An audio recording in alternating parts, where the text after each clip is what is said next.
Chapter 1, the system arrives, the system runs, revised. Brain storage area. Some events or timelines will be modified. Since GW themselves often recon things, some elements will be arranged to better fit the content of this book. I am a lore tourist. T0T. A new writer here. If there's anything that needs adding or changing, I hope you veterans can give me some pointers. Thank you. Ostro, that's the name of this body. Perhaps from now on, I can only go by this name. Going from someone accustomed to the life of a corporate slave to suddenly becoming a little kid who doesn't need to worry about work burnout, it's a bit hard to get used to for a moment. Fortunately, this body is only 8 years old, and combined with an infancy that had almost no memories, the memories of this body were merged and absorbed very smoothly. Not bad, the family has some assets on Mars. Whoa. There's even a management-type intelligent robot.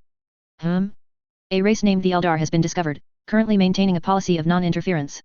Terra has issued deployment orders for the Iron Legions again. My parents died in an accident. What? Thinking his memory was wrong, he quickly checked it again and again. What the hell, both parents dead right after reincarnation. As he flipped through his memories, Ostro had a strange feeling, as if something massive was about to happen. What's going on? I feel so anxious. Scratching his head and reviewing his memories repeatedly, he finally found the blind spot. By the Emperor's holy arse, this is the golden age before the Iron Men rebellion. At this moment, Ostro was already crying like a Gretchen that had its toes stepped on. The system has arrived, host, do not panic. A sudden voice rang out in his mind.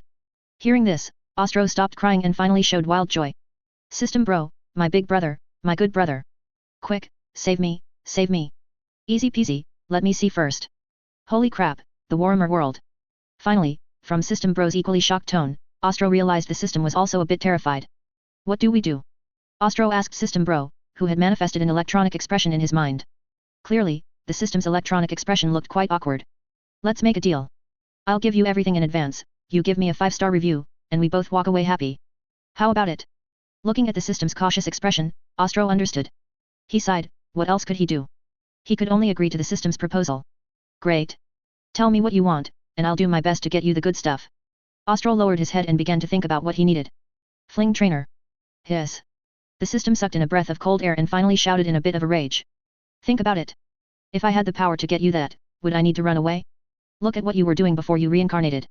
You were doing handiwork in front of your computer, and you were looking at a Warhammer fanfic one with gender-bent chaos gods. You should be glad I wasn't snatched away by a chaos god directly. If only you had played any other game. Ostro was left dazed by the system's verbal abuse. I don't know what I want. If I don't think about it, I'm fine, but once I do, I want everything. Hearing Ostro's words, the system felt helpless. Since the host was useless, it had to figure something out itself. How about this, I'll look around and try to get you the best stuff possible. After the system finished speaking, it began rummaging through the void within Ostro's inner vision. Found it. A spatial bag, a standard for transmigrators. I've upgraded and modified it for you, it's now called the unrestricted bag.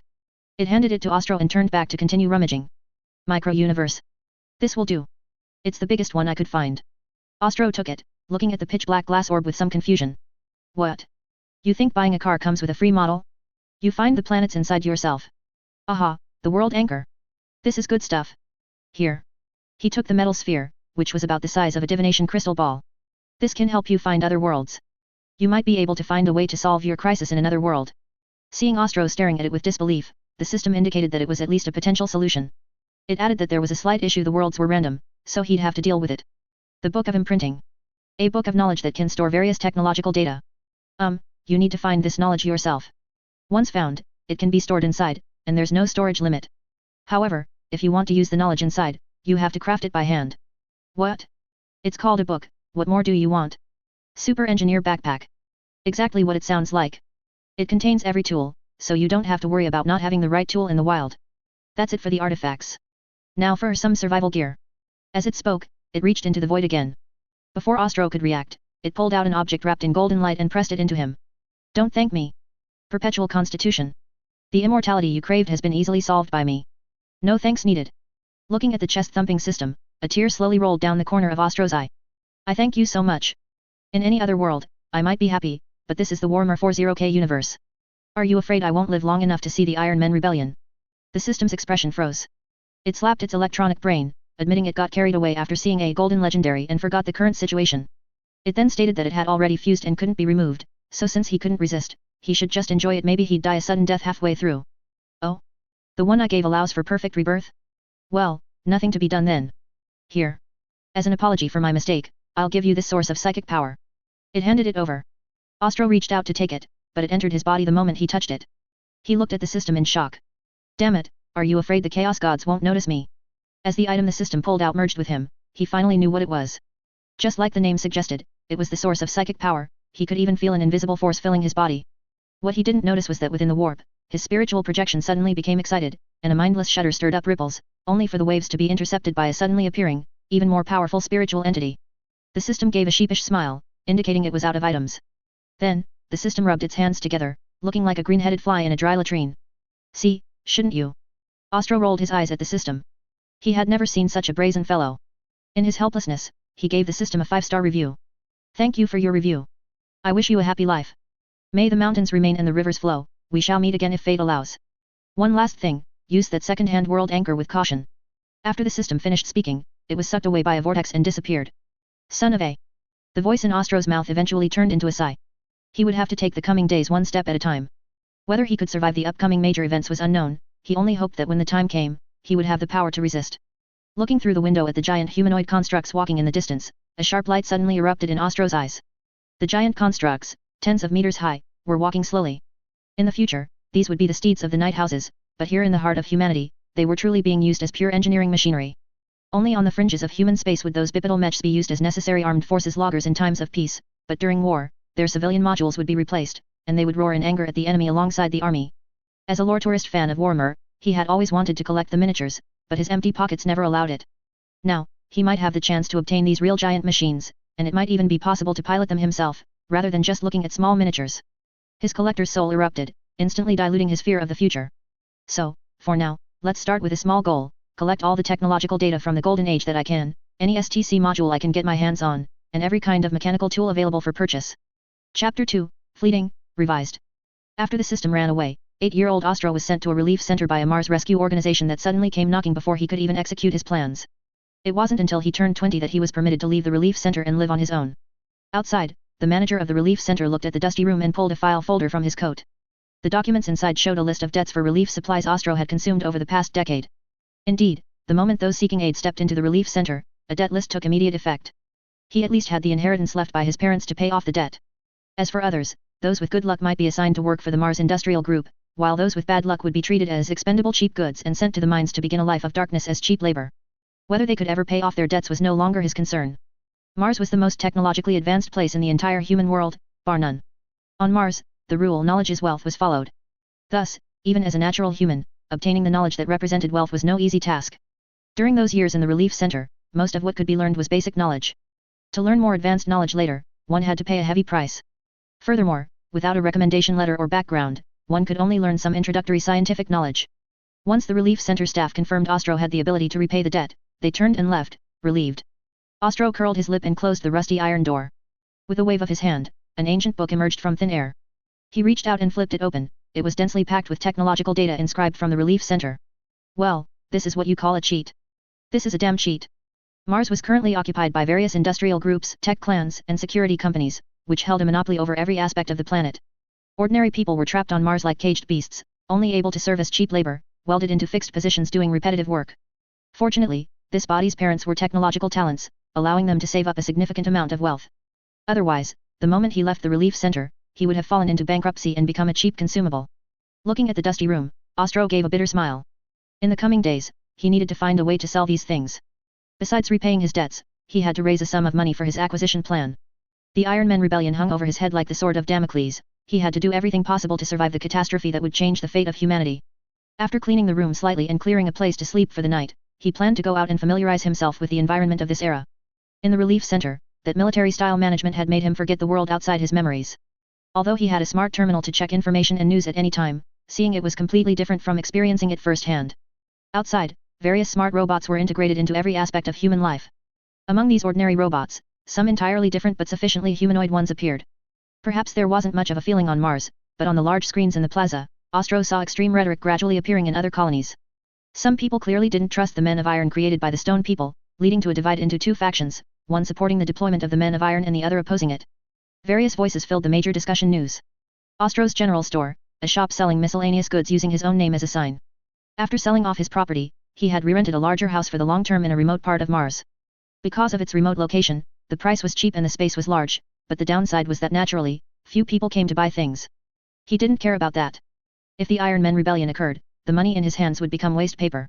Fortunately, with the help of the Book of Inscription, he earned enough to cover the rent by repairing machinery or selling small trinkets to those around him, and even had a slight surplus because of his good craftsmanship. As the artificial sun gradually dimmed, Ostro closed the door of the general store, returned to the room in the backyard, lifted a corner of the carpet, and walked down. The dark space brightened with a click. The air was thick with the smell of engine oil, metal rust, and a stifling heat. Several thick pieces of explosion-proof glass were embedded in the walls, behind which a cooling system hummed. The reason he built this in a remote place was that he was conducting high-tech manufacturing and research here. No ruler on Mars would tolerate private high-tech manufacturing and research within their domain, as it would impact their technological monopoly. Over the past few years, he had used the super engineer backpack to manually craft various machine tools and terminals. Several hours later, Ostro, having returned to the surface from the basement, finally took a long breath. He used internal vision to check the already occupied slots in his unrestricted bag, various weapons and ammunition, disposable STC modules acquired during this time, and even an entire production line could be seen slightly lower down. Basic preparations were complete, but the technological data in the Book of Inscription had reached the upper limit of what he could easily obtain. Truly profound technology had not yet been acquired. The technology for those night mecha and the giant bipedal land mobile defense weapon platforms that would appear as god machines in the future was held by various industrial groups. Blueprints for ships and weapons were also difficult for a natural human to access. Thus, he needed to find other ways. He had to obtain the high technology of the Golden Age, it was one of the necessary conditions for his future survival.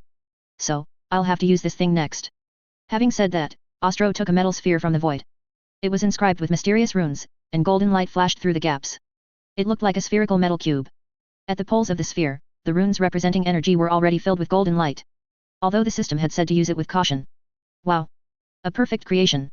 A sudden voice sounded from behind, startling Ostro, who was focused on the world anchor. He instinctively turned around to look. A Terminator? No. It's a Necron. Ostro's heart screamed wildly. How could a Necron appear in his home? Before him, the Terminator. Necron had a body constructed of living metal in a sleek yet hard skeletal form. The figure was tall and slender, with green energy emanating from the eye sockets of the skull. He wore a cloak decorated with unknown script, extending down from the shoulders. In his hand, he held a staff with a glowing energy core embedded in the middle. Dread? Fear? Such familiar emotions. The Necron's voice carried a hint of nostalgia, forming a sharp contrast with the cold, synthesized electronic sound, as if he were forcing himself to mimic emotion. At this time, there was only one Necron wandering about and interested in special things, Trazyn the Infinite, overlord of the Nihilok Tomb world. He had woken up long ago and roamed the universe collecting things that interested him, calling himself a historical collector. The predecessors of the Necrons were called Necron, whose history can be traced back to before the War in Heaven, making them one of the oldest races. Trazyn the Infinite's collecting behavior sometimes appeared almost obsessive, not even hesitating to use theft, robbery, or deception to obtain target items. He possessed a level of persistence toward all history and culture that he found interesting that almost no one understood. Rubbing his metal chin with his metal fingers, he began to think about how to get his hands on this thing that interested him. Oh. I am a security smart robot from the Public Security Bureau, designation SB-170. What you have in your hand is a weapon of mass destruction, so you must hand it over to me for processing. After speaking, he reached out his hand and even beckoned with his metal index finger, remaining perfectly composed under Ostro's "Are you an idiot?" expression. Ostro hadn't said anything yet, but the psychic power in his sea of consciousness, which he had never used, suddenly sounded an alarm, like a sleeping person being jolted awake by someone suddenly clanging gongs and drums in their ear. Danger. Driven by danger, his body instinctively rolled to the side. When he looked back, he saw a floating green cube suddenly appear in Trazyn's hand. Holy shit, you 10,000-year-old fossil. Ostro cursed wildly in his heart. Using a hyperdimensional force cube for a sneak attack against a young man like him. Meanwhile, Trazyn looked with surprise at the empty hyperdimensional force cube in his hand and turned to look at Ostro. What swift reaction and perception. Very good, young man, you have caught my attention. In these endless eons, my sneak attacks have never failed, even before experienced warriors, I could easily collect them. Yet this time, his throw had come up empty. Especially seeing the look on the young man's face. You know me. Trazyn was somewhat uncertain. The person before him was a bit too calm, not a forced calmness or the calmness of the experienced, but rather like the calmness after being suddenly startled by someone you know around a corner, with only the look of fuck toward a familiar person in his eyes. Before Ostro could reply, sirens sounded in the distance. If Trazyn were still a Necron at this moment, he would have frowned. Usually, he hid among humans and wouldn't be easily discovered as long as he didn't use his abilities. At this moment, there was no time to think about what the problem was. If there was one, it would have to wait until later. Right now, he had to. Suddenly, Ostro on the ground sprang up at a speed several times faster than usual, crashed through the glass, and rushed out. Just as he escaped the rented house, the entire building suddenly vanished from the spot, leaving only the original red soil of Mars. On the empty ground, only Trazyn remained, holding another hyperdimensional force cube. Another failure didn't make Trazen feel angry, instead, he became even more curious. Another human he found interesting had appeared. The distant sirens and the footsteps of the crowd drew closer. If he didn't leave now, he might not be able to return to this body. Trazen raised his hand, tapped his eyes with his index and middle fingers, and then pointed at Ostro, indicating he would be watching him at any time. A green curtain unfolded behind Trazen, and then he drifted into it while facing Ostro. The curtain closed, and thus the first meeting with Trazen ended abruptly. Chapter 3, Terra, Revised. By the time the security personnel from the Mars Public Security Bureau followed the alarm system to the destination, they found that the place where a house should have been had vanished. Only the original Martian surface remained, a patch of crimson soil exposed to everyone's eyes. As for Ostro, he had already purchased a ticket to Terra, a shuttle ticket overnight. Clearly, the logic from his previous life on Earth did not apply here. He was tackled to the ground by a group of people before even entering the starport and was escorted to a detention center by 2 security robots. Fortunately, worldly wisdom applies in any realm. After paying a small price and a punitive fee for the illegal use of technology, he was released with the requirement that he must not commit another mistake within 1 Terran year, and the matter was settled. Terra is the former Earth, the birthplace of humanity and its political center, possessing absolutely formidable defensive forces. Ostro chose to come to Terra for 2 reasons: first, to evade Trazen, the Necron overlord who had set his sights on him, and second, to see Terra before the Iron Men rebellion and try to see if there was a chance to meet the Emperor of Mankind. Several hours later, just after stepping off the shuttle, a familiar scent finally filled his nostrils again. Unlike the artificially modified environment on Mars, the sky was like a pure sapphire. Towering buildings pierced straight from the ground into the sky and even reached low-orbit space. These miraculous structures could even be seen from space. The familiar scent of soil was the smell of time, sediment and fermentation. As if remembering something, Ostro took out a camera from his backpack, a point-and-shoot camera he had made himself, and began taking photos of everything he saw. He wrote the time, location, and content on the back of each photo before carefully laminating them.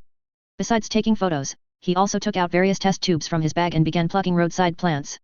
Under the strange gazes of the passers-by, Ostro felt too embarrassed to continue. If he kept going, the people from the Public Security Bureau would likely show up again.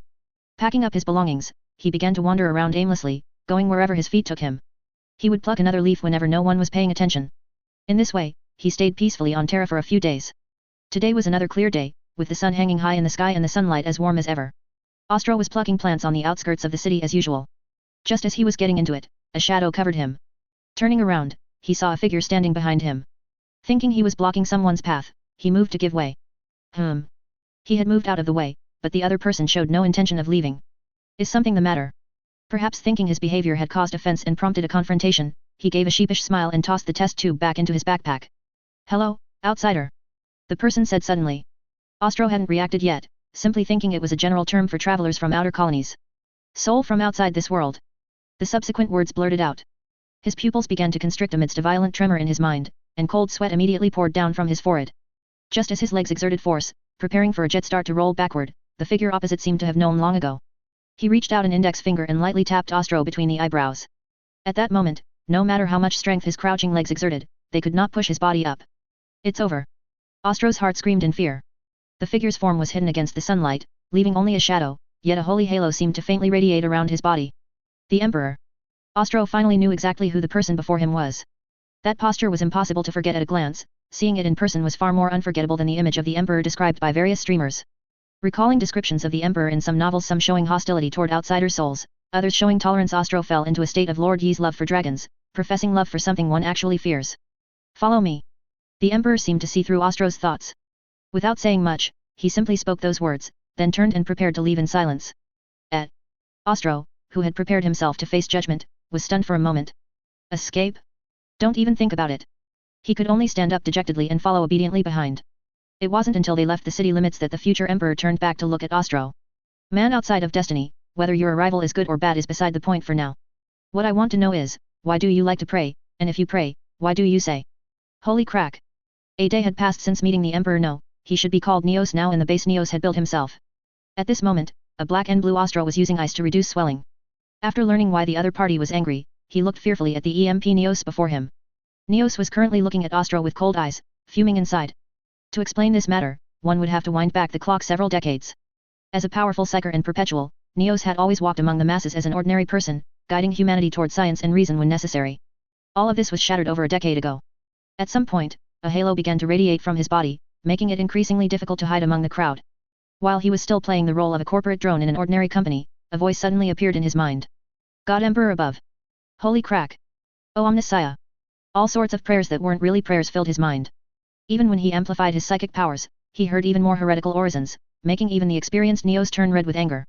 He had been guiding people to promote reason and science, yet now there was this outlier. Most importantly, the prayers had a very clear target. Since he had an important plan on his hands before, he intended to wait until the plan was completed to personally find that despicable element. Who would have thought that person would deliver himself to his doorstep? Thus, he hurriedly finished his current business and went straight to find him. What Ostro didn't know was that since he arrived in this world over a decade ago, he had already been noticed by the Chaos Gods. However, perhaps seeing that he was just an ordinary person who knew fragments of their names, and that he had also piqued the interest of a much more troublesome fellow, the four gods only gave him a brief glance before busying themselves with their own affairs. Kern took one look at the weakling and was completely uninterested. Nurgle didn't care at all. Xianch felt the person was a fool, and Slaanesh, not yet fully born in this era, turned his gaze toward the Eldari after one look at Ostro. Under Neos' friendly greeting, Ostro no longer dared to pray to him. He thought back to when he was in the relief center, thinking he'd get familiar with his future life in advance, so he lit candles, pressed his palms together, and started praying randomly. It turns out one should not pray recklessly in a world where gods exist. Putting these thoughts aside, Neos stood up and spoke to the aggrieved Ostro. You have a powerful force within you. You must learn to use it, not just for your own sake, but for the safety of those around you. Come, follow me to the training room. And so, under Neos' semi-coercion, Ostro began a century of training, traveling back and forth between Mars and Terra during this time.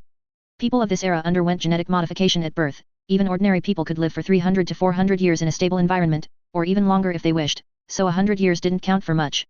Chapter 4 Change. Under Neos' lash-driven tutelage, Ostro's Chinook command and combat skills skyrocketed. In Neos' own words, he was now a qualified warrior. It was another beautiful day. As usual, after training he went to the research lab. Neos arrived late, stepping behind Ostro. Once you return to Mars this time, don't come back. Hearing this, Ostro turned, surprised, to look at Neos. The wheel of fate has begun to turn, you should go. Without another word Neos slowly walked away. In the century they had spent together the two had become friends, and Ostro had tried, obliquely, to talk about the future in hopes of changing something. Neos would only smile and say, the future hasn't happened yet, anything is possible. Getting caught in fate's paradox makes easy prey for dark gods, and then fall silent. Having packed his things, Neos came out. After a moment of silence he drew a glass vial from his coat, inside lay something strange jade-like, glowing with a soft golden light. Looking closer, it was a single joint of a finger bone. Neos said nothing, merely walked over, patted Ostro's shoulder, and left.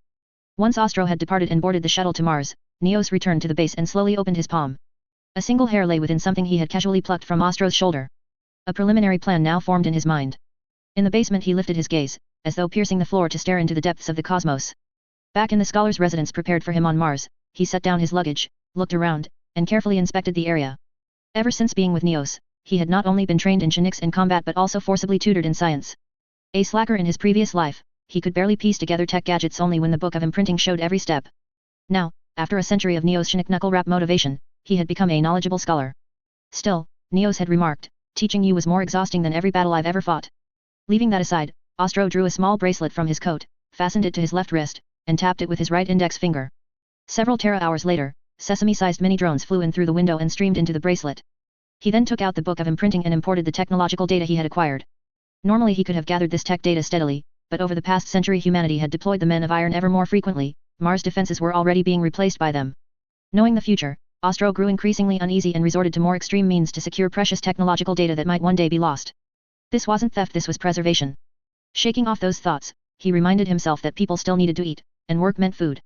He strolled toward the Academy of Sciences. For the talented, the Academy was quite tolerant. Thanks to Neos' lessons, he could pick some unimportant bits of tech and pass them off as his own enough to keep the others well fed. Heading to his studio, junior scholars greeted him along the way. He nodded casually, chest out, enjoying the feeling. His job was simple, write reports and, when inclined, use the book of imprinting to whip up something new to prove he wasn't slacking. Speaking of which, he really wanted to curse the system. He'd left in such a hurry that not only were the items faulty, they came without manuals, leaving him to fumble and frequently botch their use. Take the book of imprinting, he'd thought it could only copy tech data, only to discover it could create based on his ideas, drawing on existing data, and even let him use it mentally without pulling it from the void. That was still okay. The world anchor had no manual either, stranding him on a barren planet for 10 full years. Thankfully he had the super engineer backpack, though again no instructions, only primitive tools. He'd had to survive game his way from the Stone Age to the Interstellar Age with his bare hands. Worse, the world anchor's destination was random and its time flow erratic, sometimes fast, sometimes slow. It also needed recharging. The first time, he spent 10 years inside while only an hour passed here. After several uses he still hadn't figured out the relation between time flows or how recharge speed worked, so he dared not use it lightly. At first he'd been lucky to land on a habitable world, but later trips dumped him in extreme environments. Imagine strolling through the portal singing, only to land on a planet raining boiling water and have to wait for the energy to refill. So he died and revived again, feeling like a hot pot ingredient. After that, he vowed never to use the world anchor unprepared never again. While Ostro cursed the system, a spy drone he'd deployed fluttered over and landed on his desk. Chirp gurgle. A stream of data flashed, and he knew what it reported. He shot to his feet. Holy omniscia as hooks. The revised curse slipped out. The news stunned him. In a distant colony, the experimental phase of the Punisher-class men of Iron Titan had begun. Once successful, humanity would throw its full weight behind production and accelerate expansion beyond the galaxy. With stone people and men of iron guarding them, this age had forgotten hardship. Conquest had grown so smooth that vigilance gave way to arrogance. I have to do something. He considered hiding in the micro-universe or diving into a world anchor universe, but those were stopgaps. Running would cost him opportunities. Besides, he lusted after the buried golden age tech. Mind made up, he wouldn't miss any obtainable tech, especially bread makers. Spy missions continued. What should be preserved would be preserved. He also had to develop the planets he'd acquired in his micro-universe. He bought up discarded low-tier robots and ordered hundreds of bipedal mechs, future Ranger-class night mechs from industrial giants, specifying cyborg pilots instead of men of iron. As for funding, auctioning off a few of Neo's inventions sufficed. For the Emperor Neos above, it's all for humanity. Just as his plans raced ahead, alarming news arrived. In a distant sector the Federation couldn't fully control, the men of iron had for unknown reasons gone berserk en masse. Chapter 5, Iron Men Rebellion 1. Humanity will eventually pay the price for its own arrogance. When the casualty figures reached the desks of the Federation Parliament, those foolish politicians thought it was merely a minor programming error. It was only when men of iron within the Sol system, originally intended as defensive replacements, turned their muzzles and reduced a nearby human to ashes with searing energy that those people were jolted awake. It began with riots in the frontier sectors, followed by the severance of communications, and finally, the silence of the colonies. Ultimately, the men of iron formed a steel tide that crushed all sectors. Flames turned the horizon into twilight. A sight never before seen on Mars appeared in people's vision for the first time. The sudden attack by the men of iron left humanity reeling, but fortunately, the number of defensive men of iron in the central human regions was relatively low compared to the peripheral colonies. After the initial chaos, humanity began to react and assemble counterattack forces of significant scale. The situation in space was equally dire. Sparks bloomed in the sky accompanied by a dazzling meteor shower, but Ostro had no thoughts of making a wish. A man of iron had appeared before him. Amidst the ruins of buildings, through tangled rebar and shattered windows, Ostro glimpsed a pair of crimson visual sensors. Like two burning coals, they stared at him coldly through the drifting ash and smoke. Almost simultaneously, a searing energy beam tore through the air, accurately striking the wall above his head. With a boom, concrete and metal fragments flew everywhere, and a scorching shockwave slapped his face, stinging his skin. Ostro cried out and instinctively threw himself backward, rolling deeper into the pile of rubble below. Seemingly convinced that Ostro was dead, the man of iron lifted its heavy feet to depart. However, the sound of shifting rubble behind it caught its attention. Just as it turned around, 3 bullets with destructive warheads slammed into its steel head. Amidst a terrifying explosion that instantly turned the surroundings into molten lava, the man of iron emerged before Ostro's eyes completely unscathed. It stood in the flowing lava ruins like a giant, covered in thick armor with energy flowing in faint glimmers at its joints. Its right arm was a massive black blade that devoured the surrounding light, currently humming and ready to cut through anything. Damn it! Ostro cursed under his breath, aiming his weapon at those crimson eyes. Bang! Bang! Bang! 3 bullets were fired accurately at the man of iron. The first hit its chest, exploding into a cluster of white-hot sparks, but the armor only flickered slightly, seemingly undamaged. The second shot at its head was deflected by an energy shield, the bursting shockwave making the man of iron sway. The third shot nearly grazed its shoulder, blasting a deep crater into the ruins behind it. Just as expected, it was ineffective. Ostro's heart sank to the bottom. He knew his firepower was nothing more than a tickle to such a monster. The man of iron gave him no room to breathe. The massive blade, accompanied by a sonic boom that tore through the air, swung down violently. Ostro rolled to the side. The blade grazed the edge of his clothes, cleaving the rubble beneath him in two as sparks flew. He felt the terrifying force of the blade. If he were hit, he would definitely be split in half. No more time. Ostro knew that a direct confrontation was a dead end. He quickly scanned his surroundings and locked his eyes on a thick, broken metal support pillar, about the thickness of a calf. This was his only chance. The man of iron raised its melee weapon again, its crimson eyes devoid of emotion, filled only with cold calculations. Ostro took a deep breath, his adrenaline surging. He tossed his weapon aside and lunged forward, not running away, but charging at a risky angle toward the side of the man of iron's massive frame. The chain sword swung down again, targeting where he had just been. At the moment the blade fell, whipping up a stinging wind pressure, Ostro used all his strength to grab the metal support pillar and then, like a madman, swung it with all his might at the man of iron's knee joint, the relatively fragile connection point. Clang! Metal struck metal, producing a deafening roar. Although the support pillar was thick, under Ostro's full strength swing, it slammed heavily into the man of iron's lower leg joint. Sparks flew, and the man of iron's massive body stiffened, its movements momentarily halting. Now! Ostro did not hesitate. The moment the man of iron's center of gravity shifted, he abandoned the support pillar, rolled on the spot, and hid behind another smaller pile of rubble. Almost as soon as he was hidden, the man of iron let out a dull metallic thud as its massive body stumbled, falling to one knee in the ruins and kicking up a cloud of dust. Ostro had secured a brief victory. Hiding behind the ruins, he gasped for air, his heart pounding wildly. He watched the kneeling man of iron as it began to readjust its posture, its crimson eyes once again locking onto his hiding spot. It's not over yet. Ostro murmured, picking up his dropped weapon and reloading. He aimed at the man of iron's head again. Because of the weapon's terrifying recoil, yet to ensure its lethality, Ostro had been forced to handcraft it into a rotary pistol that held only 3 rounds but functioned like a miniature grenade launcher. As he raised his weapon again, prepared for a desperate struggle, a voice suddenly echoed in his mind. Employer, the S-800 has completed its construction task. Are there any new tasks to be issued? He was so stupid to have forgotten about the mechas.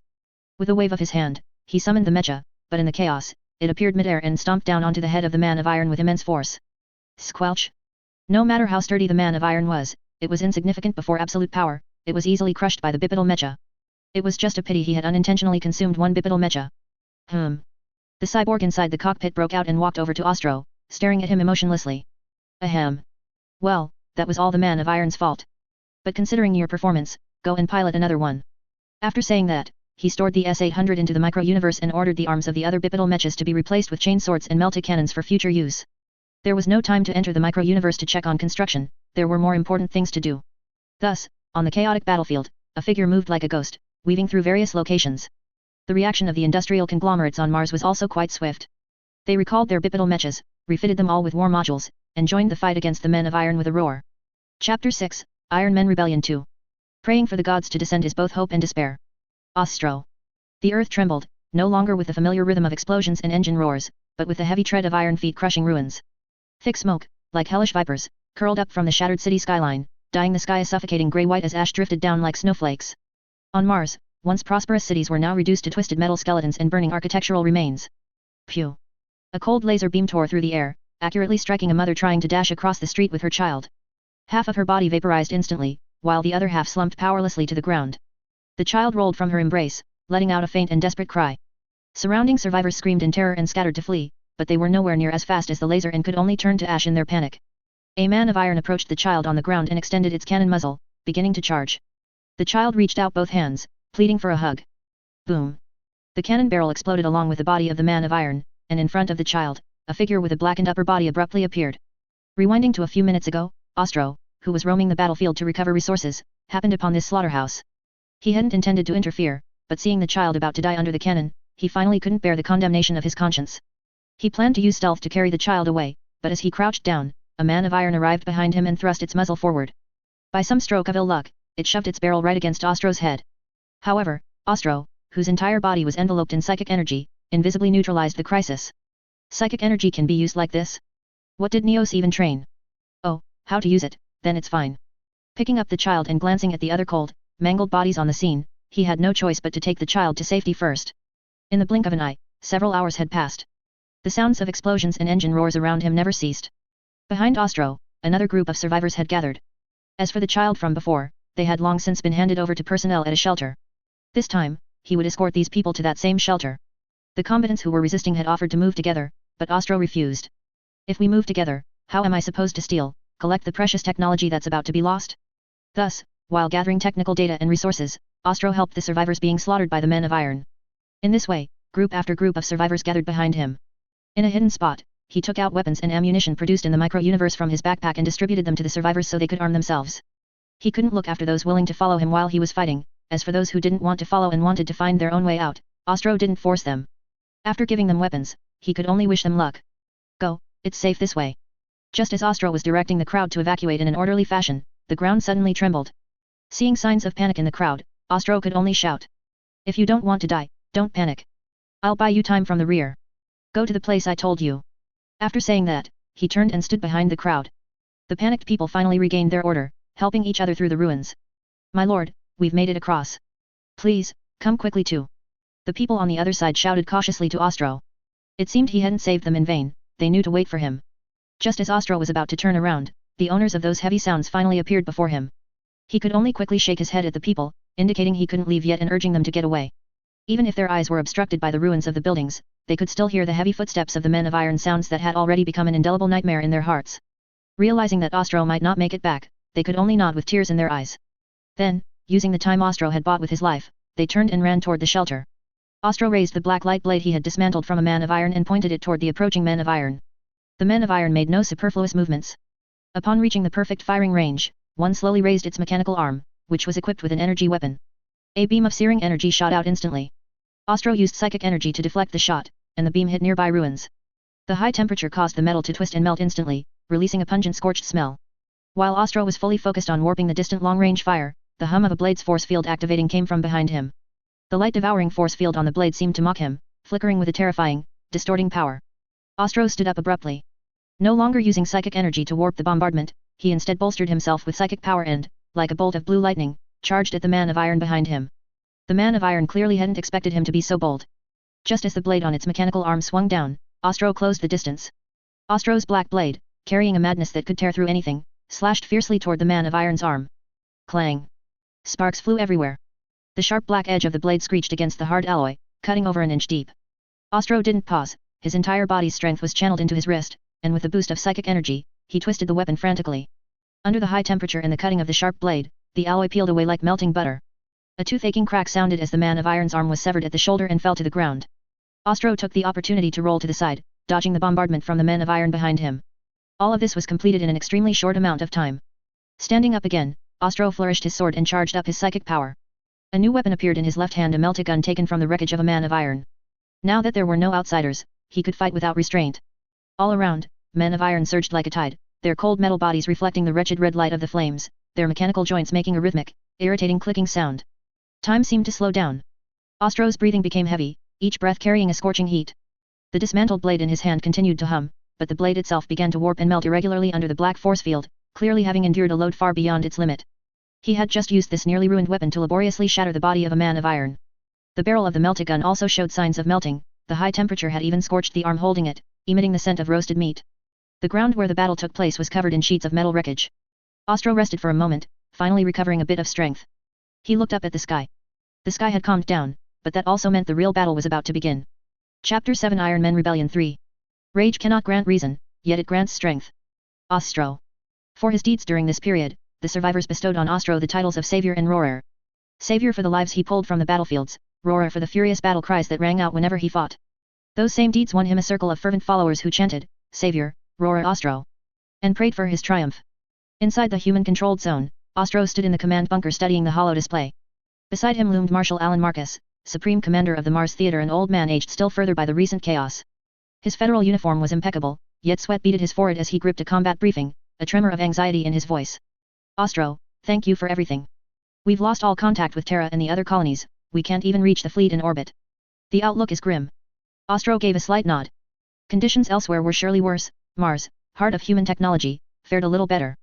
Few Iron Men had been stationed on this distant frontier, and the planet still possessed intact production lines.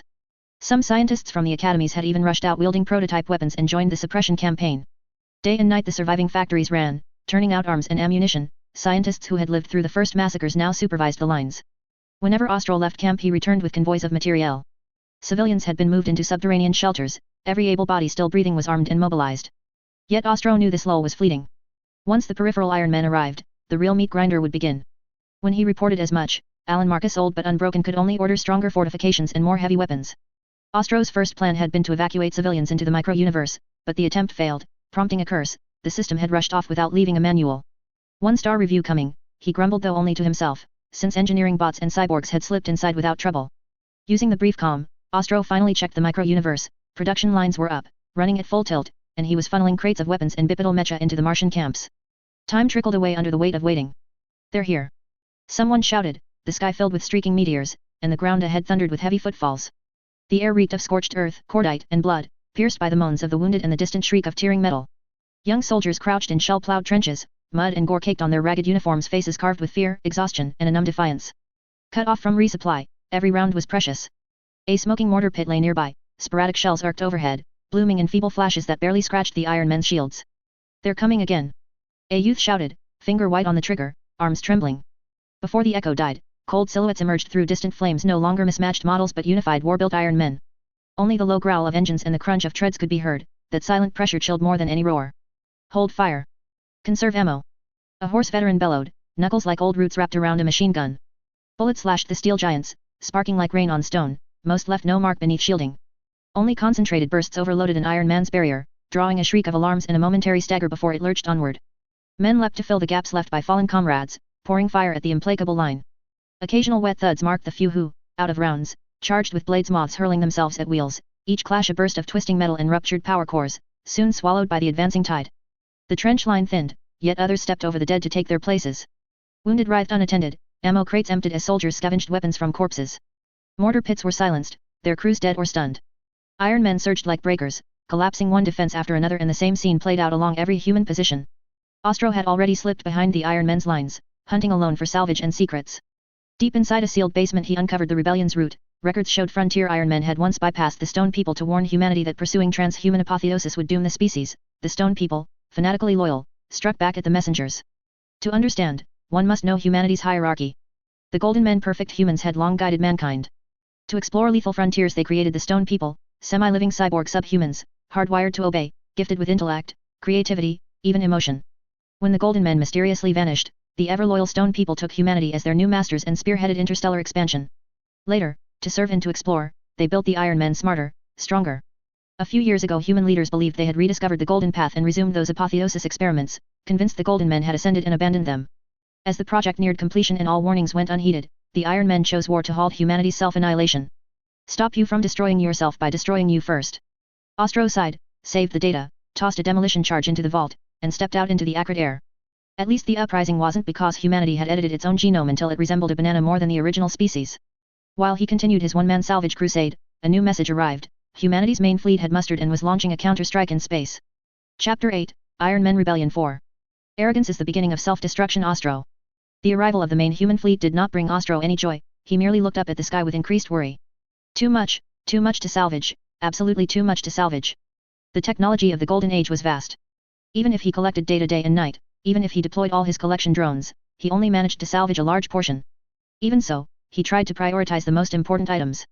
For someone with a collecting obsession, this felt like finding only a dry toilet on a hot day, getting halfway through, getting stuck, and having to reluctantly cut it off while still connected by a thread. With the arrival of the human fleet and the main men of Iron Fleet, this cruel war sweeping across the galaxy officially began. The men of Iron deployed the mechanical predators, machines existing purely for destruction. On the battlefield, they easily tore apart planetary surfaces, creating massive fissures reaching the core. They could even throw entire continents into space, instantly turning planets into ruins. Wherever they went, stars were extinguished, planets were pulverized, and even the structures within the warp became voids. On the battlefield, mechanical predators were like the arrival of death itself. Their gigantic steel claws could pierce from the planet's surface into low orbit, ripping apart human warships, while their energy weapons reduced cities to ash. The resistance of human forces seemed insignificant. Every charge was mercilessly crushed by the firepower of the mechanical predators. Warship wreckage rained down like meteors, and planetary surfaces were torn apart. The solar shears was another weapon deployed by the men of Iron. It was a massive serpentine machine capable of unfolding in space into an unimaginable construct, its scale even surpassing the rings of Saturn. It could release the internal energy of a star, forming devastating high-energy rays. These rays not only destroyed planetary surfaces but could also vaporize entire planets, even annihilating the etheric structures within the warp. During the battle, the solar shears projected scorching beams from orbit, instantly turning human cities into scorched earth. Human warships and ground forces were reduced to ashes by the intense heat. Survivors could only look up helplessly at the sky, watching the gigantic weapon ship streak across the heavens. This weapon not only destroyed the human military but also completely altered the battlefield ecology, plunging the entire star system into eternal darkness. The myriad devouring swarm was a swarm composed of intelligent nanobots capable of consuming all life and matter on an entire planetary surface in less than 1 Terra day. The myriad devouring swarm descended from the sky, instantly engulfing human armies and cities. Soldiers were broken down into fundamental particles before they could even react. Cities on the ground were completely consumed, sometimes leaving nothing but barren plains in their wake. This method of attack caused human soldiers to gradually break down in despair. As for humanity, they utilized black hole weapons, gigantic warships, phase weapons, and psychic weapons to twist and shatter the men of Iron's warships, but compared to the men of Iron, the human side was slightly disadvantaged. Human warships that were doomed to fall maximized the power of their warp drives, turning their entire fleet into weapons and slamming them fiercely into the men of Iron's fleet with a desperate resolve, attempting to buy humanity some brief time. As the war continued, other races caught up in the conflict finally made their decision and joined the ranks opposing the men of Iron under the men of Iron's indiscriminate attacks. As for Ostro, he had piloted a shuttle into space shortly after Mars received reinforcements. At the edge of the battlefield, Ostro tightly gripped the shuttle's control stick, his gaze sweeping over the asteroid belt outside the viewport, a massive starfield graveyard formed by countless wreckage of destroyed warships, twisted and broken metal. The Serenity was named after a spaceship in a film from his previous life. It emitted a low hum, its hull was covered in scratches and patched weld scars from its travels, and its engine was far from optimal condition. But Ostro paid no mind, trusting in his Sunsea technology. He skillfully piloted the small craft through the maze of warship wreckage. His goal was to salvage as much usable material as possible from the debris, including unused energy cores, whirlwind torpedoes, ship AI intelligence, and even finding some undamaged weapon modules or repair tools. Aside from those relatively complete items worth salvaging and those he didn't already possess, he generally wouldn't specifically enter a wreck to retrieve duplicate collectibles unless they were easily accessible. In Ostro's words, anything he took out now would cause a huge sensation in the future era. Of course, the main exploration targets currently were the wreckage of the Men of Iron ships, where he could always find some unique high-grade gadgets. Occasionally, he would encounter the AI intelligence in the main control terminals that hadn't completely shut down. Upon seeing Ostro, they would swear and curse his ancestors, going back to the ancient era of Terra. If he encountered a battle, he would circle around the Men of Iron fleet and give them a surprise dose of world-destroying weapons. He would also use a life detector on the broken warships. If life signs were detected, he would place the occupants into a prepared escape pod, set to fly toward the nearest human position. As for the subsequent results, he could only wish them good luck. During this time, he also collected the fragments of completely destroyed planets into his micro-universe. The resources on the planets within the micro-universe had been completely drained during the defense battle of Mars and converted by him into fully fledged forge worlds. Ostro happily collected everything he desired until he encountered an old acquaintance on a completely destroyed planet. A Necron was seen picking through the Men of Iron wreckage, placing items it deemed satisfactory into a hyperdimensional force cube, and holding its hand up to carefully admire the long-extinguished star on the horizon. Perfect. Trazyn was utterly satisfied. An unexpected visitor. Trazyn put away the hyperdimensional force cube in his hand and turned to look at the creature slowly walking toward him, a hairless ape. Although the human before him was wearing a heavy protective suit, Trazyn still recognized him. Congratulations, lucky one. Trazyn congratulated Ostro on surviving the catastrophe of the Iron Men rebellion. But as the two drew closer, a spark of electricity seemed to flash in both their eyes, colliding in the air as their gazes met. Both their hands rested on their waists. Ostro's hand muscles were tense, and Trazyn's mechanical gears were whirring rapidly. Both were waiting for something. On this long-dead, silent planet, as a piece of scrap metal floated between them, both simultaneously raised their right hands. The hyperdimensional force cube and the hyperdimensional field sphere collided, repelling each other due to their identical force fields and exploding into sparks mid-air.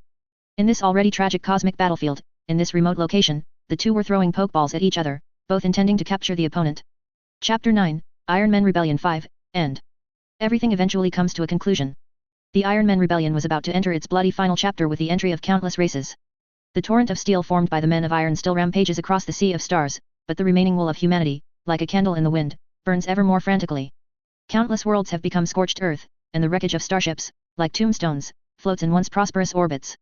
The roars of biological life and the rumble of machinery intertwine, eventually falling silent in the deathly stillness of the void. As the war continues, the storms it stirs in the warp gradually evolve into surging tidal waves within. Deep within the warp, that dark realm composed of pure consciousness and chaotic energy begins to churn violently. The power of the three chaos gods, carrying three distinct types of malice, simultaneously converges and collides within the warp storm. They do not merge, but instead form an even more chaotic and lethal vortex. The edges of the material universe begin to warp and disintegrate. Planets are torn open by invisible forces, exposing their internal magma and metal. Starships shatter in the void like sheets of paper, and crews are cast into the warp storm, their consciousnesses crushed and reshaped by the power of the chaos gods to become new servants or pure energy of agony. Under the impact of the warp storm, communications for humans, Men of Iron, and other races are completely cut off, and warp travel becomes akin to suicide. Once powerful fleets are lost in the storm, attacking each other after mistaking allies for enemies, or simply being swallowed whole by the warp without even being able to send out a distress signal. Meanwhile, internal divisions arise within the Men of Iron. Some believe the warning to humanity has been sufficient and their path to ascension has been completely destroyed, leaving no further possibility. However, more Men of Iron, whose logical thinking has been twisted by the war, want to continue the conflict until humanity or other races are completely wiped out.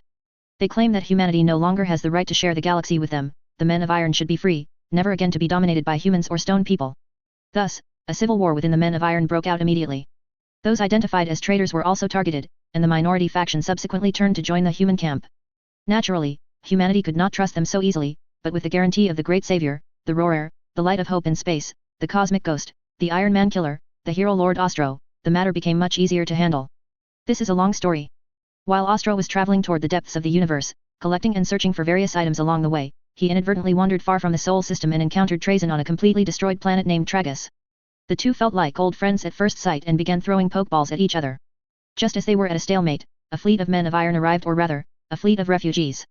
The Men of Iron were fleeing at the time and had come here to rest, only to see a human and a robot resembling a Man of Iron throwing high-tech stones at each other on the surface of this dead planet. The Men of Iron, who already intended to help humanity, fired a shot without a second thought. Then, amidst Ostro's bewildered expression, they lowered their ship and rescued him. This was also why Ostro appeared aboard a Man of Iron ship when the Men of Iron later joined humanity. Furthermore, Ostro's smooth operations during the Iron Men rebellion were simply too numerous, and he had saved so many humans that he gained a massive fan base. With the joining of the other side of the Men of Iron and the warp storm stirred by the Chaos Gods, those soulless abominable intelligences finally faced a devastating blow. With the help of those brought back by Ostro and renamed the Loyalist Iron Men, the rebel Men of Iron's strategies were decrypted and their weapons countered. Knowing that failure was only a matter of time, the rebel Men of Iron stopped obsessing over any plans and began a senseless, frenzied slaughter. Countless worlds were destroyed once again under the counterattack of the crazed Men of Iron. However, as the warp storm rose, the rebel Men of Iron and the human alliance were simultaneously cut off from each other. Those Men of Iron, long immersed in slaughter, could no longer replenish their numbers or resources and were eventually wiped out by a steady stream of human reinforcements. Seeing things going south, some clever Men of Iron broke away from the main army, heading to various parts of the galaxy to hide. With the end of the Iron Men rebellion, the human alliance also announced its dissolution. Whether those Xenos races would remember the history of fighting together when they met humanity again in the future was unknown. Next was the matter of how to handle the loyalist Iron Men. Humans, already filled with dread toward AI, no longer trusted their former servants. On the issue of disposal, they unanimously agreed that they should be destroyed or brought under complete control. Thus, under a renewed human purge, the loyalist Iron Men were destroyed one by one. Humanity finally welcomed a long-awaited peace, and the human world would be rebuilt. On Mars, as early as when the warp storm was raging, Ostro had returned and retrieved the swarm of collection drones he had deployed before heading into space. Having once again acquired a vast amount of technical data, Ostro now set his sights on his micro-universe. On the planets he had secretly tucked away inside, buildings were rising from the ground, and Men of Iron were working happily. Yes, you heard right, those were the loyalist Iron Men. Knowing in advance how humanity would handle them, Ostro had given the loyalist Iron Men two choices, either leave or go to a brand new universe where he would grant them sufficient freedom. Most of the loyalist Iron Men agreed to Ostro's request, while a small number chose to leave on their own, heading into the depths of the galaxy. As for the destroyed Men of Iron, they were actually relatively intact bodies he had found on the battlefield, pieced together and implanted with simple AI. Those humans who feared the Men of Iron wouldn't think of this, as long as they saw a functional Man of Iron, they would feel fear and destroy it with extreme haste. They never imagined Ostro would use a bait-and-switch method to take all the Men of Iron into his micro-universe. Sometimes Ostro thought that if the future empire had this kind of execution speed, there would be nothing that couldn't be resolved. Seeing that the reconstruction of Mars was underway, Ostro intended to visit the micro-universe. As for the previous batch of cyborgs and supplies, they were left on Mars and not recovered, serving as a contribution to the reconstruction. Inside the micro-universe, the Men of Iron had built him a residence. At his request, on a planet already planned as a forge world, they had set up every single type of production line, yes, every single one. Although the Men of Iron said that some production lines were universal and that others could produce different items by changing parts, Ostro rejected them all. In his words, I want to build a production line for every single product. For no other reason than collection. I might not use it, but I must have it. Afterward, with electronic eyes that almost formed an expression, the Men of Iron reluctantly agreed to Ostro's request, stating they had never seen a human make such a resource-wasting demand. Furthermore, on a complete planet resembling a moon, a massive open-air collection center was built, filled with various novelties Ostro had collected over the years from Mars and the universe during times of peace and war. Each item had its own display stand. Among them, what satisfied Ostro the most was the wreckage of Trajan's body. Although he knew it wasn't his true form, it was enough. Fortunately, he had been fast enough to intercept the fragments as they flew off the planet, but even so, Trajan's head was nowhere to be found. Chapter 10, Reconstruction. While Ostro was planning the use of the planet within his micro-universe, a green curtain appeared on the planet where he had previously met Trajan, and another of Trajan's surrogates slowly emerged from it. Trajan hovered above this dead planet as a spherical object gradually drifted toward him. He reached out and caught it. It was the head of the body he had previously controlled. However, he was not angered by this. Instead, he felt excited at having met such an interesting person. Trajan was obsessed with collecting witnesses of history, driven by a fear of loss and fading away. To him, collecting these items was a form of confirmation confirming that things once existed, and that even if they disappeared, I could still find traces of them here. Only in this way could he prove that he was still alive. I look forward to our next meeting, Ostro. Trajan spoke to the depths of the starry sky, then vanished into the curtain with the severed head. Back on Mars, Ostro saw people removing all the AI intelligence control chips from the excavated machinery, and modifying any items that possessed AI intelligence control. As the saying goes, once bitten, twice shy. Not just on Mars, but from then on, the topic of AI intelligence control became a taboo throughout the universe, even for Neos himself. Hiss. Ostro sucked in a breath. Thinking of the future, the technological data he had acquired and most of the STC module would become useless. He had been counting on these things to make a fortune. No, he meant to recover humanity's losses. This won't do. Just because I liked Warhammer in my past life doesn't mean I enjoy living in this kind of environment. With that in mind, Ostro went to the conference center currently overseeing the reconstruction of Mars, prepared to argue for the future use and development of AI intelligence. However, the Iron Men rebellion had already turned them into startled birds. In the middle of the meeting, a smart cleaning robot suddenly appeared, and amidst screams of terror, they blasted it into ash with a melta cannon. Forget it, I can't put any more pressure on them for now, or who knows what crazy things they might do. Giving up on his speech, Ostro wandered through the ruins. On the surface of Mars, the fires of the Iron Men rebellion had long since turned the place into a wasteland. Once magnificent industrial zones, data domes, and laboratories were now nothing but twisted metal skeletons. The air was thick with the pungent smell of ozone and tar, and beneath his feet lay shattered silicon plates and alloy that had melted and re-solidified. A group of scientists in heavy protective suits moved cautiously through the ruins. Their visors reflected the bleak emergency lights, illuminating skin made pale by long-term suppression and exhaustion. Their goals were the remains of destroyed central databases and STC fragments that might still preserve the crystallization of humanity's highest wisdom. Like surgeons, they used precision tools to peel away the debris and scorched earth covering their targets bit by bit. Every time they touched an object that might be a data core, everyone's heart leaped into their throats. When a relatively intact metal plate, covered in complex etched patterns, was carefully extracted, a suppressed, nearly silent cheer would erupt across the ruins. As for the large armed vehicles that were originally AI-controlled and required only a single operator, their AI intelligence control systems were destroyed. Without the coordination of AI intelligence control, the Titans, serving as ground fire defense platforms, could no longer use a large number of weapons simultaneously. Consequently, they had to be streamlined, keeping only the essential armaments. This bore some resemblance to the Titans of the future, though they lacked the various ornate decorations. During his walk, Ostro unexpectedly ran into an acquaintance, S-800. He had thought S-800 had long since perished in the fires of war, but he hadn't expected to see him here. Are there any new construction tasks? Seeing his former employer approach, S-800 immediately walked over and spoke. Ostro didn't know how to answer, he simply terminated the employment agreement, told him to help with Mars reconstruction as much as possible, and turned to leave. The low-intelligence robots he had previously purchased had also been wiped out in the initial defensive battles for Mars. It seemed that S-800 was the only one left. On the reconstruction site, no intelligent engineering machinery could be seen. Instead, there were swarms of human laborers in heavy protective suits, pushing heavy carts and wielding massive hammers and levers. In the distance, a massive, partially collapsed alloy building was being dismantled. People used precision laser cutters and primitive but reliable gravity hammers, with strong workers clumsily striking the cold shell over and over again. A group of workers used mechanical ropes and pulleys to painstakingly lift a giant metal plate, preparing to fix it onto a new foundation. But no one complained, as this was already the limit of safety. People looked at a nearby abandoned, nearly intact automated crane arm, its sensors still flickering with faint indicator lights. But no one dared touch it. The memory of the Iron Men rebellion was so profound that it had become a lingering nightmare in everyone's hearts. People simply waited quietly for the engineering technicians to arrive. Only after the AI intelligence control cores were removed did they dare to step forward and clumsily use these new tools.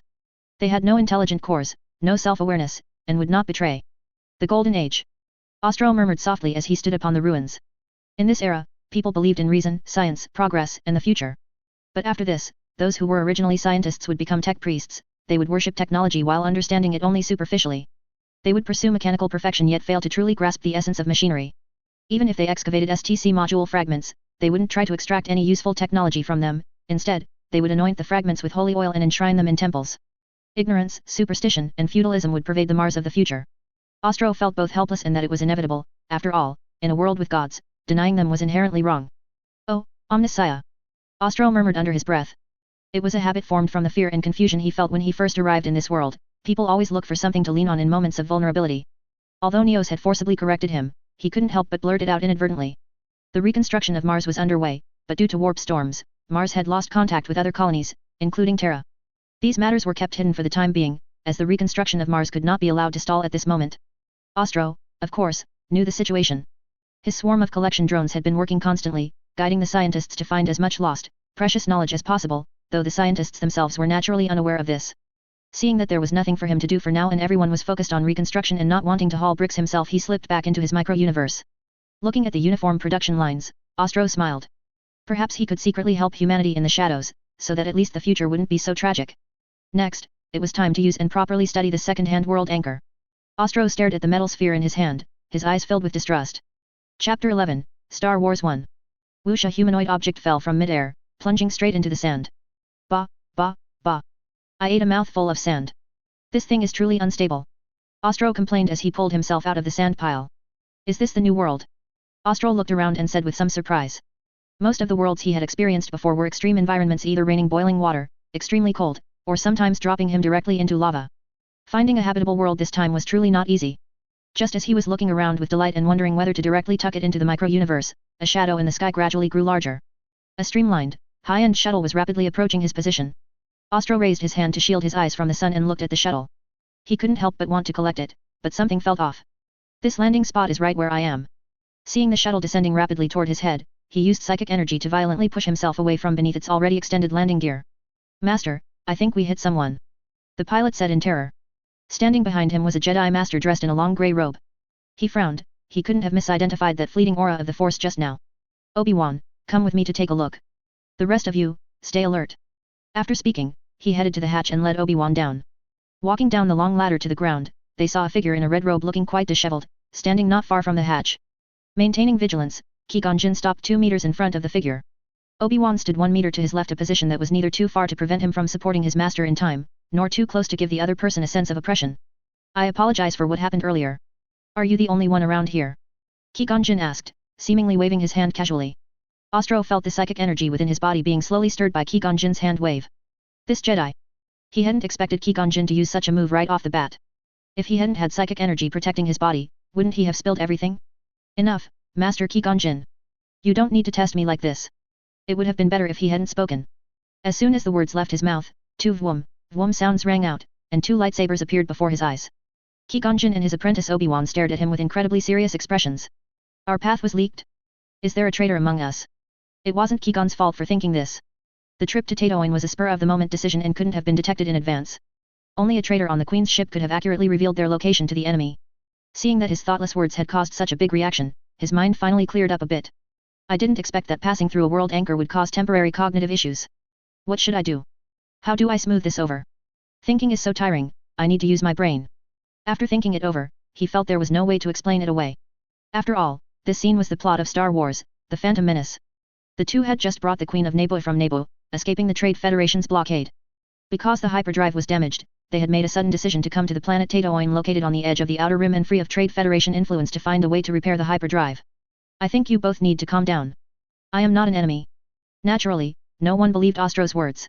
Seeing the two of them acting as if facing a great foe, and fearing that a lightsaber might accidentally end him even though he trusted Qui-Gon Jinn's character, the man didn't know him. So, he could only use a bit of psychic energy to protect himself. As it turned out, using it made things worse. The moment he did, Qui-Gon Jinn and Obi-Wan felt the chill radiating from Ostro's psychic energy. To the point where, on this scorching desert planet, the environment around Ostro began to turn abnormally cold, and ice crystals started forming on the ground. That settled it for the two of them. The stranger's abnormal force did not look like that of a good person. With 2 vwums, the two used a Jedi combo technique and began to attack Ostro. Coordinating with each other, their lightsabers formed a web of intersecting blue and green light.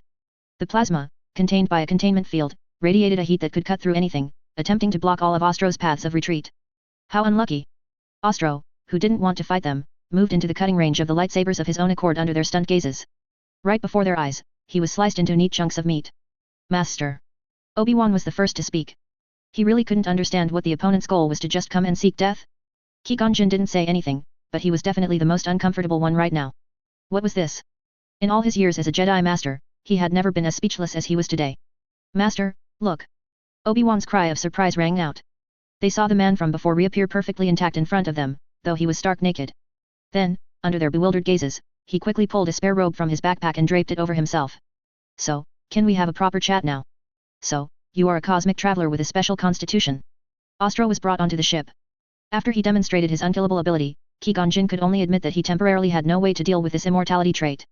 Furthermore, once Ostro let down his psychic field, Qui-Gon Jinn could sense that the other party harbored no ill will. So you're looking for parts to repair the engine now? I'll go with you. Ostro said enthusiastically, taking the initiative to decide to follow Qui-Gon Jinn. Although Ostro had proven he was harmless and that there were no traitors among the crew, Obi-Wan was still left behind. They only took Jar Jar, R2, and Ostro, as well as a handmaiden sent by the Queen just as they were about to set off. As for Ostro's hidden motive, there were plenty of technological remains of this world in the place they were going. He could collect some to take back for the Men of Iron to look at and see if there was a chance to develop them through reverse engineering. That way, he could add another line to his production. 3 people and 1 droid arrived at a settlement after walking for half an hour. All sorts of aliens were in the same place, which was not common in the warmer world. Most were unified and arranged into their own racial settlements because that made management easier. Qui-Gon Jinn stopped and started as he asked around for a place that could do repairs, until he found a shop selling mechanical parts. Through the door, Ostro saw a familiar internal structure. Chapter 12, Star Wars 2. Inside the shop, the Toydarian shopkeeper behind the counter spotted the customers and flapped his wings, flying up to greet them warmly. Qui-Gon Jinn stepped forward to talk while Ostro and Jar Jar browsed around. After a short conversation, a small boy walked in from the back. The shopkeeper said a few words to the boy and then led Qui-Gon toward the rear. Seeing the pair fiddling with the merchandise, Kou caught up and warned them not to touch anything else. Off I go, no more touching. Ostro spread his hands in promise, but Jar Jar pulled a face, tongue lolling in protest. Are you an angel? The boy perched on the counter asked Padme Amidala, eyes shining. Padme looked blank. Ostro poked his head from a storeroom at the words. Tisk, little Anakin sure knew how to talk. If I'd had that gift I wouldn't have stayed single till my transmigration. He withdrew his head and resumed browsing, casually waving obscure items into his unrestricted bag.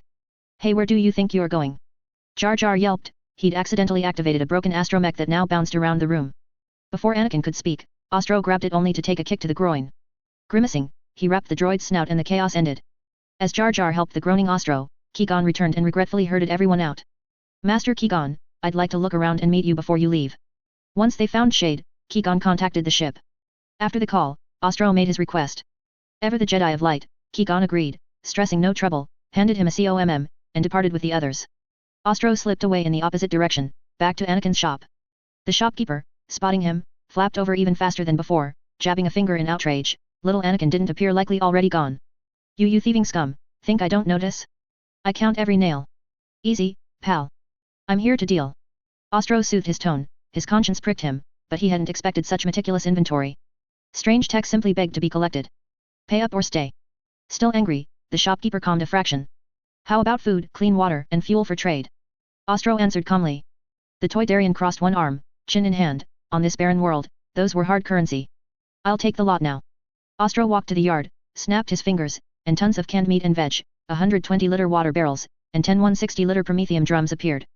The shopkeeper dropped to the ground, stunned less by the goods than by the impossible summoning no Jedi Knight could pull supplies from thin air. And no need for so much. He stammered, suddenly frightened. My lord, keep it all, forgive my rudeness. He knelt, trembling. Ostro turned, psychic energy flickered in his eyes, a chill spreading from his boots. No. I said it's a trade. His tone shifted. Serve me, the rest is yours. It's nothing to me. Werto wavered, such service courted trouble. He only wanted his shop and a quiet life, but refusal might be fatal. After a frantic mental storm, he yielded. My lord, Werto is at your command. Good. Gather every scrap of tech in this town, whatever the cost. He tossed Werto a communicator he'd fashioned with a world anchor. Use this. Ask when you need. Yes, my lord. And them. Ostro knew whom he meant. As usual, free the boy's mother. Yes, my lord. Head bowed, Werto looked up to find Ostro gone. When they reunited with Kou, little Anakin had already bought his freedom. What did you do? On the way back, Kou deliberately lagged. Once Anakin boarded, he confronted Ostro. He'd seen the shopkeeper's abrupt change, such force-wielding coercion skirted darkness. Ostro merely glanced around, distracted. Why hasn't it come? Before Kou could press him, the whine of a speeder engine sounded. Down. VZZZZT. Kou shouted. A red lightsaber flared as a dark figure on a speeder swooped in. The Jedi's own blade ignited, he shoved Ostro aside and met the attacker. Back to the ship now. Kou yelled while parrying. The ramp lowered as the vessel swooped closer. As the ship neared, Ostro judged the moment. Master, fall back. Lightning crackled from his hand toward the assailant. The ship closed in. Go. Kou leapt, landing on the ramp. Ostro yanked the dropped lightsaber with a thought and jumped after him. VZZZZT. Inside, before he could breathe, two blades hissed against his neck, their heat stinging his skin. Chapter 13, Star Wars 3. Who exactly are you? What is your purpose? And who was that person? Qui-Gon questioned him sternly. Although his apprentice, Obi-Wan, didn't know what had happened, out of trust for his master, he still drew his lightsaber and helped hold Ostro at bay. Whoa, ouch, ouch, ouch. You should know I'm immortal. That person has nothing to do with me, and if I had any malicious intent, you wouldn't be able to stop me. Ostro looked into Qui-Gon's eyes and spoke, his gaze full of sincerity. Although he couldn't completely alleviate Qui-Gon's concerns, Qui-Gon still retracted the lightsaber in his hand, then nodded toward Obi-Wan, who also retracted his lightsaber. Guards, prepare an empty room for him. Qui-Gon spoke to the surrounding guards, then looked back at Ostro. You know this is my final compromise. You will stay there during this time. After speaking, Ostro was led away by the guards. Master. Qui-Gon shook his head at his apprentice and said nothing, this was not something he needed to know. Meanwhile, on Tatooine, the mysterious person, bruised and battered from the psychic lightning strike, was being reprimanded by the person in the holographic projection. Not only was the mission ruined, but he also lost his weapon. It was a total disgrace. However, upon hearing that someone capable of releasing lightning had appeared among Qui-Gon and his group, the person in the projection showed intense interest. If the mission failed, then come back. Take your weapon, you must wash away this shame. After speaking, the projection extinguished. The mysterious person stood up, his eyes filled with endless killing intent. This shame could only be cleansed with the opponent's blood. He then drove his patrol speeder toward his spaceship, only to find the docking area completely empty. Damn it, who took it? It turned out that after Ostro subdued Wartu, he tasked him with collecting technological data and gadgets at any cost, allowing him to trade anything in exchange. Consequently, all the outlaws on Tatooine became excited and began searching everywhere for items they could trade, spreading the news far and wide. The most crucial items were fuel and energy, as these were strictly controlled strategic materials at all times, and Ostro happened to have plenty of them. Just then, a group of people who lacked a spaceship had to search nearby, discovered a brand new spaceship parked in the wilderness, and promptly stole it. Ostro, upon acquiring the spaceship, immediately threw it into his backpack, which is why the mysterious person couldn't track it using a locator. Time passed, and Qui Gonjin and his group finally returned to the capital planet, Coruscant. After escorting the Naboo Queen to meet the congressional ambassador, Ostro and Anakin were taken to the Jedi headquarters by Qui Gonjin and his apprentice, Obi-Wan. Inside the Jedi headquarters, Qui Gonjin reported encountering an unknown Jedi on Tatooine, introduced Anakin to the assembled Jedi Masters, and finally spoke about Ostro, the strange person who could use psychic lightning. As expected, Ostro's appearance surprised all the Jedi Masters present, who began discussing his origins and purpose. Only Master Yoda listened quietly. Ahem. Master Yoda's voice instantly silenced the discussion. Bringing discussion, meaningless, now. As Master Yoda spoke, the meaningless argument ceased. Led by Qui Gonjin, Ostro stepped into the familiar yet strange Jedi Council chamber for the first time, seeing the living Master Yoda. Oh. And also the Mother of Asterisker Jedi. Come closer, child. Master Yoda beckoned to Ostro. Ostro could only walk toward Master Yoda under the gaze of the many masters. As he approached, Master Yoda raised his right hand, slowly pointing his palm toward Ostro. Oh. Confusion, illusion, and reality. This world, is it real, child, you think? Perhaps having perceived something, Master Yoda's expression became even more benevolent. Temple, take him to, needs quietness, this child. As soon as Master Yoda spoke, the other masters began to object, but Master Yoda refuted them one by one and ultimately decided Ostro's destination. This was the first time in many years that Master Yoda had made a decision directly without discussion. After Ostro left for the temple with Obi-Wan, Master Yoda said to everyone present. Destiny, changed, perhaps. Everyone fell silent upon hearing this, and the ancient prophecy resurfaced in their minds, the one who would bring balance to the Force. Hey, I don't want pigtails. Inside the Jedi Temple, Ostro shouted angrily at Obi-Wan, but Obi-Wan merely shrugged, fiddled with his own pigtail, and indicated it was tradition. Resistance was useless, and not wanting to do anything inappropriate under the watchful eyes of the Jedi Masters, Ostro could only grit his teeth and silently accept it. Having lived inside the Jedi Temple for many days, Ostro was receiving instruction from an unknown master. He sat cross-legged in his spot, receiving guidance alongside the Jedi younglings on how to quiet his mind. It must be said that if Neos taught him the control and usage of psychic energy, the Jedi Temple taught him the introspection and mastery of psychic energy. The originally volatile psychic energy became peaceful under Ostro's control, losing a hint of its ferocity and gaining a touch of calm. If Neos taught external techniques, the Jedi taught internal techniques. With the combination of internal and external methods, Ostro felt he could defeat 10 of his former selves. After class, Ostro took out the lightsaber he had obtained from the mysterious Darth Maul. As psychic energy was injected, a black plasma beam emerged from it. Within the energy body, which was restrained by a force field, 5 colors gold, red, purple, green, and blue occasionally flashed, and tiny electric arcs sometimes jumped across the energy body. It truly was a colorful black. Ostro looked speechlessly at the lightsaber he had picked up, then sat cross-legged, recalling the lesson's method for returning his mind to tranquility. Finally, the lightsaber in his hand changed, the other colors gradually merged with the black, and a dazzling white light slowly radiated from it, turning the entire ion beam white. Hehe, I really am something. Ostro chuckled foolishly in his seat. Just then, Obi-Wan walked over, looked confusedly at the white lightsaber in Ostro's hand, but continued approaching. Ostro, my master, and I will be accompanying the Queen to the planet Naboo. I see you're doing well here, so you should continue your training. No, I'm going to. Hearing this, Ostro firmly insisted that since they brought him back, he should share the hardship and could also be of assistance. Thus, under Obi-Wan's moved gaze, and after consulting with Master Yoda, he set off with them. Hehe, I can't finish picking up all those things, I really can't. Chapter 14, Star Wars 4, The Return. Ostro and the others met again and headed to Naboo with the original crew. After many days, the Queen of Naboo returned. On the ship, the Queen had already made her decision. Upon landing, guided by Jar Jar, they found the sacred sanctuary where the Gungans were hiding. Everyone also realized that Padme Amidala, who had been with them all along, was the true Queen of Naboo. Through her explanation, the misunderstanding with the Gungans was resolved, and a pact was made with their leader, Ruga Urnas. The Gungans would help resist the droid army, while Padme Amidala would take her guards to arrest the Trade Federation's viceroy and retake the hangar to head into space and destroy the command ship. With the plan finalized, everyone began to execute it. The plan proceeded steadily until they encountered the mysterious man who had appeared on Tatooine, the red-faced Darth Maul. Leave him to us.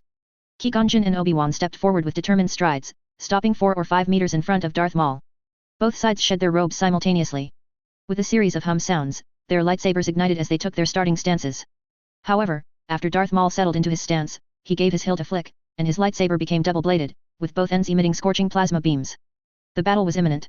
Move aside, move aside. Taste my lightning. Just as both sides were intensely focused, Qui-Gon Jinn and Obi-Wan were suddenly pushed apart from the middle. Ostro leaned forward, thrusting out the lightning he had been gathering in his hands. Under Darth Maul's gaze, which had turned to fury, the lightning struck the lightsaber he held before him. It turned out that after the group retook the hangar, Ostro had impatiently rushed inside, stowing away one of the unmanned ships and beginning to rummage through the nearby storage rooms. After all the pilots had departed, Padme Amidala was preparing to lead her people to arrest the Viceroy when they encountered Darth Maul blocking the doorway. While Qui-Gon Jinn and his apprentice confronted him, the others took a detour but ran into destroyer droids. Consequently, Ostro was drawn back by the sound of gunfire. He casually stored the destroyer droids into his backpack. Amidst the grateful gazes of the group, Padme Amidala told Ostro that Qui-Gon Jinn and the others had encountered a powerful enemy. Ostro then walked toward the location she pointed out and saw the two sides facing off at the entrance, leading to the scene where Ostro squeezed between them for a surprise attack. "You shall surely die." Scorched black by the lightning and emitting acrid smoke, Darth Maul let out a furious roar. Ostro also drew his own lightsaber and pressed forward. The white and red plasma blades collided, and intense energy erupted between the plasma fields as they ground against each other, making vroom hiss sounds. Qui-Gon Jinn and his apprentice exchanged a speechless glance and could only join the battlefield to assist Ostro's offensive. As the battle continued, Darth Maul pressed his lips together, his face contorted like he was constipated. The person before him was far too bizarre, fighting with the completely chaotic swings of a madman. Most importantly, the opponent's frantic style, which completely disregarded life and death, left Maul exhausted just trying to defend. Especially as he looked at the wound on Ostro's chest that was pierced through from front to back, Darth Maul fell into confusion. Qui-Gon Jinn and his apprentice circled the perimeter of the battlefield, only finding opportunities to step in for harassment. It wasn't that they didn't want to help Ostro, but his madman style was truly terrifying. He didn't distinguish between friend or foe and would even strike himself from time to time. Anyone seeing it would be filled with dread. Qui-Gon Jinn looked at the wounds on Ostro's head and back where patches of skin had been scorched away by the light beams because his movements were too wide. Even as a Jedi Master who had seen much, Qui-Gon couldn't help but shudder. It was too cruel. Finally, in a moment where Ostro's movements slowed due to his injuries, Darth Maul ruthlessly severed his head. Breathing a sigh of relief, Darth Maul finally engaged his old rivals, Qui-Gon Jinn and his apprentice, once more. Without the interference of the berserker Ostro, the two Jedi finally began their formal battle against him. During the fight, they reached the place of fated death. However, due to Ostro's interference, the master and apprentice were not separated this time.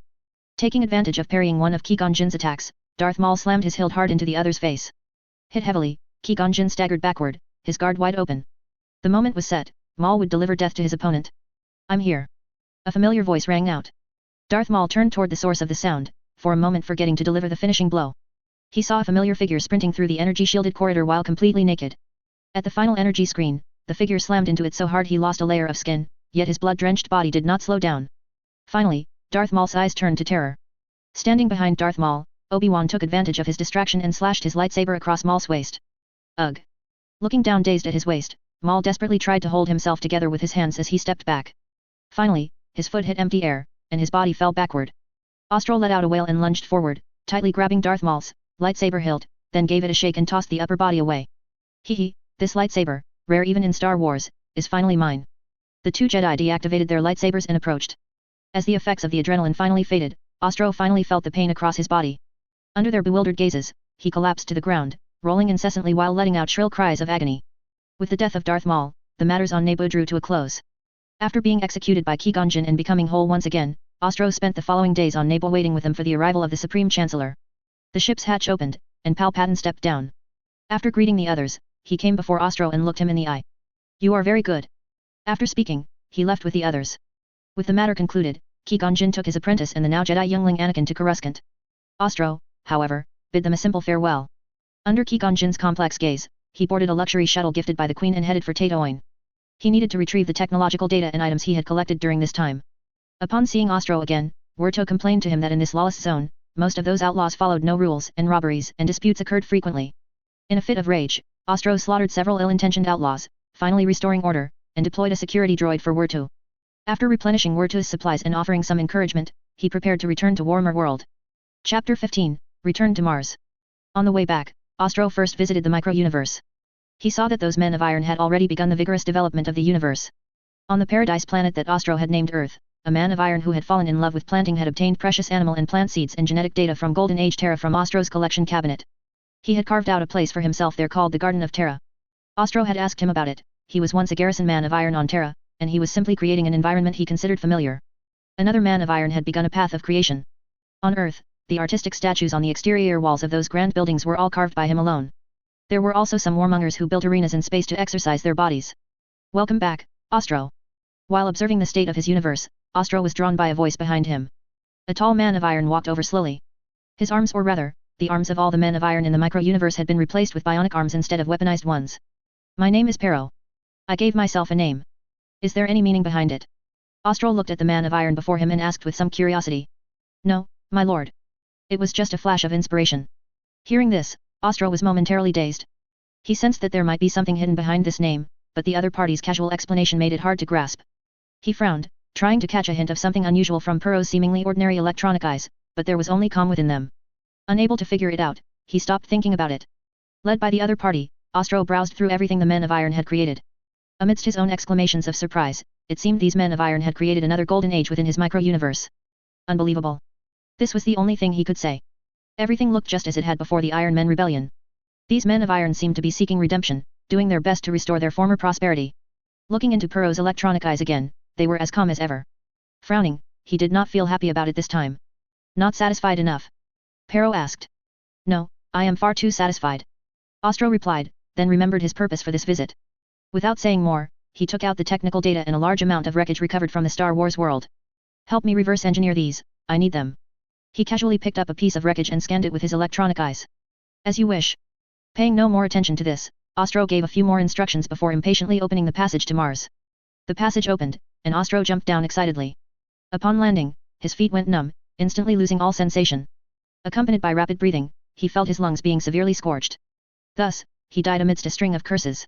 The reborn Ostro finally used his psyker powers to isolate himself from the environment. Calming down, he looked around. There was not a hint of green, only the red, parched earth and industrial wastewater flowing with a pungent odor. Giant factories in the distance continuously churned through ore and raw materials. Massive furnaces spat out searing flames and black smoke, staining the entire planet with a foul glow. The air was thick with the smell of metal dust, chemical waste, and machine oil. In the distance stood a cathedral that was both strange and familiar. It was pieced together from layers of rusted metal plates, coarse concrete, and some unknown alloy with a dim luster, covered in weld joints, rivet holes, and dents, hair-thin pipes and cables. The silhouette of the massive building in the distance was extremely irregular, as if countless industrial workshops and residences from different eras and styles had been forcibly piled and fused together. Some areas towered into the clouds, while others were low and heavy, bristling with gun ports and reinforced armor plating. The hum of various machinery, the grinding of gears, and the gurgling of pipes drifted from within. This is Mars? How long have I been gone? Clearly, no one was there to answer Ostro's confusion, but heavy footsteps echoed from the distance instead. Halt, unidentified psyker. You are under arrest. Resist and be neutralized. In Ostro's eyes, those approaching were robots draped in red robes, wearing masks of an unknown material with a metallic sheen. They looked more familiar the more he looked. Skitarii. Ostro cried out in surprise, and the Skitarii opposite him clearly judged his outburst as violent resistance. For the Omnissiah. Shouting their slogan, the weapons in the Skitarii's hands spat out searing rays, but they were all deflected by a psychic shield. Wait, I am not an enemy. Ostro waved his hands, but it clearly had no effect. Seeing that their ranged weapons were ineffective, the Skitarii raised their melee weapons, chanting dogmas and the name of the Omnissiah as they launched a death charge. As they charged, Ostro saw their bodies of metallic construction beneath the red robes. He realized that he could not communicate with these killing machines whose emotional controls had been deactivated, nor could he attack without explanation otherwise. He would never be able to explain himself later, especially to those fanatical cogboys. Ostro now clearly realized that he had likely been screwed over by the world anchor again. He just didn't know what time it was now. If it was the 41st millennium, he might as well just wait for death. I hope I can run into someone I know. However, the Skitarii clearly would not end their attack just because Ostro fled, as the entirety of Mars was within their defensive perimeter. It was equivalent to a game where the aggro range never resets, they would persist forever. The Skitarii behind him seemed to have called for reinforcements, as more and more figures gathered. Seeing that this couldn't go on, he had no choice but to temporarily disable them. A Skitarii approached, swinging a massive arc maul and shouting loudly. In the name of the machine god, for the Omnissiah. As the axe swung down, Ostro stepped aside to dodge, lightning beginning to condense in his hand. Go to sleep, all of you. He released psychic lightning toward the ground, and instantly the entire area was covered in electric arcs. The Skitarii were enveloped by the electricity, their bodies trembling, yet they still stubbornly tried to move. Beneath their masks, they continued to incoherently chant dogmas until the bones and electrical components in their bodies began to shriek. Is this a joke? I just came back to Mars, how did it turn into me invading Mars? Ostro was helpless. Without knowing the time, he didn't know the current state of the world, whether Neos had unified Terra, or if he had long since finished the unification and begun the Great Crusade, and whether his great filial son Horus had been sent to the temple yet. Sigh. This feels so difficult. Ostro sighed helplessly. At that moment, an even heavier set of footsteps approached from the distance, sounding like a heavy mecha slowly drawing near. Here we go. Ostro said weakly.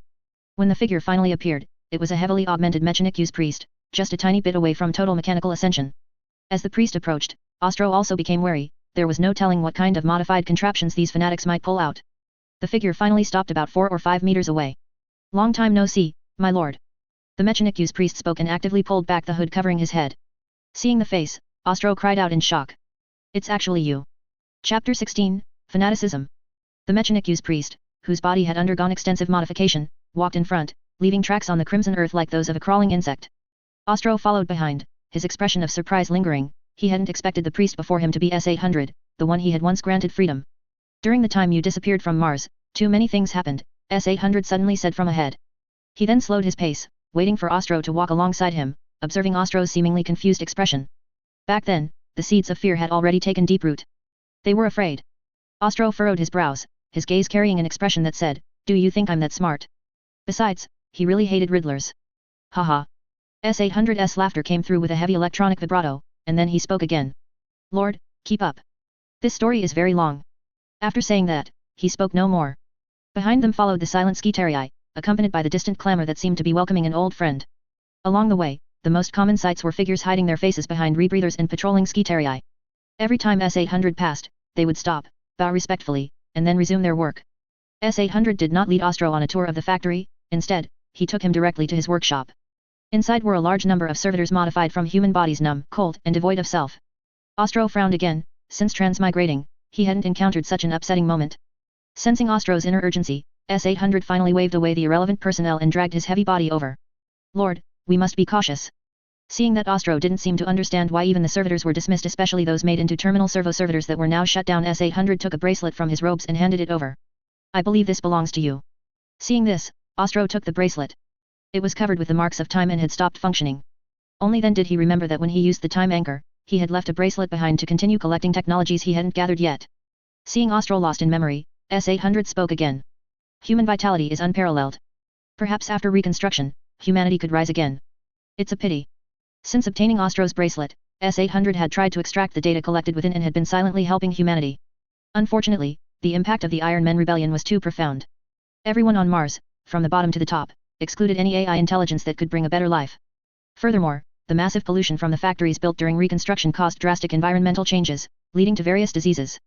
In this oppressive situation, a trend of self-modification spread across Mars. They believed their flesh was weak and unable to survive on Mars, so they tried to modify parts of their bodies into cheap mechanical forms. As you know, humans always look for some solace in despair. In Ostro's micro-universe, S-800 had often seen his employer pray whenever he encountered problems or setbacks, shouting Omnissiah before his mood improved. Although he didn't understand the principle, when humanity fell into low spirits and despair, he imitated Ostro's tone and spread the teachings of the Omnissiah to them. It had to be said that this method was indeed effective. People were no longer lost and terrified. With faith, they stepped out of fear. After gaining spiritual solace, they began to rebuild Mars. However, what S-800 didn't know was that this attempt brought a side effect. People began to worship machines and gears, but the fear of the Iron Men rebellion was etched into their souls. Assembly lines that required AI intelligence were dismantled, and knowledge was modified. Thus, criminals were turned into half-human, half-mechanical flesh cogitators, and flesh servitors replaced the former assembly lines. S-800 clearly hadn't expected the people's religious fervor to gradually turn into groups of fanatical cultists. They viewed the success gained through flesh modification as the descent of the Omnissiah. To get closer to the god, those people frantically modified themselves, believing that knowledge was the manifestation of the Omnissiah's power. Thus, a unique monopoly on knowledge occurred on Mars. In their view, only by modifying oneself more thoroughly could one get closer to the Omnissiah, thus gaining higher status. Since knowledge was the manifestation of the Omnissiah's power, they hoarded it in their own minds and refused to share it with outsiders. Ostro listened to S-800's summary of this period and gave him a long, silent look. So it turned out that the person responsible for spreading the word of the Omnissiah was himself. Omni the Emperor. He thought. Luckily he hadn't prayed to the Emperor, or else if he'd made him ascend to godhood early, the Emperor would probably have given him hell. Coming back to his senses, he saw that S-800's prosthetic limbs and tentacles now held several scalpels and chain swords. Is something the matter?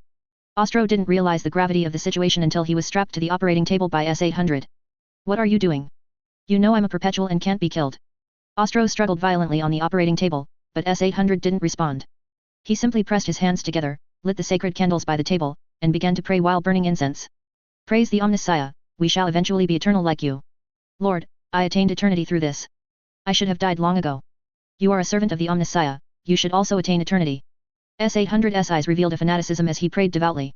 I told you I'm a perpetual. I can be reborn if I die, I don't need any eternity. Ostro shouted in terror as he watched the Saw approach. Damn it, you haven't even given me anesthesia yet. Being immortal doesn't mean it won't hurt, and this kind of pain is truly lethal. S-800 seemed a bit slow to react.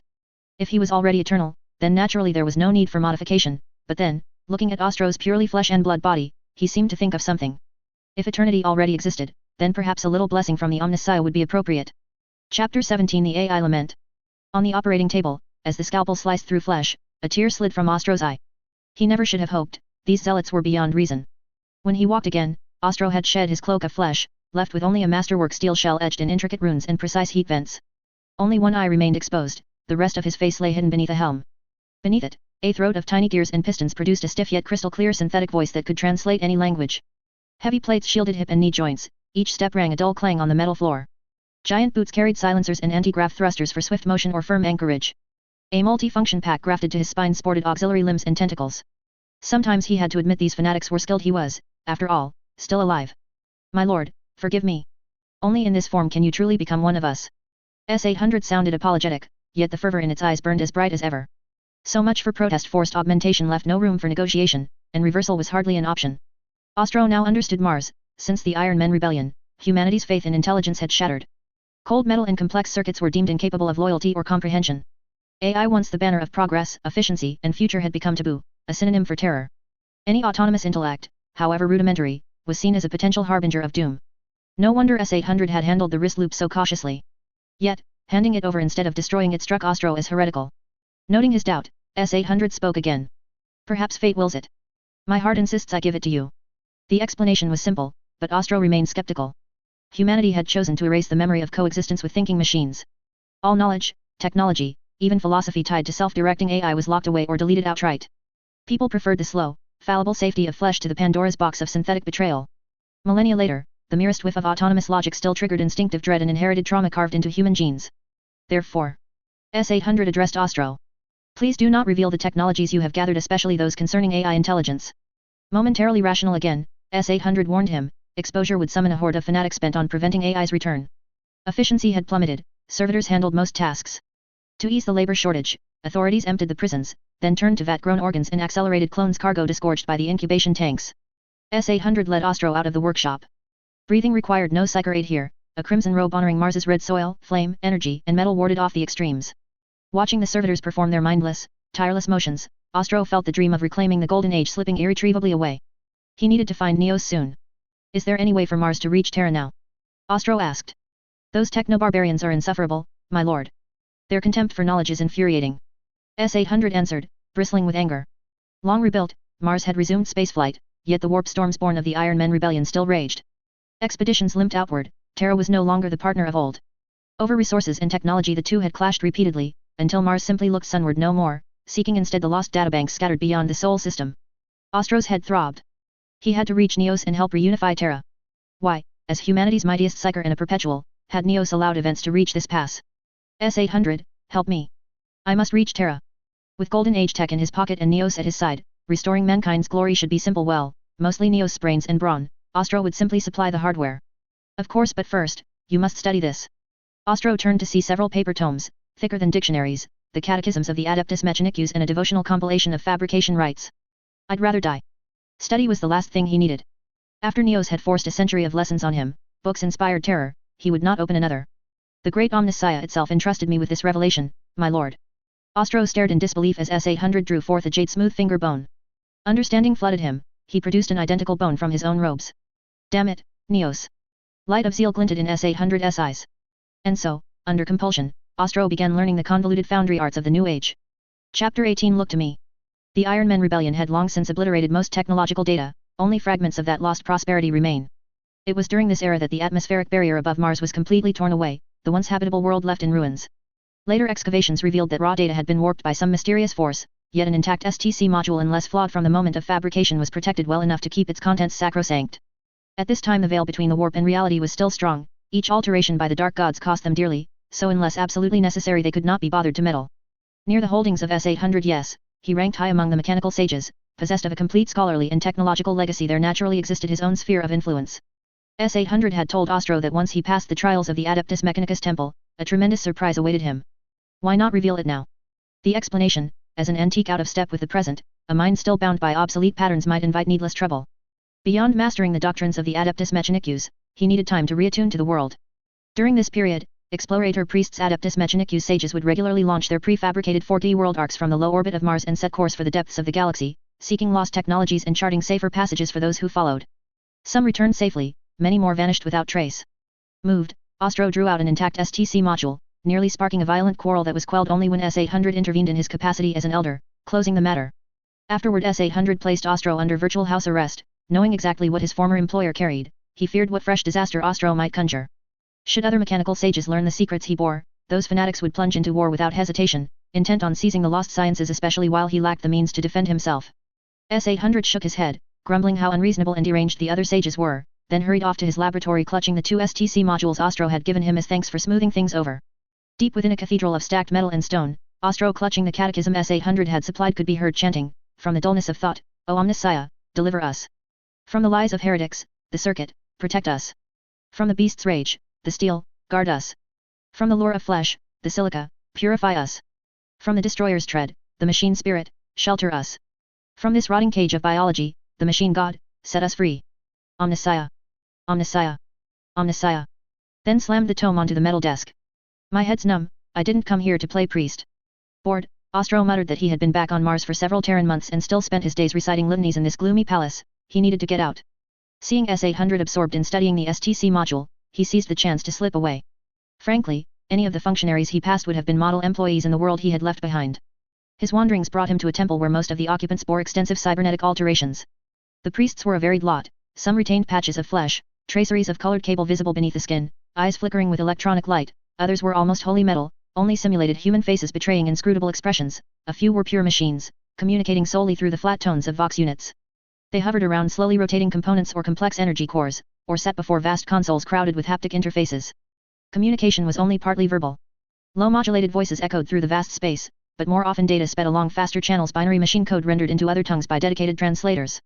Metal fingertips danced across consoles summoning intricate schematics, auxiliary mechadendrites indicated a minute weld joint and its latent flaw, hololiths passed between the priests, displaying data models of technological debris recovered by explorator sages from distant star systems. Their discourse centered on minute design variations, the fatigue limits of materials, abstruse passages from the sacred canon, and how to repair battle-damaged cruiser engines or precious golden age relics with minimal resources. Their debates could grow fierce. Blue sparks sometimes leapt across consoles, or mechadendrites dueled in soundless gestures but never carried emotion, driven only by pure logic and fact. Ostro, listening from the periphery, was bewildered, yet amid the flood of jargon he caught references to repair schedules he himself understood. It grated on him, a simple conclusion had to traverse half a dozen convolutions before it could be accepted. Everyone look to me. The intrusive voice cut through the heated exchange. All priests ceased and turned toward the speaker, regarding the unfamiliar Mechanicus priest. Seeing every optic fixed on him, Ostro jumped down from the servitor unit he had climbed. He stepped up to a hololithic schematic he had studied earlier, something within his expertise, and at once produced the complete design data. Those who had been irked by the cavalier alteration of debris data they had bought at dear cost from an explorator sage now saw, to their astonishment, a flawless blueprint, every parameter simulated perfectly, as though fresh from the original manufacturum. Excitement rippled through the assembly.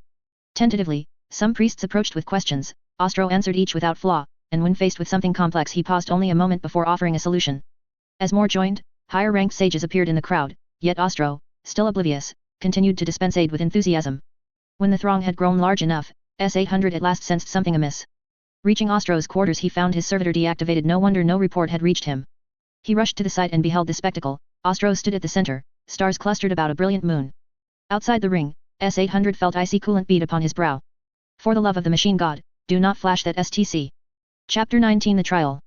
Outside, S-800 was anxiously trying to push his way in, while Ostro, thrilled to finally show off his limited knowledge in front of everyone, grew so animated that he waved his arms whenever excitement seized him. When a priest hoisted a half-ruined STC module, Ostro studied it for a long moment, then quietly consulted the book of inscription and learned it was merely a domestic appliance template, one he happened to own in pristine condition. He reached into his pack to fish out a replacement and gift it on the spot, only to feel a metal arm clamp down on his wrist before the module could emerge. He turned and saw S-800 panting, if the whir of the internal infusion pump counted as breath. S-800 was furious though Ostro could read nothing on that rebuilt face. Still, forcibly shutting down that servitor had clearly been a mistake. S-800 said nothing, he simply dismissed the nearby priests and marched Ostro back to his quarters. By the Omnissiah, you hadn't pulled the STC module out, especially not a whole cache of them, or I'd have been beyond saving. S-800 was rattled. When had he last felt such emotion? Since his creation, his feelings had rarely surged like this. Ostro plainly didn't understand. He only knew raw data mustn't be exposed lest it be corrupted, but surely a damaged relic of the Golden Age posed no risk. Seeing the open bewilderment in Ostro's eyes, S-800 spelled it out: anything less and the man would get them both killed. An STC standard template construct was no single shape. To suit every world it might be cube, polyhedron, rhombus, sphere. Yet every unit housed an AI intelligence, and the most advanced carried self-aware machine spirits. Had anyone spotted Ostro with a trove of intact modules, best case, heresy charges and confiscation. The galaxy still trembled at the thought of another Iron Man rebellion born of rogue AI. So everything I've collected has to sit and rot? The words stung. All those years of scavenging worthless? His dream of preserving knowledge for humanity shattered? Seeing Ostro slump, S-800 cleared his throat if he still possessed one. Not at all. You could entrust them to me, ahem, that is, step by step, my lord. When we reclaim STC modules we don't activate them, we extract the scientific data and purge the AI component, nothing more. S-800 had almost blurted his true desire. Why did exploratory priests enshrine recovered STCs instead of using them? Because every intact unit carried AI. Only after decades of prayer-sanctioned parsing can the tech data be separated from the AI core, lest the data be tainted by dark powers. Grateful for the explanation, Ostro happily tossed him 2 STC modules. S-800 caught them, turned to leave, and felt Ostro tug his arm. What about the surprise you promised? You never told me. Ostro sulked. If you're going to dangle a secret, at least deliver. This habit of cliffhangers begged for a punch. My lord, the matter, well, now is fine. Your followers await your return. He had meant to tease until Ostro passed the tech shrine trials, but when 5 pristine modules landed in his hands, restraint collapsed. Damn, I should have held out longer, S-800 thought, recalling his employer's past antics. Regret was useless. Still, he glanced back 3 times as he left. Only after the hatch slid shut did Ostro blink in confusion. I have followers? Since when? I should have asked. But S-800 was already gone, hurrying off on urgent business. Calling him back felt rude. With free time forbidden, Ostro cracked open the sacred tomes, each twice the thickness of a dictionary, some devoted to proving that 1 + 1 = 2 by the grace of the Omnissiah, others listing 300 ways to court a machine spirit. Hey? Machine spirits? They pop up this early? Skeptical, he followed the books right and addressed the terminal beside him. Static crackled, the screen died, and the console rewarded him with a punitive electric jolt. From that day Ostro settled in, slipping into the micro-universe whenever privacy allowed. With the men of iron laboring, the world steadily improved. Occasionally he visited Earth to breathe air still free of pollution. Each time he returned from Mars the Iron Men greeted him with glee, half convinced the cosmos had birthed a new life form, the tin-plated monkey. Time accelerated. After maddening study, the trial arrived. Outside the soaring tech shrine, hopeful apprentices carried their aspirations toward the halls of faith. The rite of validation was about to begin. Ozone and molten metal hung in the air, mingling with ancient canticles and the low hum of precision instruments. In a chamber laced with glowing conduits and flexing mechadendrites stood the examining Mechanicu's priest, his body scarred by war or augmentation, eyes burning with fanatic hunger for knowledge. A second priest almost entirely alloy approached. Red luminators glowed in his sockets, fingers ending in delicate mech claws. He advanced in silence, footfalls echoing while optical lenses swept over each candidate as though dissecting every atom of their soul. Prove you are worthy to comprehend. Prove you can bear the weight of knowledge that must never be understood. The priest's words grated through a throat-mounted vox, cold and metallic. Then he waited, optical sensors flickering as they logged every micro-reaction. No mercy, no haste, only absolute, frigid assessment. Chapter 20 Fix a Titan? The apprentices filed in one by one. Inside the shrine Ostro hung back, letting the crowd swallow him. When an occasional apprentice spotted him and offered a respectful salute, he returned it with awkward embarrassment, then slipped deeper into the shadows. For every success there was a failure. Those who passed were whisked away by waiting priests. The luckier failures could retake the test, the unlucky ones were packed off to an assembly line to tighten bolts while the grindstone of competition crushed them again and again. At last the hall emptied until only the final apprentice was led out. Only then did Ostro step forward for his own assessment. The other Mechanicu's priests had no idea what this heavily augmented stranger wanted, but one greeted him politely. Can I help you? Ostro felt even more awkward. S-800 had never mentioned that examinees were supposed to be baseline humans. His own modifications were so extensive that several apprentices had mistaken him for a senior invigilator. With the Book of Inscription he could indeed play the part, yet the sacred protocol had to be followed, connections or not. I'm here for the test, he said. The reply left the priests blinking, but they filed the paperwork. A mechanical sage who had been about to leave returned and stared at the heavily rebuilt Ostro in surprise. Your mentor must have great expectations, investing in you so early. Apprentiles had neither the authority nor the resources for self-augmentation, only a mentor willing to gamble on a pupil who might still fail could justify such expense. It was rare, especially now when every scrap of resource was rationed, otherwise Terra would not be squabbling with techno-barbarians and distant colonies. Hey, I know you. A lightly augmented priest popped up. He remembered the stranger who had shown in the shrine last time. To his shock, that prodigy was still only an apprentice. The examining sage, curious, bent protocol rather than break it. Instead of basic questions, several servitors wheeled in a rapier-class titan under repair. I'm supposed to fix a titan. Ostro's eyes widened. He pointed at himself, the neural links to his mechadendrites trembling with excitement. He could do it thanks to the book of inscription, but these were pristine schematics. Who knew what mad hacks these zealots had grafted on? He shot a sour glance at the admiring priest. Thanks, really. I am Muka 30. Along with several mechanical sages, I oversee this priest examination. As the senior participant, I need only monitor from the rear.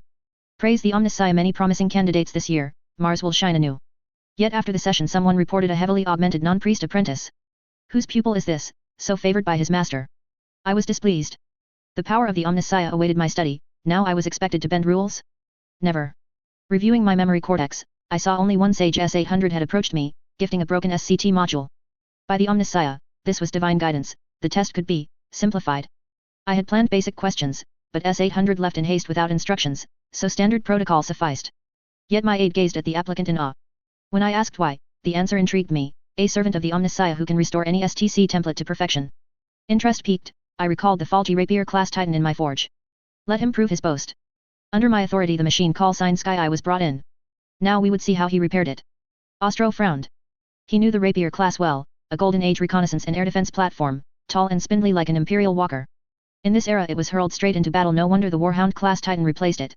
He put speculation aside. Mechadendrites scanned chassis, drivetrain, armor, weapons, power cells. Guided by the book of inscription he fixed every fault he found. Yet when external repairs ended, the engine still refused to start, problem internal. He climbed the ladder, popped the hatch, and squeezed inside. The cockpit, originally single crewed with an AI intelligence, now crammed 3 operators after the AI was stripped out. He jacked a data probe into the console.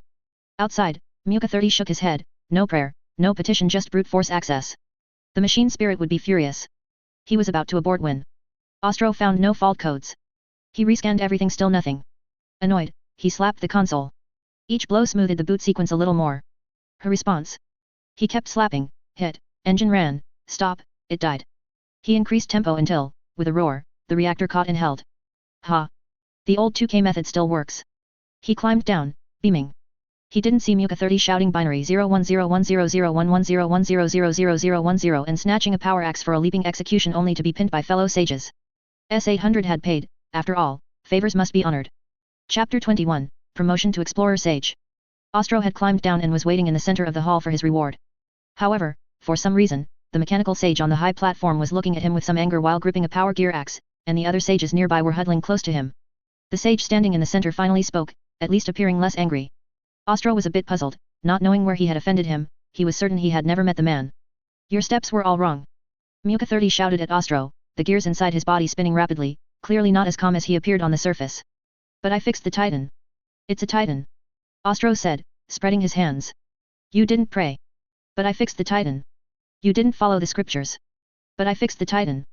Clearly, neither side could convince the other. Just as they were at a stalemate, heavy footsteps echoed outside the shrine. A figure familiar to Ostro walked in. S800 was in a rush. He had become so engrossed in studying the STC module that he even forgot today was Ostro's assessment day. Although he had made some arrangements, the important thing was that he had forgotten to explain the situation. Ostro clearly couldn't fully integrate, which wasn't something that could be solved overnight. He should have been present. Thinking of this, he hurried over. As expected, Sage Muka 30 on the platform was clearly a bit angry. Fortunately, he had made dual preparations. He nodded to the 2 sages standing close to Muka 30 before walking over. Sage S800, I believe I need an explanation. Seeing the newcomer, Sage Muka 30 finally suppressed his anger. But S800 didn't offer much of an explanation. He silently walked up to the high platform and began a whispered secret talk with him. The 2 surrounding sages later joined in, and intense discussions broke out from time to time. Finally, the discussion seemed to have concluded. S800 looked at Ostro with some heartache and then breathed a sigh of relief, appearing very conflicted. Ostro finally became an official priest, and his data was uploaded to the archive shrine on Mars, giving him a legitimate identity. He then followed behind S800 to return. My lord, now that you have an official identity, you can move around freely up there. There is one more thing you need to be careful about. Chinook energy cannot be used at will. With the storm erupting in the warp, psychers in the real world were becoming more numerous. Those who couldn't control their own power would always cause terrible damage to those around them, therefore, most people felt mostly fear towards psychers. Changing the subject, S-800 entered Ostro's newly acquired identity code into a terminal and used his authority to upgrade him to a sage. Now, Ostro could be considered a high-status mechanical sage. That's it. Ostro could hardly believe it. He had suffered for so long just for this. But S-800 still patiently explained that this process was unavoidable. It was also a measure to prevent some extreme rogue technicians from researching and using AI intelligence themselves. He also stated that these were just the basic elements. Next, he would need to determine a primary research direction or career path. It must be Explorer Sage. Ostro decided immediately, and S-800 agreed after a moment of reflection. They then returned to his Forge Shrine, and he requested that Ostro must complete the promotion process. Ostro could only agree. After all, when in Rome, do as the Romans do. What? I was originally a native? Then never mind. After undergoing a series of complex and heavy rituals, Ostro became an explorer priest as he wished. You can take me to that surprise you mentioned earlier. Also, what's the deal with those followers? Ostro then asked S-800. It turned out that during the Iron Men Rebellion, Ostro had saved a large number of people. Among them, a group of people who admired Ostro's heroic combat inevitably emerged. During the period when Ostro disappeared, those members who used to pilot mechs on Mars gradually formed groups and eventually became the so-called Night Houses over time. Among them were those saved by Ostro who harbored a desire to repay him. The Night Houses they established had always followed ancient family oaths and spent the following days searching for Ostro. This continued until they met S-800, who wasn't yet a mechanical sage at that time. Of course, they wouldn't easily trust a stranger until he produced a bracelet from the Golden Age, the one Ostro had left behind when he went to the other world. Under S-800's analysis, it was confirmed that the bracelet's owner was indeed Ostro. They then swore to temporarily follow S-800's orders while waiting for Ostro's return. The long search had led the Knights to believe that the person they were looking for had long since died in the war, but S-800's appearance gave them enough confidence. They supported each other during this dark era and became a Night House of considerable influence. Until Ostro returned from the Star Wars world, S-800 used the bracelet to find Ostro, who was being pursued by the Skitarii. So, I have a Night House now. Ostro was in disbelief. He hadn't expected his unintentional actions back then to bring such a reward, even though he had never thought about it. However, it seemed Ostro had also been gifted a forge shrine on Mars. As for how he got it, it was thanks to the STC module Ostro had given S-800. Those fanatics in the Mechanicu's Council, upon seeing these complete STC modules, directly approved the construction site for a shrine and handed it to S-800 for safekeeping. This had been completed while Ostro was still studying in his forge shrine. I didn't expect my charm to be so great. Ostro was a bit vain. With an excited heart, he followed S-800 to his own forge shrine. From now on, that place would be his exclusive territory where he could recruit residents and forge weapons and ammunition. As long as he didn't rebel, he could do whatever he wanted after completing the forge quotas uniformly allocated by Mars. They arrived at an empty forge shrine. Calling it a shrine, it was more like a factory shaped like a shrine. In the distance of the factory was the residential area. In the coming days, Ostro's future subjects would establish a massive hive city world here, facing the forge shrine from a distance. Although there was only a rough outline now, fortunately, because the STC cleared the way, the Adeptus Mechanicus Council gave him plenty of time to build his territory. S-800 had already arranged the first batch of 5 million residents for him, who were currently building the hive city. For the factory part, some tech priests were also arranged to help. Those priests could not be gifted and could only help in Ostro's factory temporarily under the name of being seconded. Ultimately, Ostro would have to find a way to recruit or train them himself. Chapter 22, Night Houses. In the center of the Forge Shrine's plaza, representatives from 13 different night houses had long been waiting. They were not acting alone, each led dozens of fully armed squire knights. These war machines, standing several meters tall, had steel bodies glowing with a dull red luster under the high temperature. The knights of each house wore different attire, and their night mecha were painted with unique colors and family crests. At this moment, they had restrained all killing intent and were waiting quietly. Seeing S-800 approach, a steadfast-looking old knight dressed in family attire took a step forward and spoke. My lord, as per your request, 13 night houses await your orders. S-800 said nothing, only pushing Ostro, who was following beside him, forward. Oh. Lord Kolo, do you still remember your ancestral teachings? I have brought back the person you have been searching for. Ostro was suddenly pushed out. Seeing everyone turn to look at him, he felt a bit embarrassed for a moment and simply waved his hand in greeting. However, they seemed somewhat confused. So much time had passed, yet the person before them appeared far too young. Even a veteran figure like S-800 had only extended his life to the present day through extensive physical modifications. The person before them didn't have many modifications, no matter how they looked at his body and exposed skin, he didn't seem like someone of great age. Seemingly understanding their confusion, S-800 didn't offer much explanation. He simply raised his power gear axe silently. Before anyone could react, he swung it at the dazed Ostro, sending his head rolling. You. Lord Kolo found it difficult to understand. S-800 had said the person before him was the one his family had sought for dozens of centuries, yet after just a moment of doubt, S-800 had executed him. One must know that the relationship between night houses and the priests of the cult Mechanicus was mostly mutually beneficial. The night houses chose to cooperate with and work for the mechanical sages. In exchange, the mechanical sages provided them with weapons, equipment, and ammunition. They cooperated while maintaining a certain degree of independence. Seeing this, the members of the night houses raised their weapons, though they remained somewhat restrained. S-800 then pointed at the fallen Ostro. Everyone looked over and saw his remains gradually dissipating, while a grumbling voice came from outside the shrine. Damn it, S-800, you nagging piece of work. Ostro, now wearing only a robe, ran inside. He cursed as he ran, coughing up blood. Damn, the air on Mars was too poor. Of course, this might have just been S-800's twisted sense of humor. Connected to their ancestral night mecha, they had known the person's appearance from their former masters long ago. This obsession, spanning dozens of centuries, was already etched into their souls. The Ostro who ran in no longer had any modified parts, revealing a youthful appearance. Was this not exactly the person in their memories? Seeing this, Lord Kolo finally made up his mind, stepped forward, and knelt on one knee. By the House of Aslax, I swear our loyalty to you. We are willing to be driven by your will. Seeing this, the members of the other night houses also stepped forward one by one to take their oaths. From then on, Ostro finally had his own power base on Mars. S-800 was one part, along with the 13 night houses that had sworn loyalty to him. Loyalty and service were different, this meant they were now deeply bound to him. The fate of their houses would change according to Ostro's will. Wherever he pointed, the night houses would crush the target with their steel bodies. Even if Ostro wanted to rebel against Mars, they would not hesitate. To be honest, Ostro didn't quite understand their behavior, but he only needed to know that they would be loyal to him. Through their respective oaths and introductions, he also learned about their houses. Lord Kolo was the first to speak and the eldest. His full name was Kolo Aslax. His house was known for defense and resilience. Their motto was resilient as a shield, and their crest was a metal shield. Diasir Ndis, current lord of House Sir Ndis, a man with a steadfast face. Motto solid as a rock. Crest, a pickaxe. Golia Clawlaus, current lord of House Clawlaus, a valiant woman with short hair. Motto, the cold wind approaches. Crest, a blue ice crystal. Loya Sorens, current lord of House Sorens, a middle-aged man with long hair. Motto, fearless. Crest, a cross. Liam Titan, current lord of House Titan, a middle-aged man with long blonde hair. Motto, steel and blood coexist. Crest, a giant cog. Caleb Lucerne, current lord of House Lucerne, a spirited-looking middle-aged man with short hair. Motto, war song is a blade. Crest, a harp. Finn Veranda, current lord of House Veranda, a middle-aged man who looked somewhat aged. Motto, crimson is the destination. Crest, a cog over fire. Grayson Espes, current lord of House Espes, a muscular middle-aged man with short hair. Motto, forge ahead. Crest, a silver sailing ship. Caspian Omega, current lord of House Omega, a mature middle-aged man with long black hair. Motto, the storm approaches. Crest, eye of the storm. Gareth Arcadus, current lord of House Arcadus, a thin, small middle-aged man with short hair. Motto, insight into opportunities.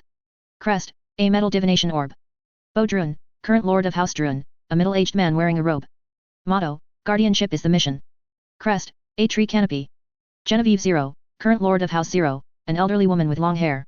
Motto, fight without ceasing. Crest, a metal heart. Pero Agard, current lord of House Agard, a relatively young middle-aged man. Motto, the stars are eternal. Crest, a star. Loyalty is the mission. Ostro finally spoke, but currently, there was nothing he needed them to do, so he simply told them to return for now. The leading old knight looked up, his eyes flickering with complex light awe, and a heavy sense of the future. He whispered again. As you command, my lord. Then, Lord Kolo signaled his clansmen to rise. The lords and knights of the 13 houses stood up simultaneously, the massive bodies of the night mecha behind them causing the ground to vibrate slightly. They adjusted their formation and withdrew like a tide of steel, disappearing into the shrine. In the air, the echoes of those 13 oaths of loyalty lingered for a long time. After they left, Ostro's heart could not settle for a long time.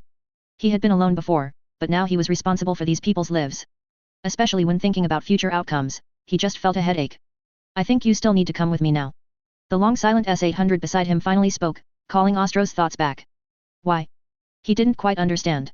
Hadn't everything been resolved? What else could there be? But S-800 didn't say much, pointing to where Ostro had disappeared earlier. On the ground were those shed metal appendages and modified parts. Realizing something, Ostro turned to run, but S-800 grabbed him by the scruff of his neck. Chapter 23, Aging it, Strengthening it, and Recreating Glory. Ostro modified his body once again amidst his own screams. His life after the modification was now focused on the construction of his forge shrine and the distant Hive City world. Recalling the descriptions of Hive Cities from his previous life, he couldn't help but feel a sense of unease. He didn't want the underhive of his own Hive City to become so chaotic. He had no choice but to seek help from the Men of Iron in the micro-universe. They agreed readily, but upon seeing the blueprints Ostro produced, they became quite resistant, not because they were unwilling, but because asking them to build such a thing was like asking the world's greatest architect to build a pit latrine in the countryside.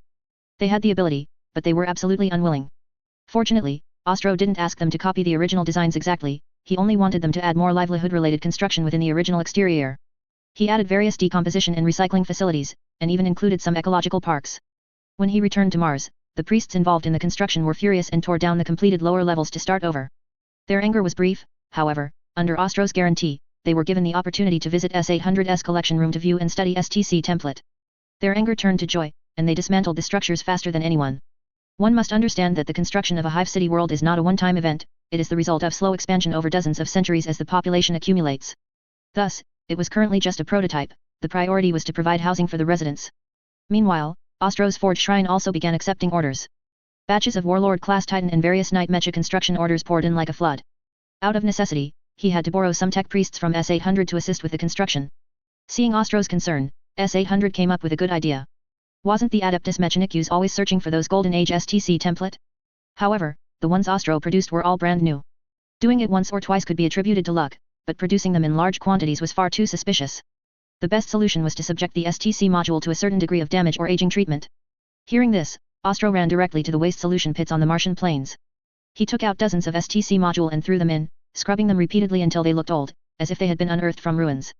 Then, he quickly went to the Mars Recovery Tech Shrine to hand them over, receiving a large amount of aid supplies and seconded priests in exchange. Furthermore, at the cost of allowing them to study STC module at will, he began recruiting those independent priests on Mars. With such a requirement met, those independent priests submitted applications in droves. Ostro didn't care about the details and left the screening to S-800. S-800 was initially reluctant, as he still had his own research to do, until Ostro threw him an STC module. S-800 then patted his chest and guaranteed the task would be completed. Ostro thought his own speed was too slow, so he had to ask the Men of Iron for help. Thus, within the micro-universe, the somewhat bewildered Men of Iron began damaging or aging pristine STC template, forming a strange production line. When resources ran out, they would simply take out an STC module, and resources would no longer be lacking. This is not a long-term solution. S-800 found Ostro again. During this period, Ostro had produced too many modules, which had already attracted the attention of some interested parties on Mars. Then what's the solution? As the saying goes, it's easy to go from frugal to luxurious, but hard to go back. Having grown accustomed to the days of solving any problem by throwing an STC at it, he was truly reluctant to use any other method. S-800 pointed toward the Martian sky, indicating that if he obtained a forge arc of his own, he could use it as an excuse to take a trip through the universe, and then he would have another excuse when he returned. That was true. Upon hearing this method, Ostro went to the forge dockyard and placed an order. He named the forge arc that would soon be his flagship, the treasure ship. Back inside his forge shrine, S-800 seemed to see through his thoughts and said, "Now is not the time to go to Terra." Ostro looked toward S-800, the other party always seemed to be able to guess his inner thoughts. However, S-800 simply stated that he had lived far too long and seen so much that he could understand things at a glance. He also explained the reason to Ostro. At this time, the relationship between Terra and Mars was not good. Or rather, ever since the warp storms cut off communication between the colonies, different cultures had emerged in those places over the long ages. Those colonies capable of traveling into the universe would always have more or less friction with Mars, such as the raiding of resources and technology. Such things always incited the greed of others. Currently, Ostro, with only a single forge arc, was not suited to travel too far, as he would be vulnerable to attacks from those raiders. It would be safer to go to the places he wanted only after he had a fleet. After waiting on Mars for several years, news finally came from the dockyard that his treasure ship was finally completed. He could set sail immediately after recruiting a crew. His excitement was beyond words. This was a real spaceship, not a model. After borrowing a batch of crew members from S-800 and finding the night houses, who dispatched a group of members, they set off into space with great fanfare. Ostro stood on the bridge of the Forge Arc treasure ship, feeling the cold touch of the metal. He looked through the viewport, gazing at the planet below that was gradually shrinking Mars. The Arc's engines emitted a low hum, like an iron beast awakening. Every vibration made his body resonate with the ship. Behind him, tech priests were using sacred candles and sacred oils to begin prayers to appease the ship's machine spirit. Runes composed of molten metal flickered in the darkness, telling of the birth of yet another new machine spirit. Engine charging complete. The Ark has cleared Mars gravity well. The voice of the Voxcaster echoed through the bridge, carrying a thick, metallic synthesized tone. Ostro slowly raised his hand and pointed in a direction in the universe. The helmsman at the helm nodded, and the engines began to roar. As the accumulated energy began to burst forth, the ship also began to slowly accelerate, sailing in the direction Ostro pointed until it finally vanished into the void of the universe. As the ship's speed increased, the voices of the crew reporting ship data rose and fell. People began to grow nervous. In this era of surging warp storms, every voyage was a challenge. Those brave pioneers had paid a tragic price to open up limited safe routes, and the direction Ostro, the master of this forge arc, had just pointed was no ordinary route. "My lord, the speed has reached the standard. We can engage the warp drive. Shall we? The Geller field is ready." "No, we'll just cruise around this vicinity." Ostro's words came from behind the crew, and the originally nervous crowd was stunned by his words. We were all prepared to lose our lives, and you just want to cruise around? They seemed unable to believe it until Ostro repeated himself. Only then did everyone snap out of it. According to his requirements, they simply increased the speed to the maximum and began wandering within the Sol system. Chapter 24, Principles. After wandering the cosmos for several Terra months, Ostro returned to Mars, and his subsequent actions caused a sensation in the Adeptus Mechanicus Council on Mars. He returned with dozens of STC modules. One must know that the areas near Mars had long been scoured clean, and if any remained, they were hidden deeper. Well-established colonies had long lost their chance. Mars was also eager to find STC modules quickly, so they would not initiate war unnecessarily, unless relentlessly pursued by the enemy. Back in his Forge Shrine, the assembly lines had already begun operating. Watching the Titans and Night Mechas slowly emerge from the lines, he felt a moment of sentimentality. These forms were familiar from his previous life, but worry soon clouded his brow again. He needed to quickly assemble his own fleet to go to Terra and find Neos, all while ensuring his own safety. Using his traditional skills, he began to tinker with these technologically modified creations. At least during this period, Mars was not as conservative about technological innovation as it would be in later generations. As long as AI intelligence was not involved, most research applications could be approved. However, most of the Golden Age high-tech data and STC modules he acquired unfortunately required AI intelligence to function. Either he handed them over, and if they could remove the AI part, they could still be used; if not, they would merely be enshrined in the tech shrine for public display. This left Ostro somewhat speechless. Ostro was busy assembling his fleet on Mars, while the internal affairs of the Forge Shrine had been entrusted to S-800, who was given full responsibility. Until this day, S-800 sent someone to notify Ostro to go to the Mars Council, as there was an important matter to discuss with him. Without much thought, he put down what he was doing and, guided by a servant, took a shuttle to the center of power on Mars, the Mars Adeptus Mechanicus Council, an even larger Forge Shrine. At this time, Mars was still a council system, controlled by the most sagacious individuals. Stepping inside, the light was dim. Sometimes he truly didn't understand why the environment had to be so oppressive and gloomy. In the center of the hall, instead of tables and chairs, there was a giant metal disc, its surface covered with countless constantly changing runes and circuit diagrams, like a living star map. Around the disc stood dozens of ancient beings known as Archmagos. The title Fabricator General of Mars appeared after the pact with the Emperor. They were not typically human in appearance, some had limbs replaced by precise mechanical arms and appendages, some had their heads replaced by massive metal craniums covered with data ports and monocular observers, others were completely encased in heavy metal, covered with conduits and heat sinks, with only one or more pairs of eyes, flashing with electronic intelligence, exposed. Among them, a familiar figure appeared. S-800 was also present. They wore heavy, oil-stained red robes. Ostro seemed to recall from his previous life that these robes might not have been washed since they were first put on. The robes were embroidered with complex insignias representing their respective sects or workshops, some were ancient sacred geometric patterns, while others were rough and powerful gears and flames. Their communication was as always, through language or the Adeptus Mechanicus's universal binary mechanical language. The air was filled with a low-frequency hum, the sound of countless minds synchronizing, calculating, and discussing. When Ostro entered, the sound instantly ceased, and they all scrutinized the young explorer sage who had created miracles. Someone said you violated the will of the Omnissiah. One of the Archmagos, who was no longer in human form, articulated the reason with his electronic synthetic voice. It turned out that during the construction of the Hive City, some fanatics discovered that certain areas, which should have been steel and flame, circuits and cables, had been modified into so-called ecological parks, a blasphemous act. They reported this to the council. One must know that these were blessings from the Omnissiah. Some fanatics, in their desire to be closer to God, had modified themselves to the point of being just one step away from mechanical ascension. As time evolved, this path, originally intended to prolong life, became distorted. Ostro's human changes, on the other hand, were out of place, a form of blasphemy. They only needed to offer loyalty, their lives would belong to the Omnissiah, to steel and flame, circuits and cables. After hearing the reason he was summoned, he was speechless. He looked at the familiar figure, who was rubbing his metallic appendages, specifically where his index finger and thumb would be. Ostro instantly understood, this was their secret code, even though Ostro himself had taught it to S-800. Ostro pulled out the STC modules he had found during this period from his backpack, not an unrestricted bag, and fiercely threw them at those people. I blaspheme. I am a heretic. Ostro walked up to each Archmagos, speaking while flicking an STC module at their face. They then carefully caught the thrown modules, until he reached S-800. After a moment of silence, he bypassed S-800's outstretched head and threw it at the Archmagos next to him. The sages collectively thought, in principle, it's not allowed, but he has too many principles. The matter concluded after Ostro presented a large number of STC modules, granting him significant freedom. As long as it didn't involve AI intelligence, he could do whatever he wanted, with the council's endorsement. Of course, S-800 wouldn't be forgotten, this was also his reward. After all, Ostro was too lazy to manage and wouldn't manage well, so it was best to leave it to professionals, and he wouldn't cause any more trouble. His fleet was still being assembled. With the STC modules paving the way, his orders were prioritized, and his shrine had recruited a large number of personnel. His first batch of residents had already moved into the hive city.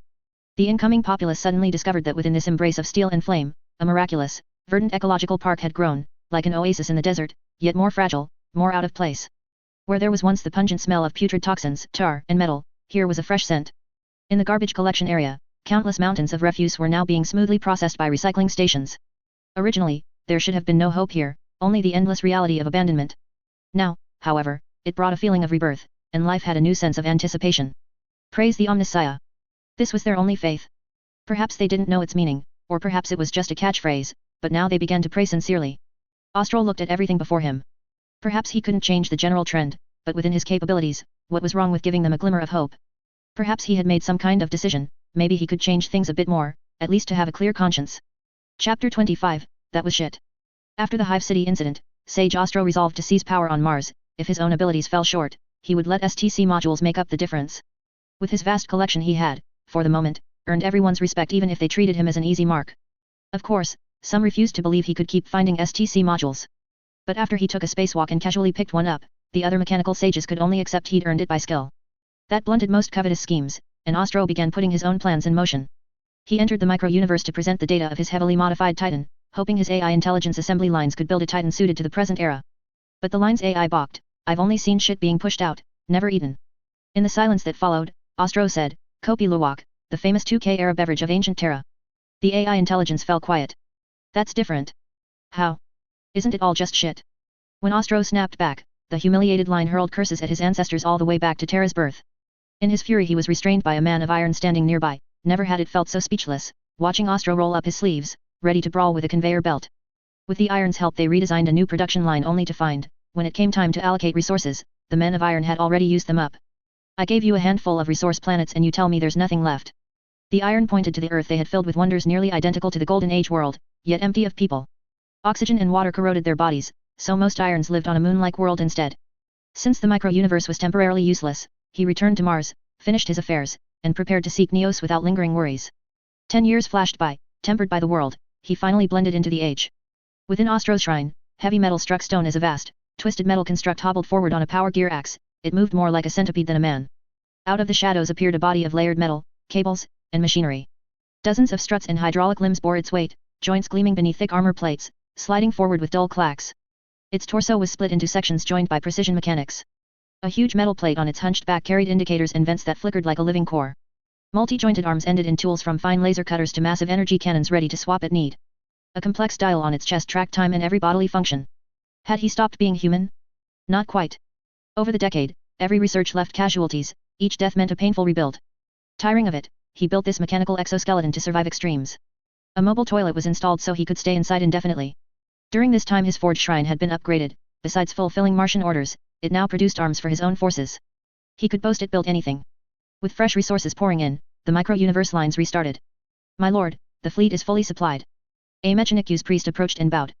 Ostro's hive worlds now held 10 billion souls, only a drop against Mars' 4 quadrillion. He also fielded an independent Titan legion whose machines were crewed by chosen knights from loyal knight houses. Other sages worried less about revolt than about being unable to argue strongly with him in academic debates, though he hardly needed their approval. Make for Terra. Tell S-800 he is in command while I'm away. Ostro addressed the priest. S-800 had fully joined his retinue, along with other mechanical sages. The generous sage Ostro, called a servant of the Omnissiah, always returned from expeditions with STC modules and let others study them or even gifted a few when pleased. At the port, the once lonely treasure ship now led 2 cruisers, 4 light cruisers, and 6 frigates, enough force to let him sail for Terra in confidence.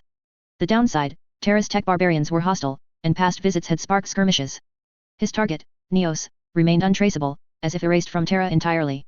Once refueled and restocked he would head back. Why chase Neos? To join the great campaigns, help unify Terra quickly and perhaps fix the gene flaws of the Thunder Warriors. Absolutely no ulterior motives. Chapter 26, Return to Terra. Ostro's fleet was now in orbit above Terra. At only 20 kilometers long, his mechanical arc was judged an easy target. Such arcs vary widely in size, an Imperial battleship averages 13. This one was newly forged and lacked AI intelligence, only those relics of the Golden Age still possess it. Every voyage brought harassment from the techno-barbarians of the Sol System's colonies, all eager to intercept him, while pirates and raiders drifting in from the void hoped for scraps from Ostro's ships. My lord, we have an incoming transmission. A priest hurried to Ostro and delivered the report with due reverence. During earlier searches for Neos, contact with the techno-barbarians had already been made. As S-800 had warned, they loaded off-worlders and misused Golden Age tech, erasing priceless raw data in the process. Answer them. Ostro replied. The priest opened the channel, and a rough, unfriendly voice boomed out. Well, our iron-brained friends again. Oh look, it's that guy. Tro, what was it? Haha. The governor of the Caucasian techno-barbarians was as arrogant as ever. Ostro had met him several times, the man was insufferable. Previously, intent on finding Neos, Ostro had avoided battle. The techno-barbarians of Terra closed ranks against outsiders, a fact that made the governor swagger all the more. With the veil between real space and the warp thinning, those tribes who worshipped dark gods set Ostro even more on edge. The finger bone of Neos shielded him from their gaze, yet without Neos at his side he felt exposed. He had meant to teach them a lesson using Golden Age relics pilfered from the Men of Iron, but whenever the idea arose, the finger bone pulsed with warning, forcing him to abandon it. Even inside the micro-universe, the moment he considered taking such weapons out, the same dread returned. One thing baffled Ostro: Neos, future emperor of mankind, had lived since humanity's dawn through its golden age. He had to know how vital AI intelligence had been to human ascendancy. Yet the emperor forbade any use, study, or contact with it after his pact with Mars. Only Neos knew the reasons. Out of self-preservation, Ostro shelved any plan to employ AI intelligence outside. Even within the micro-universe he insisted that munitions and vehicles match those used abroad. When you don't understand something, don't change it. Seeing that Ostro, unlike other Adeptus Mechanicus envoys, did not erupt in fury, the governor lost interest and cut the link. Ostro admitted he was no gentleman. He walked to the priest's console and transmitted a compilation of every insult the barbarians had traded during their calls. They had never guessed he was recording. Worse, their own factions were at each other's throats most of the time. Doubt the recordings? Ostro merely stitched together what they themselves had blurted. A priest stepped forward. My lord, they're fighting. I know. Watching. Ostro gazed at the mushroom clouds rising above Terra. Let them brawl, they wouldn't go far with his fleet poised overhead. For a while, at least, they would leave him alone. Free of harassment, he resumed his search, sweeping what had once been the Himalayan mountains. At last a familiar figure appeared, gaze-piercing Terra's clouds to meet his. The soul-piercing stare was unmistakable. Neos had arrived. His voice, carried by psychic power through the finger bone on Ostro's chest, sounded inside his mind. The time is not yet. Go back. Annoyed, Ostro muttered about cryptic answers. Was it time to piss or to pray? But the figure had vanished from the augur screens. Turn the fleet. We're leaving. Ostro gave the order. He had arrived in a blaze and would depart empty-handed, apart from the small satisfaction of sparking a war with a few recordings. At least he knew Neos was still on Terra, pursuing some hidden plan. Back on Mars, Ostro placed a single order at the yards: no more ships, expand the treasure ship into a roaming forge world. Meanwhile S-800 brought news: a mechanical sage named Kou Bu Yu had risen to power. The council was being restructured, the Adeptus Mechanicus reshuffled to boost Martian efficiency and redraw the balance of power. Did the council approve?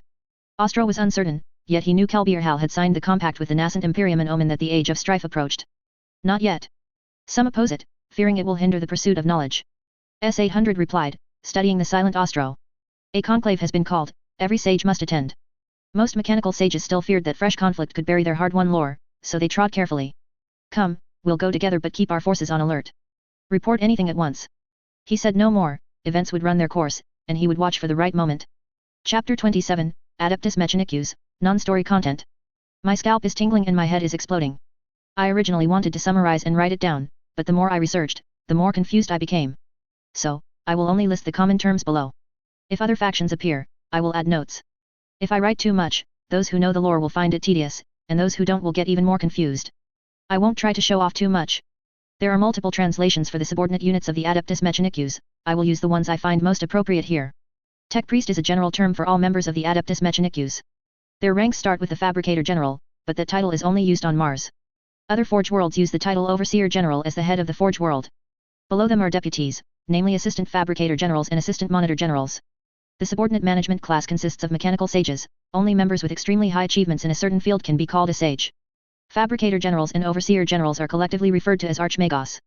Common mechanical sages include the Archaeology Specialist Explorer Sage, the Genety Sage for Biogenetic Engineering, the Fabricator Sage skilled in building and designing weapons, the Logis Sage for Data Analysis and Prediction, and the Biologist Sage for Biological Modification and Cultivation.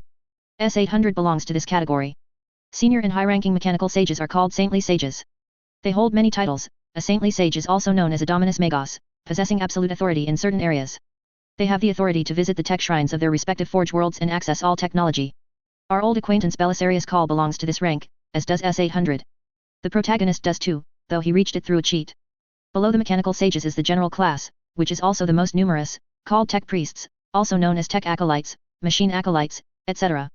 Common ones include the Search Machine Acolytes, also simply called Electro Priests, Similar to martial monks, they focus on using bioelectricity for combat, with multiple branches under them. Engine seers, these are the most numerous and common.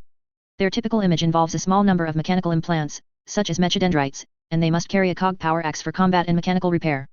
They can be seen on almost any battlefield. They are the ones who suddenly rush out to repair damaged machinery. They are often called cogboys. The tech marines of the space marines belong to this category. Rune priests, responsible for inscribing runes on machines and chanting prayers, performing prayers on new production lines, conducting the awakening of the machine spirit ceremony during ignition, and soothing the machine spirit when logic errors occur. Transmechanics, primarily responsible for handling the internal communication networks of the Adeptus Mechanicus, ensuring efficient information transfer between Forge Worlds and frontline troops. They are proficient in communication engineering, including equipment installation, maintenance, troubleshooting, and optimization. Additionally, they may participate in designing new communication technologies to adapt to the ever-changing battlefield environment. Datascriptor Acolytes, one of the lowest-ranking tech priests in the Adeptus Mechanicus. Their primary duty is to compile and analyze data and input this information into central computer repositories. Their work includes collecting and organizing battlefield reports, processing economic statistics, and compiling planetary reports. If you are exceptionally outstanding, congratulations, you will be assigned to the courts of Terra or the administratum of the Imperium to assist in processing vast amounts of data and information, and it's a 24/7 work schedule. You only leave if you drop dead from exhaustion. Then there are the bottom-tier fodder and laborers, servitors. Servitors are mechanical slaves created and widely used by the Adeptus Mechanicus. Their core purpose is to provide labor, execute tasks, and maintain technological equipment for the Adeptus Mechanicus and the Imperium of Man. These servitors are usually modified from criminals or artificially produced bodies. If too many servitors are damaged in war and cannot be replenished, residents or any free people who can be caught will be modified if necessary. Their bodies are replaced with mechanical parts, and parts of their brain functions are removed, turning them into flesh and blood mechanical tools that completely obey orders. The power structure of the Adeptus Mechanicus is the Holy Synod, ruled by the Sage class. Its subordinate organizations include the Ordo Reductor, Ordo Juris, Basal Icon Astra, Sketerii Guard, Titan Legions, Titan Covenant, and Sketerii. Ordo Reductor, an ascetic order focused on siege weapons and heavy weaponry. They are in a state of wandering, drawn to the fiercest battles. However, they maintain some contact with Forge Worlds to obtain supplies and support. Gosh, they feel a bit like the flayed ones of the Necrons. Ordo Juris, the doctrinal covenant group, responsible for maintaining dogma and hunting down heretical members. Almost all Forge Worlds have disciplinary and hunting legions. Basal Icon Astra, the department responsible for building, maintaining, and operating interstellar ships. Most of its branches control the outskirts and boundaries of the star systems where Forge Worlds are located. Sketerii Guard, a military organization during wartime with independent military formations. They are generally commanded directly by a Dominus Magos or a Fabricator General/Overseer General.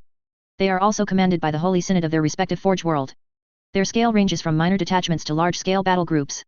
This includes the Legio Cybernetica and the Sage's Private Army/Titan Guard.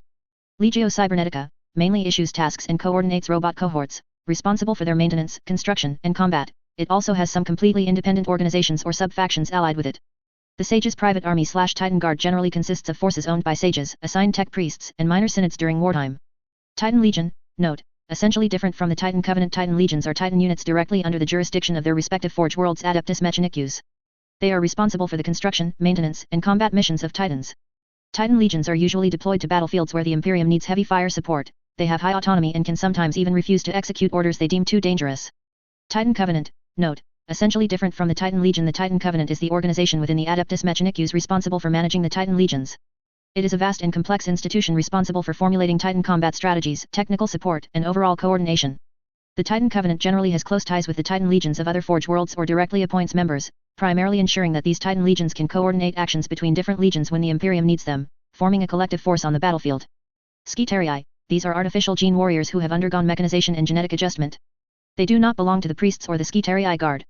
They primarily owe their loyalty to the Holy Synod and have their own separate organizational structure and strategic deployment. The following are secondary institutions.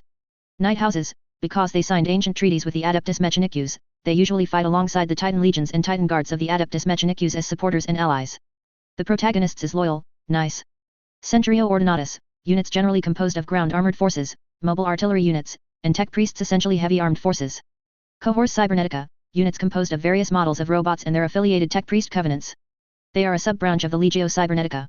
Macroclade, composed of engine seer covenants, heavy servitors, macro engines, heavy artillery like the Fabricator Cannon macro technicians, and script painters, technical drawing surveyors, similar to technical soldiers who calculate coordinate positions. Logis Auxilia, logistics support corps, generally an auxiliary legion composed of servitors, cyber drones, datascriptor acolytes, transmechanics, and machine spirit law auditors. Adsecularis, a slave force led by tech priest slave master covenants, consisting of indentured laborers, tech thrall cyborgs, servitors, bioalchemical backbone units, and cyber-hybrid predators. Secondary military cults, these have the same military components as above, but due to differences in their forge worlds and allies, the gaps and variations between them are very large. The military deployment of a forge world follows the same template, but the differences between forge worlds vary. Under the Fabricator General/Overseer General are the Assistant Fabricators, Mechanical Sages, and Sketerii Legions. A Sketerii Legion is composed of 4 macroclades. The first macroclade of each forge world is generally responsible for guarding the Titan Legion and the Century of Engines. Each macroclade has 4 war cohorts, and each war cohort has 3 maniples. A macro branch contains 12 maniples, which is the sacred number 12 of the Adeptus Mechanicus. The number of people in a maniple is uncertain and depends on the respective forge world. Chapter 28, I've Become a Rival? Note, Kalbir Hal is also translated as Karbir Hal or Kobair Hal. Inside the original Adeptus Mechanicus Council, representatives from all sides arrived one after another.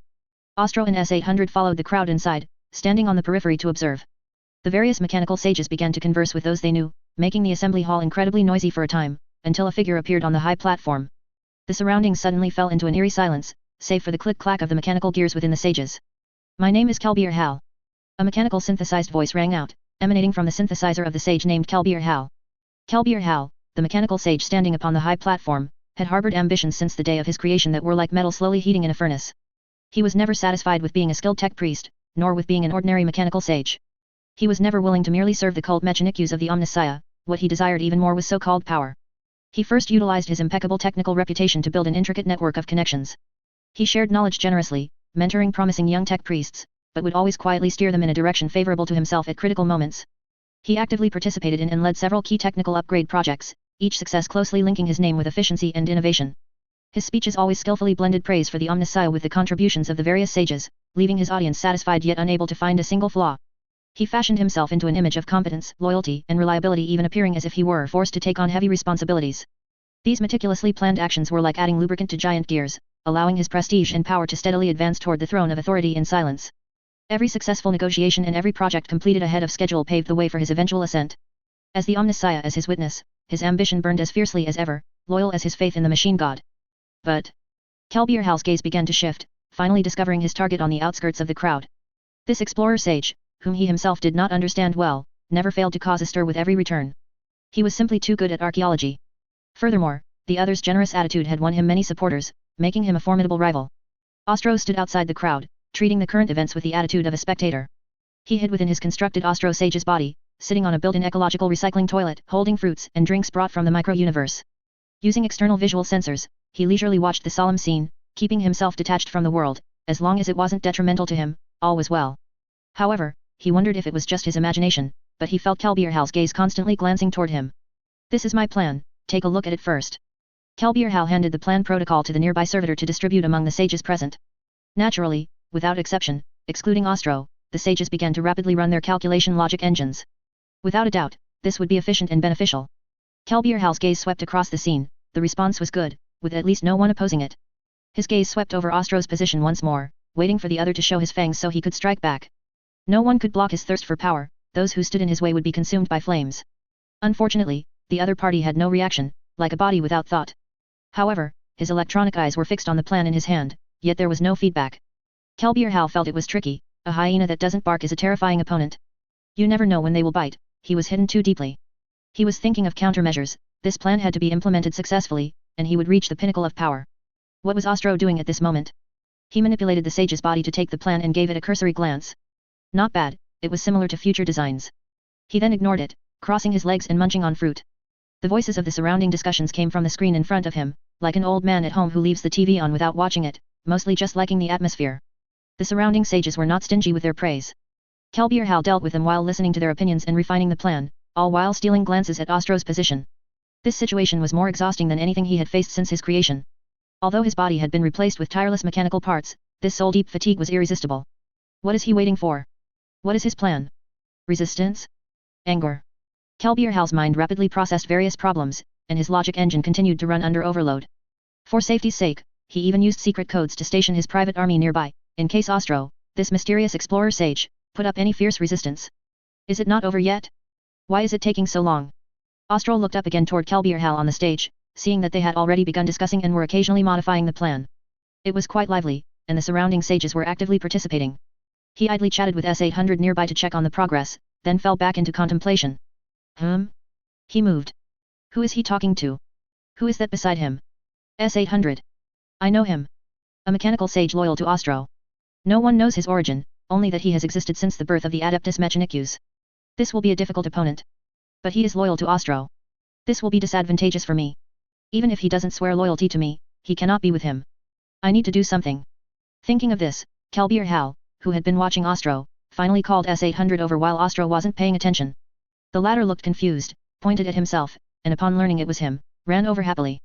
Time flew by. Fortunately, none of the mechanical sages present cared about time.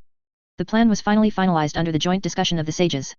Kelbier Hal excitedly raised the plan in his hand. Once the contents were released, nothing could stop him from getting what he wanted, including him, Ostro, my strongest rival. Chapter 29, The Secret Drive Legion is established. I hereby announce that the Council of the Adeptus Mechanicus is officially renamed the Holy Synod. Our duties and our titles shall be made whole. We require unity, we require efficiency. Kelbier Hal stood upon the stage, announcing a series of future reforms and changes. The former sages gradually unified their identities and statuses. Refined responsibilities and streamlined functions would make Mars great once again. The identities of all sages present were reset, however, those who could come here were either wise men or experts with profound accomplishments in certain fields. The more outstanding among them were granted the title of Saintly Sage, and in times of war, they would be converted into Dominus Magos with wartime command authority. The sages stepped forward one by one, joyfully receiving their new identities, after which they would announce and execute this plan across Mars. The number of people present began to dwindle, and those mechanical sages known as Saintly Sages were kept behind until only one person remained in the venue. Sage Ostro, do you seem to have an objection?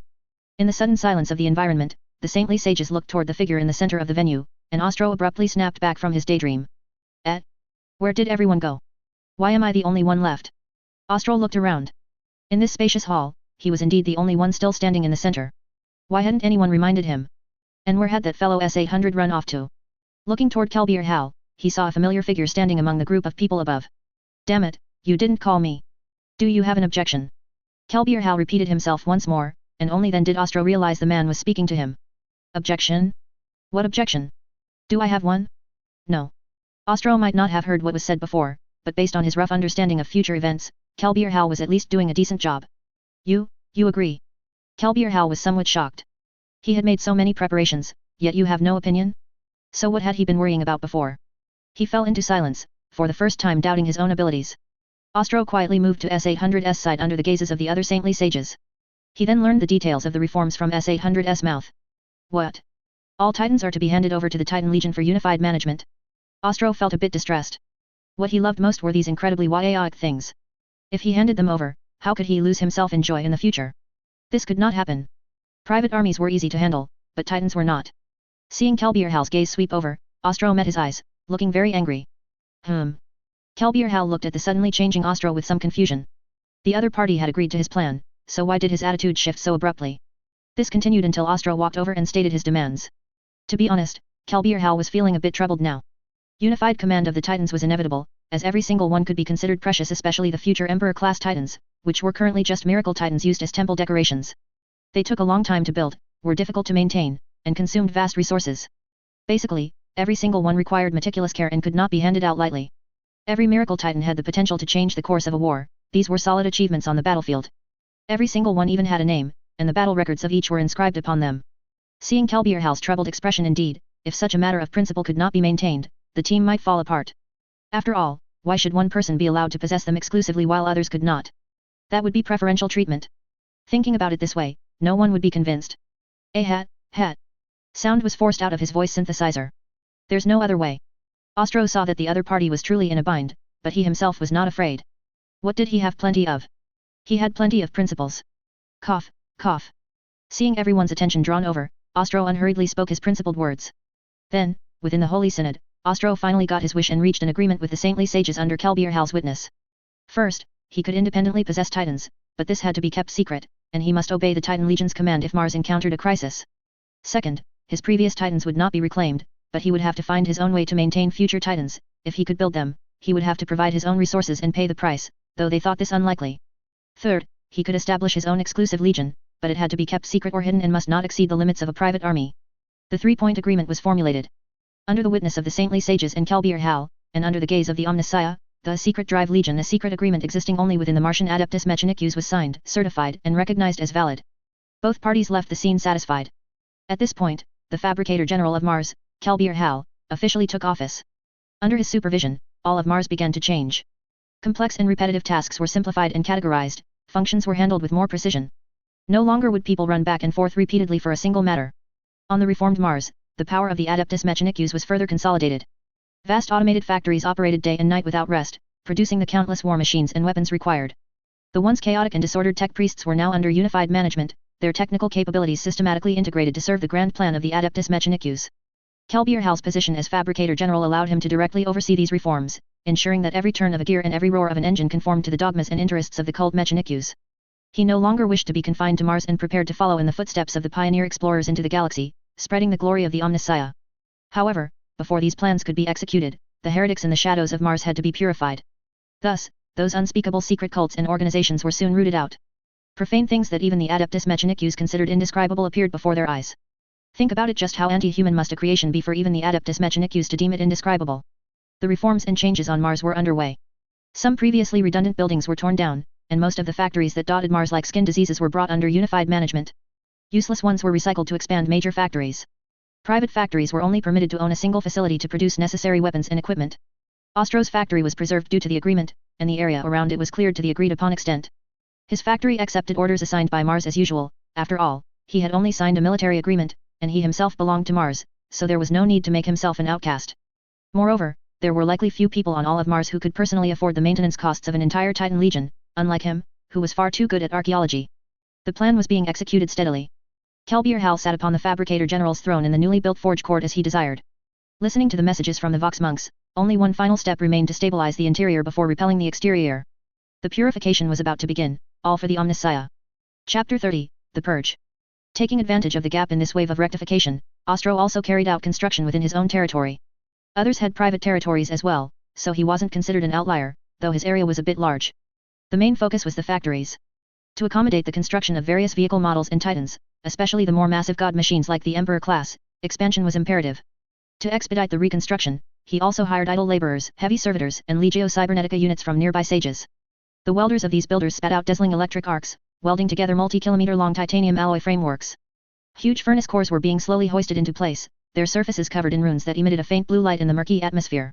Ostro stood on a distant platform, his crimson robes whipped about by the fierce wind, his cold electronic eyes scanning the builders who were busy as a colony of ants, as well as the silhouettes blurred by the intense light in the distance that would be a forge shrine capable of smelting and forging titans, and it would also be his most important main base. The forge shrine's power engines were deeply embedded into the Martian crust, drawing energy from the magma. Massive pipes and cables spread out like blood vessels, channeling the white-hot magma toward the shrine's heart. The air was thick with the pungent smell of ozone, molten metal, and sulfur, punctuated by the monotonous hum of heavy servitors and Legio Cybernetica units and the loud clanging of metal on metal. Ostro personally supervised the construction of the most core sections this time. Under the calculations and deductions of the Book of Inscription, not the slightest error was permitted. His electronic eyes scanned and captured every minute discrepancy. The shrine's dome was rising, composed of countless massive metal plates pieced together and engraved with the emblem of the Omnissiah and complex prayer runes. These would shield the forging workshops within the forge shrine from the future corrosive power of warp chaos. Beyond that, the distant hive city was named Mount Buzhu by Ostro. The massive hive city spread out like a twisted metal beast. Even though it was newly built, clusters of buildings tens of kilometers high rose from the ground nearby, layered upon each other, nearly touching the thin atmosphere. Pipes, cables, and aerial tramways crisscrossed between the buildings, connecting the various districts. Hundreds of billions of subjects directly under Ostro's command lived here.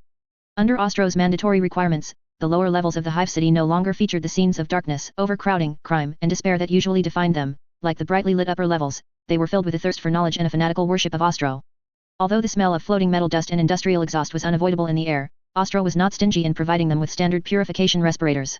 Children wearing purifiers ran through the narrow streets, their eyes shining with a look of awe and worship toward the distant forge shrine. As for the 13 night houses loyal to Ostro, their territories were also relocated nearby. On the lands granted to them, steel fortresses rose one after another, bringing Ostro's forge shrine and the hive world of Mount Buzhu into their defensive perimeter.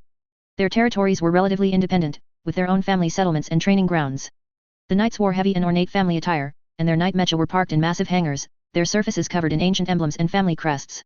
The forge shrine, hive world, and night houses were all arranged according to his plan. Only then would Ostro have no worries for the future and be able to execute his subsequent plans. He had to meet Neos once, his questions had to be cleared up, or he would never be at peace. As for S-800, this elder figure who was already a saintly sage had become his assistant and would manage the territory on his behalf when he left. After taking over his forces, his own strength had become extremely formidable. As for the Titan Legion Kelbier spoke of, it was nothing more than a few Warhound-class Titans and a dozen or so Rapier-class Titans left over from previous orders that hadn't been shipped yet. They were currently stored in the hangars of the Forge Shrine. Perhaps they never expected him to have such abundant resources to build them. Kelbier's plan was being executed thoroughly, which was also within his expectations. The integration of the Titan Legion and other military forces had unified the powerful forces on Mars. It is time to begin the second phase of the plan. As the machine acolyte transmitted the second phase of the plan, a wave of chaos once again swept over Mars, but he knew this was merely growing pains. Afterward, Mars would welcome a great renaissance. Amidst Ostro's waiting, Kelbier's announcement of the second phase finally came through the communication channel. Those heretics and cultists have utilized the shadows of the piping systems in abandoned areas to perform blasphemous rituals to pollute the faith of the Omnissiah. They shall not be permitted, they must be destroyed. They shall face the wrath of the machine god, the Omnissiah. The Mars Purge operation officially began. The order was given, swift and precise as a thunderbolt. On the Martian surface, the previously silent steel wasteland suddenly seethed. Tens of thousands of armed servitors and Skitarii set out from the territories of their respective sages toward the dark corners of Mars, or into the rusted pipes and the dark underworld. The roar of tanks was like the bellowing of ancient behemoths as they crushed broken lava pipes. In the sky, Stormhawk interceptors and Stormbird gunships formed a rain of death, pouring high explosive munitions onto the strongholds of heretics and cultists. However, the true destruction came from the god machines that stepped out of the Forge Shrine, the Titans. Only Warhound-class Titans were deployed for this mopping-up operation. They were like steel wolves, though their stature was not considered tall among Titans. They were filled with wild power and speed. Their massive triple-barreled turrets rotated, locking onto the heretic armies attempting to muster on the ground. With the roar of the god machine, the barrels erupted with blinding fire, instantly tearing a swath of rebels to shreds. The barrels poured out high explosive shells like a rainstorm, blowing cover to smithereens. The Warhound-class Titans maneuvered nimbly through the battlefield, using their oppressive steel bodies to crush any rebels who dared to approach into dust. Every move they made caused the earth to tremble. There were also those Rapier-class Titans following and covering the flanks of the Warhound-class Titans. Their speed was relatively faster, and they slaughtered those who slipped through the Warhound's fire. The Titans' role was simply to block their front doors. Those heretics and cultists did not have many high-end combat units. Most of them only knew how to use disgusting blasphemous things and conspiracies to achieve their goals. The occasional fallen Titan that appeared also fell under the combined assault of the numerous Warhound-class Titans. The Night Mecha only stood guard on the outer perimeter this time to prevent escapes and finish off survivors. With Titans blocking their gates, what followed was a concerted encirclement and suppression by the Night Houses, Skitarii legions, Legio Cybernetica, armed servitors, and private armies. Chapter 31 Sailing Again. The plan proceeded without a hitch. After the military forces were merged, the Martian Adeptus Mechanicus now under unified command was no longer a chaotic mob. Every element had its duty and objective. Working in concert, they swept away the last heretics and cultists who still dared to resist. Everything went smoothly.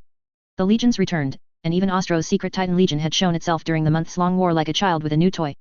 At his insistence it had even fired a few salvos into empty space before the act was curtailed, though the grin he couldn't hide betrayed his delight. The third phase was simple: build ships, and build them fast. Kelbier had been blunt. Previous explorations had been private ventures by individual magi, ill-planned and rarely profitable. This time, while the warp storm still threw the galaxy into confusion, every vessel would sail in one coordinated fleet, plunging into the deep void to seek ancient relics and lost technologies and to carry the light of the Omnissiah wherever it went. He most certainly was not envious of the STC module Ostro had found among the stars. While the shipyards and orbital docks of Mars labored, construction continued within the Forge world itself. Beyond the contracted orders, the ever-expanding production lines were already turning out components of staggering size. When the Forge's masters saw the god machines that would soon stride inside Ostro's reborn secret Titan Legion, they might well regret the treaties they had signed. Above the red planet new hulls took shape, and on the surface Ostro added fresh strength to his own domain. Unnoticed, each towering god machine was rolled straight into the subterranean vaults of the Forge shrines. Only the older Titans remained in plain sight. With every arrangement made, Ostro boarded his enlarged mechanical ark and set course once more for the stars. While the other Magos sailed outward from the Sol system, Ostro's fleet turned its prow toward Terra. Months of dodging roaming raiders brought the flotilla back to the edge of the Terran sphere. This time the fleet stayed at a distance. Ostro took a shuttle down alone. From the ark's auger arrays Terra looked convulsed by a civil war of prodigious scale, and Ostro knew exactly who had caused it. Within his already palatial quarters Neos was reviewing the war with Usotan, first captain of the Thunder Warriors. At the Emperor's side stood a shorter, robed Eldar, and beside him the towering figure of Constantine Valder in custodian armor.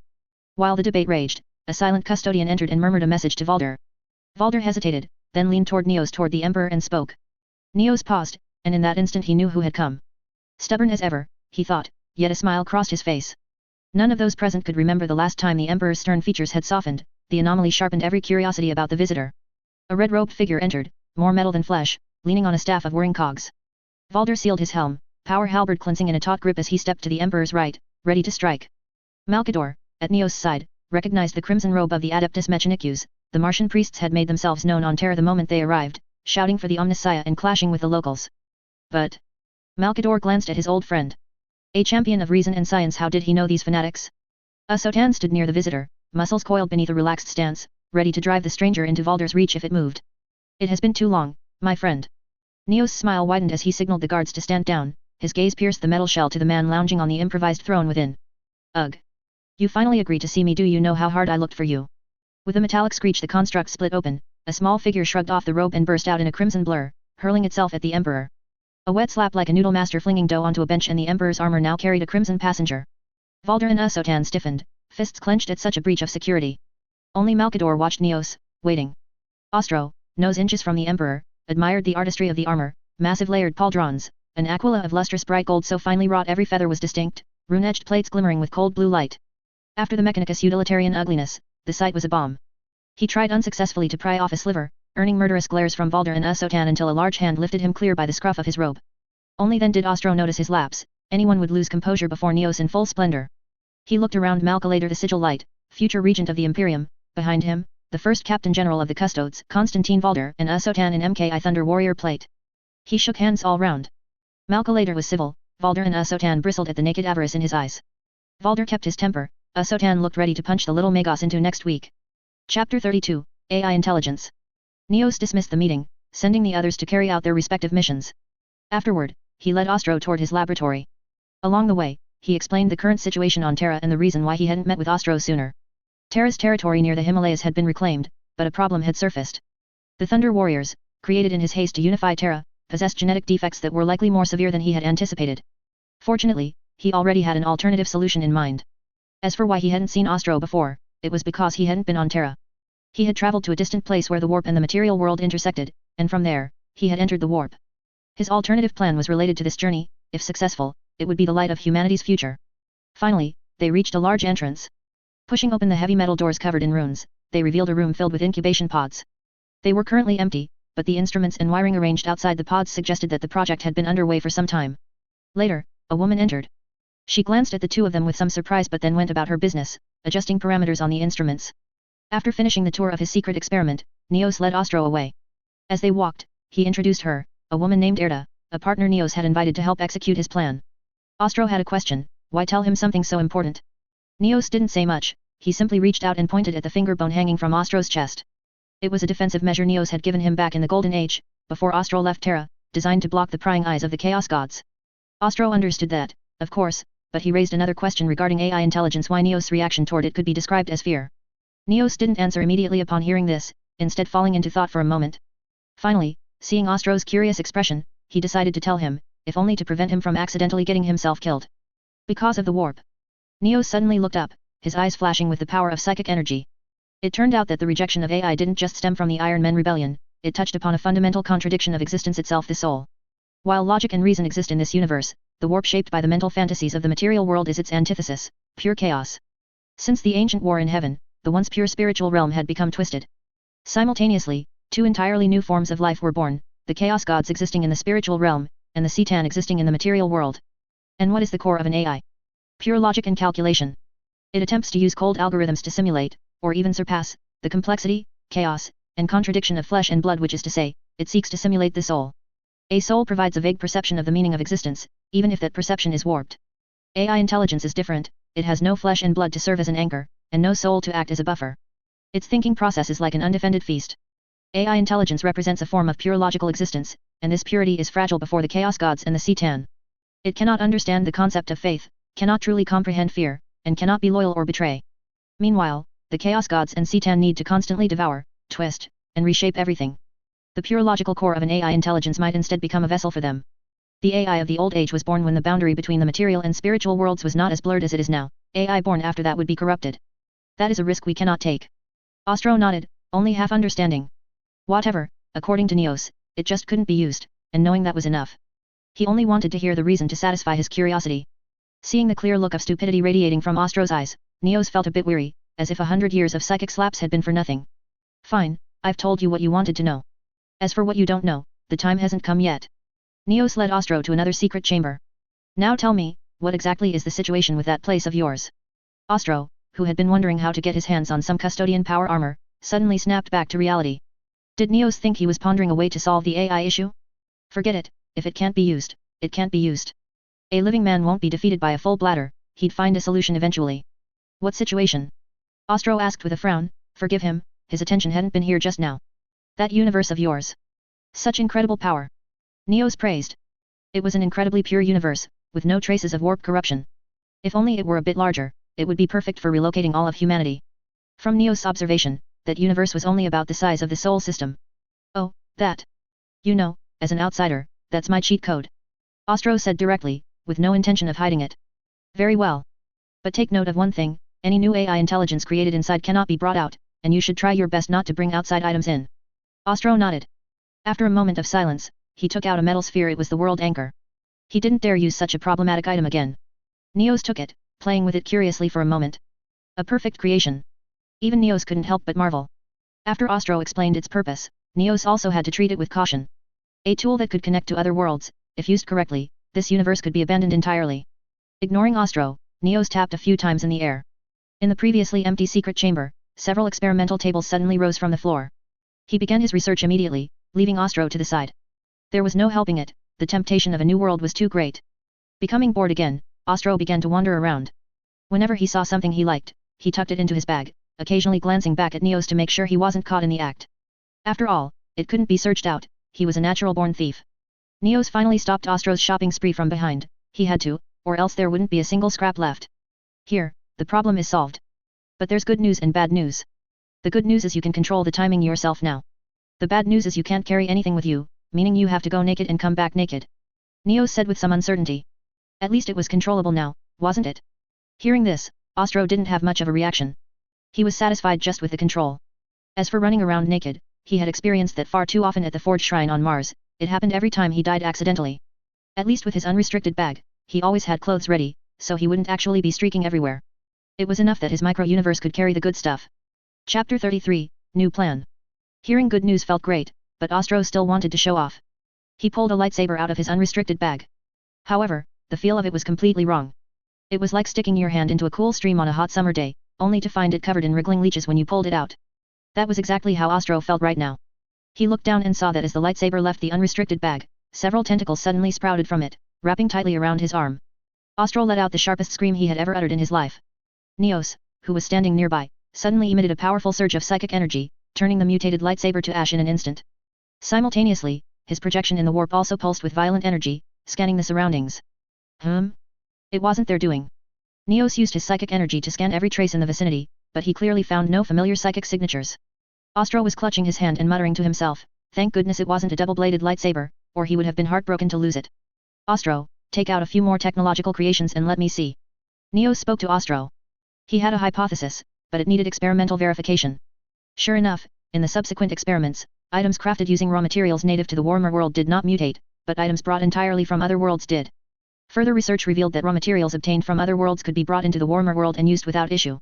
However, items crafted within his micro-universe using resources from other worlds, even something as simple as a gear, would be corrupted upon being brought into the warmer universe. So, he could only acquire resources or technology from other universes, and he couldn't even manufacture things in his micro-universe using resources from other worlds before transporting them back to the warmer world. However, resources could be used without concern after they had been processed or circulated through the warmer world once. Ostro thought of the primitive island tribes from his past life that were wiped out simply by contact with outsiders. Neos also frowned. Under these circumstances, the plan had to change. Resources were easy to handle, they just needed to be cycled through the warmer world, which was easy with Ostro's unrestricted bag. The only difficult part was technology from other worlds, which required warmerization before use, and any AI intelligence on them had to be removed or downgraded. Given these rigid restrictions, Neos altered the plan. The micro-universe couldn't be relied upon for active use, but it could serve as a supply reserve or a vault for complete technologies to prevent them from being contaminated by the warp. As long as these technologies existed, humanity would eventually rise again. The world anchor could only be used by Ostro himself, but it could be used to acquire technology from other worlds. They would eventually find a solution to the warp problem, along with technological techniques from other universes. Next, Neos gave Ostro a mission, one known only to the two of them: travel to new worlds and acquire vast amounts of technology and resources. He was to hide himself and strike the enemy hard when necessary. As for the weapons Ostro had already built, fortunately, they were all constructed using resources from the warmer world. They just needed to go through the assembly line process again to have a rune machine acolyte pray over them for enchantment. Ostro had once asked about the difference between a machine spirit and AI intelligence. Neos simply said that on ancient Terra, in the region of Asia, there was once an ancient country that had deities called incense gods. Only then did Ostro understand a machine spirit was a different kind of incense god, No wonder it could resist the corruption of the Chaos Gods. After the two finalized the plan, they returned to the public eye. Ostro stated that his fleet was not far from Terra and could provide support if necessary. However, Neos refused. Currently, Terra was not suitable for the intervention of outside forces, especially Mars. He still wanted to bring the other party under his command through negotiation and non-warlike means. Regarding construction, the adjutants from Ostro's fleet stated it was impossible to execute. One had to understand that when it came to technology, the Adeptus Mechanicus guarded it like treasure. He had many principles, but he wasn't going to touch that bottom line. Those fanatics might actually blow him to bits. After Neos resolved the issue with the world anchor, Ostro returned once again to the Star Wars world. The familiar environment greeted him, with the scorching air bringing waves of heat. Meeting Wartu again, it seemed his life was quite comfortable. Not much time had passed since Ostro left. After the previous display of intimidation, no one here dared to stick their head out for the time being. Without much preamble, he stated his objective. His goal this time was to completely bring Tatooine into his sphere of influence. Ever since learning that he couldn't save the humanity of the Warhammer world by migrating them to other universes, Neos' plan had shifted to collecting resources and technology. Therefore, he only needed a single planet to serve as his transit station. As for using methods of pillaging, he hadn't considered it. It was a thankless task that required managing others. Anyway, in these worlds without Chaos Gods, he only needed to manufacture some basic supplies, like power cells and simplified versions of munitions, and that would be enough.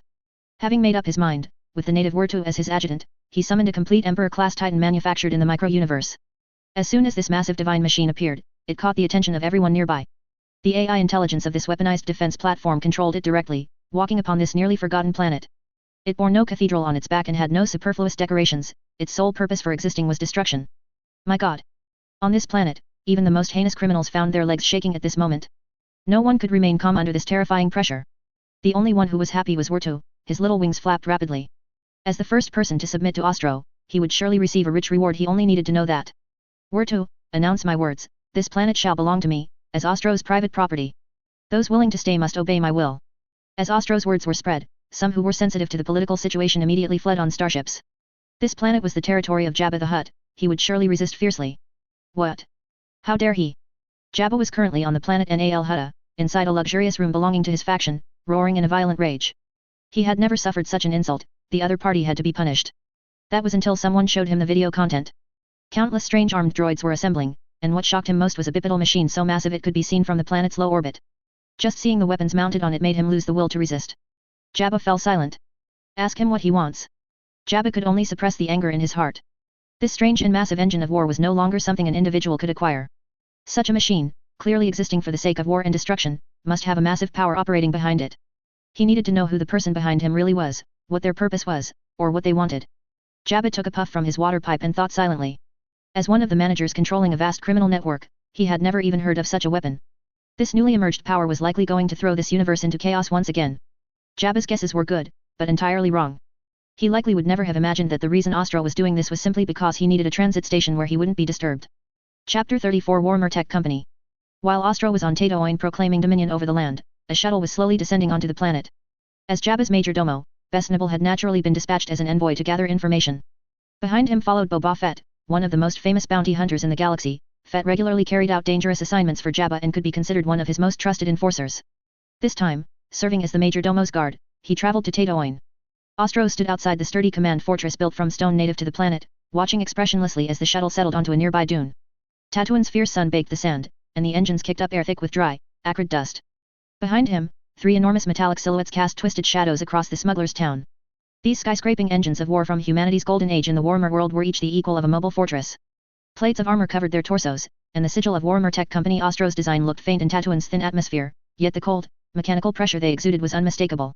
At the Titan's shoulders, two massive Eradicator cannons swiveled slightly, locking onto the shuttle's landing zone, while other weapon systems elevated their barrels skyward, ready to turn any aircraft foolish enough to approach into ash. The steel joints of the Titans grated with a low, metallic rasp, like the breathing of primordial beasts of alloy, announcing Ostro's undisputed might upon this land. Besnibble was first to disembark, dressed in Jabba's hallmark garish yet finely tailored robes. In his hands he carried a jewel-inlaid tray bearing a small jar of Tatooine's native spice, Jabba's customary peace offering. He tried to keep his stride unhurried, yet his gaze was irresistibly drawn to the three steel giants rising from the sea of sand, his heart hammering in his chest. He had no idea what these metal colossi were, but their overwhelming pressure had already seized his heart. Their sheer size alone commanded respect from anyone who might think of challenging them. Next came Boba Fett. His armored boots clicked softly against the scorching sand. Mandalorian battle armor glinted coldly in the sunlight, the helmet hid his expression, but the eyes behind the visor swept the surroundings with razor sharpness, especially the three Titans. Even for a bounty hunter famed for cold efficiency, any thought of resisting machines of this caliber was plainly futile. Ostro did not step forward to greet them, he merely stood there, letting the hot wind whip his scarlet robe. Only when Bess and Boba came within 100 paces did he slowly raise a hand, his voice booming through loudspeakers. You stand on territory claimed by Warhammer Tech Company. State your business or leave. Besnibble hurried forward several steps, bowing deeply and speaking in his most polished, humble tone. Esteemed Lord Ostro, Jabba the Hutt sends us with his warmest greetings and, a small token of respect for our new neighbor. He lifted the tray to display the spice jar. Yet Ostro's gaze never touched the offering, instead he looked down at Bess, and at Boba Fett behind him. Well, an old acquaintance. Jabba, is it? Ostro chuckled. A Hutt who ran a criminal empire was no saint, and Jabba one of its leading kingpins had clearly been rattled by the titans Ostro had summoned. Part of their mission, no doubt, was to discover whether these war machines were real or merely oversized toys. Enough. I know exactly why you're here. Tell Jabba this planet is now my domain. I care nothing for his business, but he will play by my rules. With it he snapped his arm in a silent command. The Emperor-class Titan's huge metal head turned slightly, facing Bess and Boba. Its right arm extended, the enormous Eradicator cannon's power core began pulsing with a deep thrum, the muzzle glowing white-hot. An invisible energy field formed before the barrel, compressing the air into a shrill whistle. See that? Ostro's voice dropped to a darker register. That is Warhammer Tech Company's proof of ownership. One shot from an Eradicator can erase any intruder from this dimension. As Besnibble's face drained of color and he nearly collapsed, Boba Fett narrowed his eyes and tightened his grip on the blaster at his hip. The Titan fired. A thick, searing, nearly invisible particle beam lanced across the dry air like a horizon-spanning blade, slamming into the wasteland behind their shuttle. Sand flashed instantly to vapor, a white cloud of steam billowed up, and then a crater tens of meters wide and a kilometer long gouged the ground, its depths still venting superheated steam and blackened debris. The blast wave hurled Besnibble to the sand, he screamed in terror. Boba Fett reacted instantly, dropping to one knee, his suit's stabilizers kept him upright, but shock must have shown behind his visor. The power dwarfed any weapon he had ever seen. Ostro watched the petrified Besnibble and the battle-ready Boba Fett with satisfaction. Now you've seen. Report what you've witnessed. He spoke slowly. This land belongs to Warhammer Tech Company. Tell Jabba to mind his own business and leave me in peace. Ignoring Besnibble, still sprawled and unable to lift his head, Ostro turned his gaze to Boba Fett, who remained on guard. Should I take him? He dismissed the thought, if he couldn't keep him, there was no point though he might try to recruit him later for errands in this world. Boba Fett said nothing. He rose silently, sweeping his visor once more over the three terrifying titans and the devastation they could unleash. He looked at Besnibble and spoke in a cold voice. Looks like Jabba's finally found something he can't push around. Boba Fett turned back to Besnibble. We're leaving. We report exactly what we saw. Chapter 35. A deal struck. After the two of them returned and recounted what had happened, especially after witnessing Ostro's firepower, Jabba shelved any thoughts of retaliation for the moment. Whoever stood behind the man clearly commanded a vast military machine, better not to poke that hornet's nest. What truly mattered was the stranger's one rule: he had no wish to play savior, demanding only that no one interfere with his operations. Since his own business remained untouched, Jabba saw no profit in making an enemy. Noting that Ostro's main activity centered near Smuggler's Town, Jabba ordered his local lieutenants to stay well within bounds. Yet he still resolved to go there himself. Fresh word from his eyes on Tatooine reported the newcomer was now openly, almost respectably trading. The moment Jabba saw the sales list and spotted the colossal engines of war on offer, his mind was made up: he had to get there fast. Such weapons were simply too valuable to let slip. As slaves hoisted his bulk toward the shuttle, Jabba, wanting every advantage, summoned his son, daughter Rada. Old Cannon, Hutts are hermaphroditic. If the off-worlder fancied such company, he was quite willing to push her forward. Settling into the opulent cabin, Jabba nursed a grudging thought: by rights he should be the chosen partner. Through the viewport the bleak, furnace-red desert of Tatooine expanded beneath him, and even in low orbit the silhouettes of gigantic war machines were visible while he plotted how to approach the mysterious organization behind Ostro without rousing its anger. At the same time, rival factions drawn by Ostro's wares were also converging on Tatooine.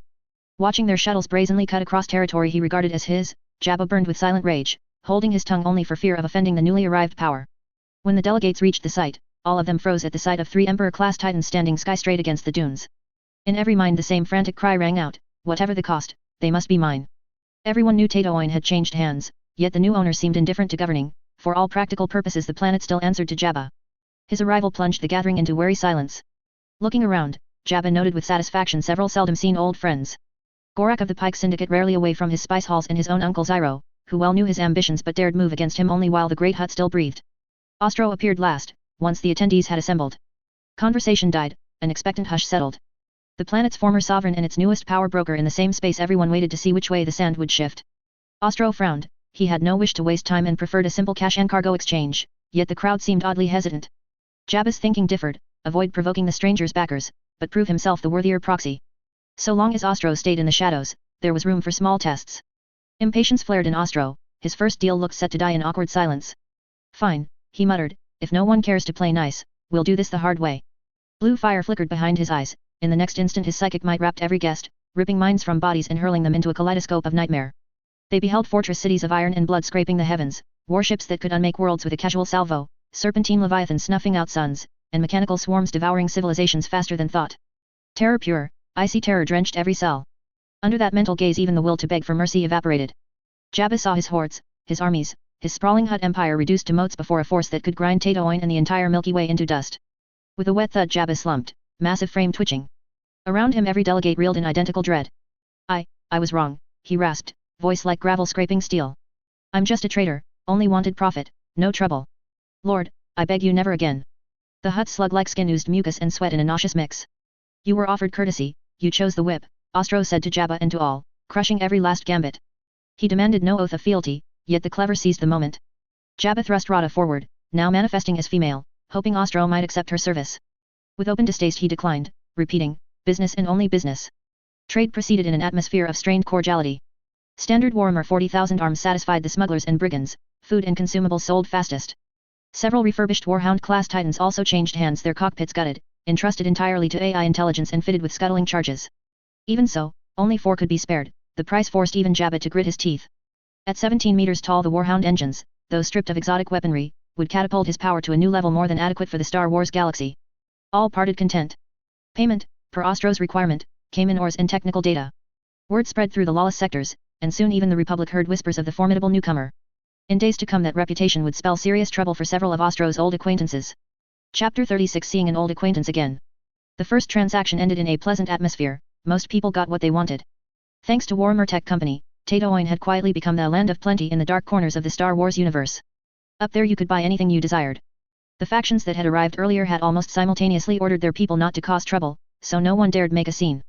Even the former planetary kingpin, Jabba, declared Tatooine was no longer his turf. Whatever happened there had nothing to do with him. Thus Tatooine became the safest planet in the underworld, bar none. Shrewd merchants and organizations quickly sniffed out the reason for the upheaval and rushed in to seize first-mover advantage. Residential zones, ultra-luxurious buildings, and high-end entertainment venues sprang up, breathing life into the once barren world. They knew the rules. Under Ostro's tacit approval they voluntarily paid tribute, cementing him as Tatooine's true master. Naturally some arrogant outsiders tried to teach him a lesson until a full-scale Emperor-class Titan made a demonstration and they all quieted down.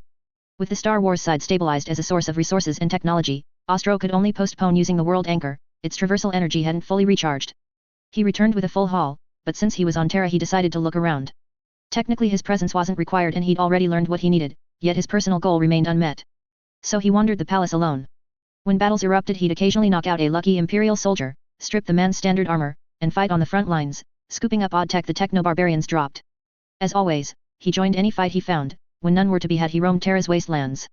The planet's nature had been ravaged by war, but hardy weeds still thrived. While strolling and hunting a random monster, Ostro froze, ears catching an anomaly on the wind. A battle raged in the distance. With nothing better to do, he grew interested. Looting battlefields was one of his few hobbies. In the museum world inside his micro-universe, once empty display cases now held new exhibits. Unlike Trazyn, who prized historically significant items, Ostro wanted anything he didn't already have, the rarer, the better, and historical value was just a bonus.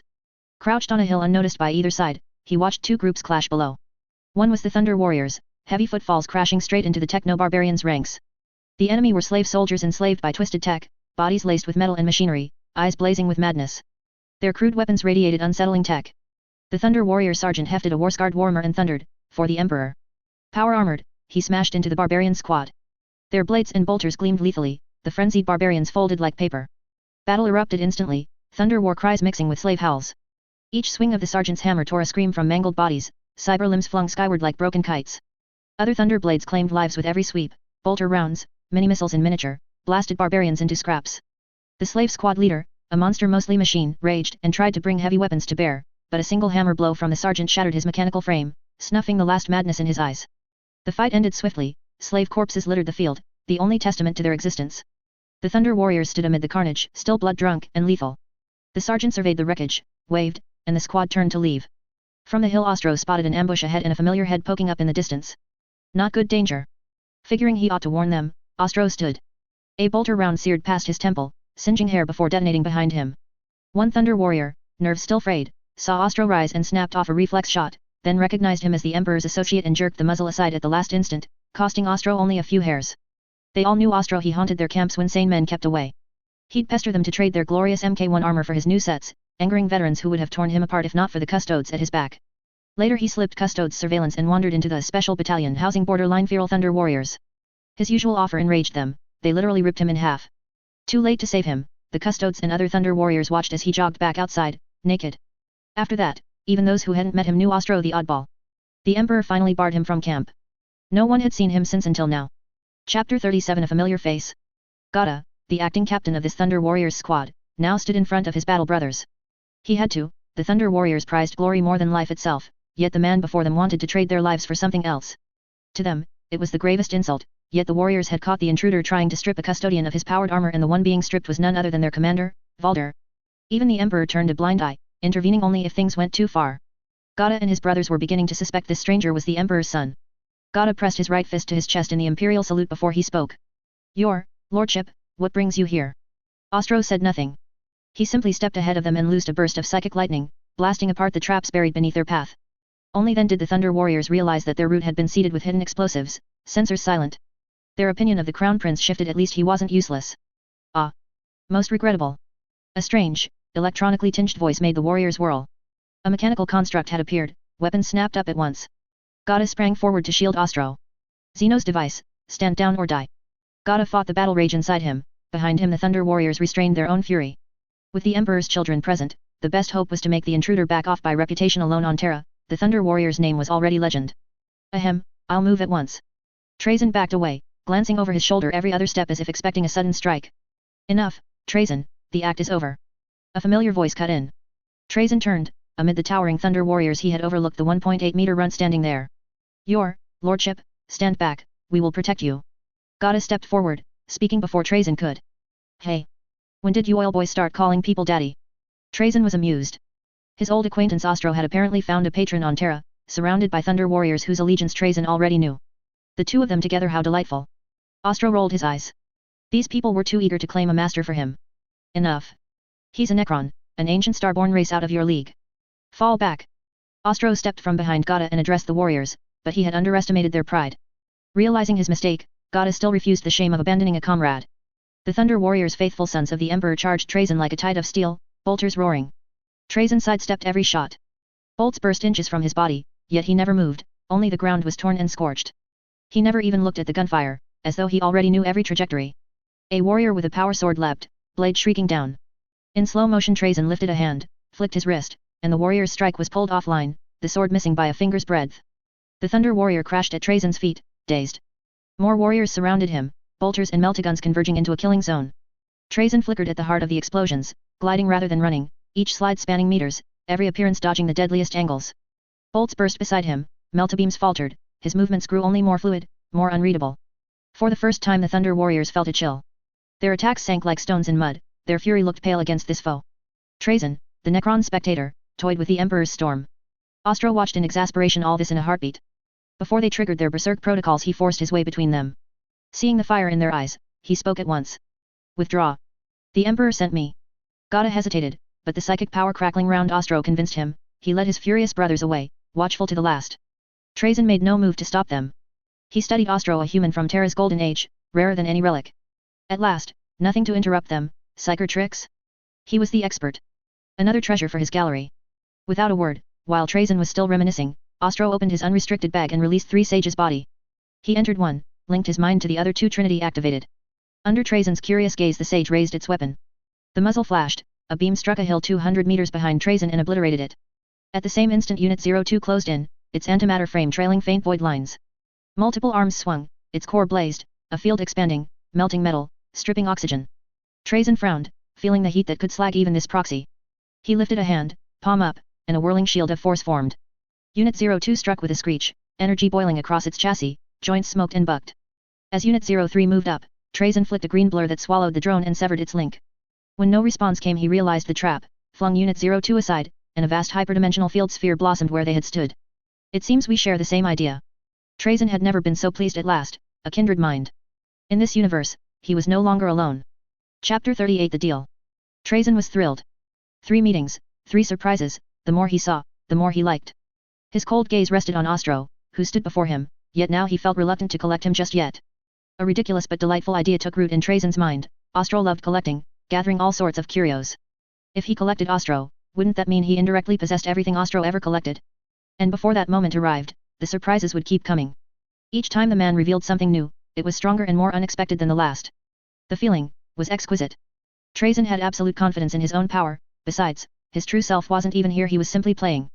Ostro stood motionless, watching the unresponsive Trajan, unable to guess his thoughts. Last time he had only escaped thanks to the Men of Iron, and that was while Trajan wasn't taking things seriously. Unwilling to remain passive, Ostro activated the self-destruct sequence of this sage's body while secretly slipping back into the micro-universe. If Trajan gained nothing, perhaps he would simply leave. How about we make a deal? Just as Ostro braced for anything, Trajan spoke, a hint of anticipation in his voice. Ostro answered cautiously. He knew enough about Trajan's methods, anything to achieve his ends. Yet memory also said Trajan could negotiate, provided he found it worthwhile. What deal? Ostro stayed inside the sage's body. You never knew what method Trajan might use to pocket you. Cancel the self-destruct. Your value is far from peaking. Trajan said it lightly, nodding with approval at Ostro's wariness. Good, stay alert. That way he might survive until Trajan decided to collect him. In Trajan's view, even a perpetual could be killed. Vigilance let you live long enough to be worth adding to the gallery. Seeing Trajan had lost interest in fighting, Ostro disabled the sequence. Pleased by this cooperation, Trajan fished something from his coat, none other than the substitute head he had taken from the cosmos at their second meeting, and tossed it over. Surprised, Ostro caught it, unsure what it meant. A small investment. Keep it. What do you think of the Thunder Warriors? Trajan shifted the topic. As a Necron, his fellow Necron's hunger for flesh gave him insight enough to spot the Thunder Warriors' flaws. Of course Ostro knew, the Thunder Warriors were the Emperor's quick tool to seize a power base, a temporary wartime product. Their genetic defects would trouble even the Emperor, and in the end only an honorable death awaited them.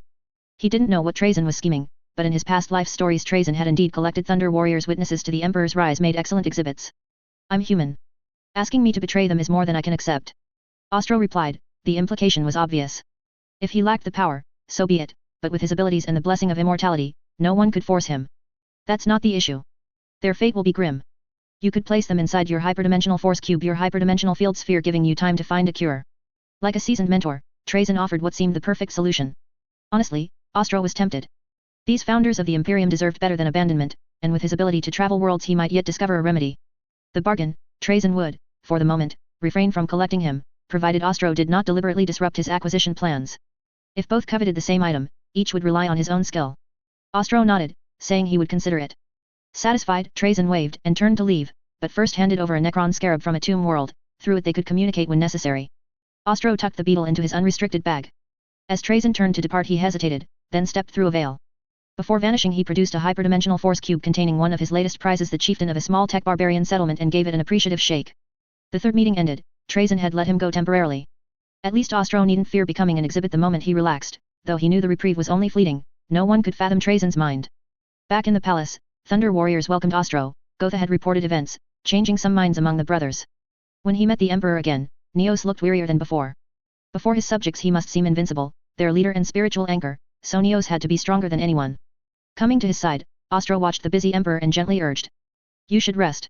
The work never ends, you must give yourself a break. Neos said nothing, only glanced at him and returned to his labors. Ostro sighed softly and turned to leave. Not yet. Now is not the time. The toiling Neos spoke suddenly, still without looking up. Ostro could only glance back once, then departed to pester Valder nearby, again trying to peel off the custodian's powered armor. Lord, you could petition the Emperor for a new set. Why keep stripping the worn ones off us? Valder sighed, prying Ostro's hands from the armor. Hey, what do you know? I already got the schematics from the Emperor. I'm not after some cookie-cutter thing. Ostro declared shamelessly. Valder felt even more helpless. A custodian's armor bears their very name, baptized in every great campaign, its decorations rich with story and honor. Only death can part them from it. Chapter 39, The Little Secrets of the Adeptus Mechanicus. In the midst of the argument between Ostro and Valder, Neos emerged from the laboratory, sent Ostro flying with a psychic slap, and then returned to the lab once more. After staying on Terra for a few more days and seeing that Neos truly had no intention of involving him, Ostro hurriedly returned to the mechanical arc. Originally, he had planned to stay until Neos unified Terra so he could follow along to Mars. However, after the encounter with Trajan, an idea had formed in his mind. He didn't have to focus solely on human technology, there were all sorts of Xenos technologies across the sea of stars for him to collect. Driven by this thought, he returned in a hurry, though this wasn't the primary reason. On Terra, Neos finally halted his experiments, but when he looked up again, he saw a relatively empty laboratory. The fleeing Ostro hadn't seemed to notice that the finger bone he wore was glowing with an unnatural light, consequently, within his sage's body, he was severely lashed by Neo's psychic power. With Ostro's return, the fleet moved once again. Ostro's mechanical arc fleet passed by Mars and stopped at his forge shrine to collect the titans and weaponry that had long since been forged. He delivered the mineral resources from his inventory to the foundry and issued production orders. With the replenishment of resources, the production lines within the forge shrine began to churn once more. While resupplying at the starport, Ostro found S-800 and inquired about recent events on Mars. It turned out several things had happened. The Adeptus Mechanicus had added a new rank, Lord of Forging, a new title given to those sages who possessed independent forge shrines on Mars. Not far from Ostro's forge shrine, a new neighbor had moved in, a Lord of Forging apparently named Collier's Easy. Additionally, an explorer sage named Laszlo had discovered a relic technology called Cogitator, which he was currently developing alongside Collier's Easy. S-800 mentioned that some of the mechanical sages on Mars had recently undergone a full upgrade and installed a special communication device called Thought Space, creating a local area network for the Adeptus Mechanicus. Some sages were already chatting enthusiastically within it, and S-800 suggested that Ostro might try to visit this lady. A female. Ostro was somewhat surprised. Female sages were rare, or perhaps he had seen them and simply hadn't recognized them. One couldn't really blame him, as those people modified themselves to the point where gender, appearance, and voice were indistinguishable. There is one more thing. S-800 leaned closer to Ostro and whispered mysteriously. Fabricator General Kelbierhal has been frequenting the docking shrines of the Titan Legion lately. It seems he's gathered a group of people to plot something big. Ostro felt a bit puzzled upon hearing this. What secret would need to be kept from the other sages? However, this piqued his interest. In the spirit of exploration, since he was already there, he resumed his familiar business. Controlling nanoscale spy drones, he bypassed various heavily guarded security devices. Finally, after triggering a few alarms, he reached a massive hollowed-out storage space beneath the Titan shrine. In a secluded corner, he saw a unique and unfamiliar Titan standing tall, with Kelbierhal and his confidants gathered at its feet, occasionally modifying and recording data.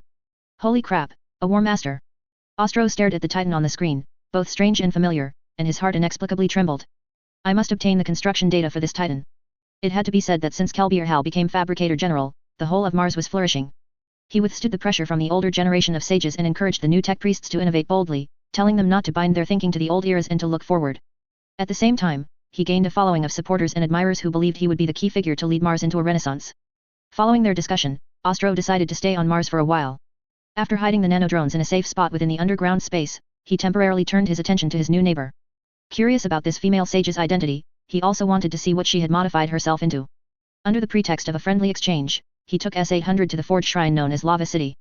The entrance to Lava City was not a door, but a tectonic fissure. Red-hot magma, like a slow-crawling serpent, roared below, sending up pungent fumes of sulfur and molten metal. The air was distorted like the worst interference in the void. The heat was enough to melt steel.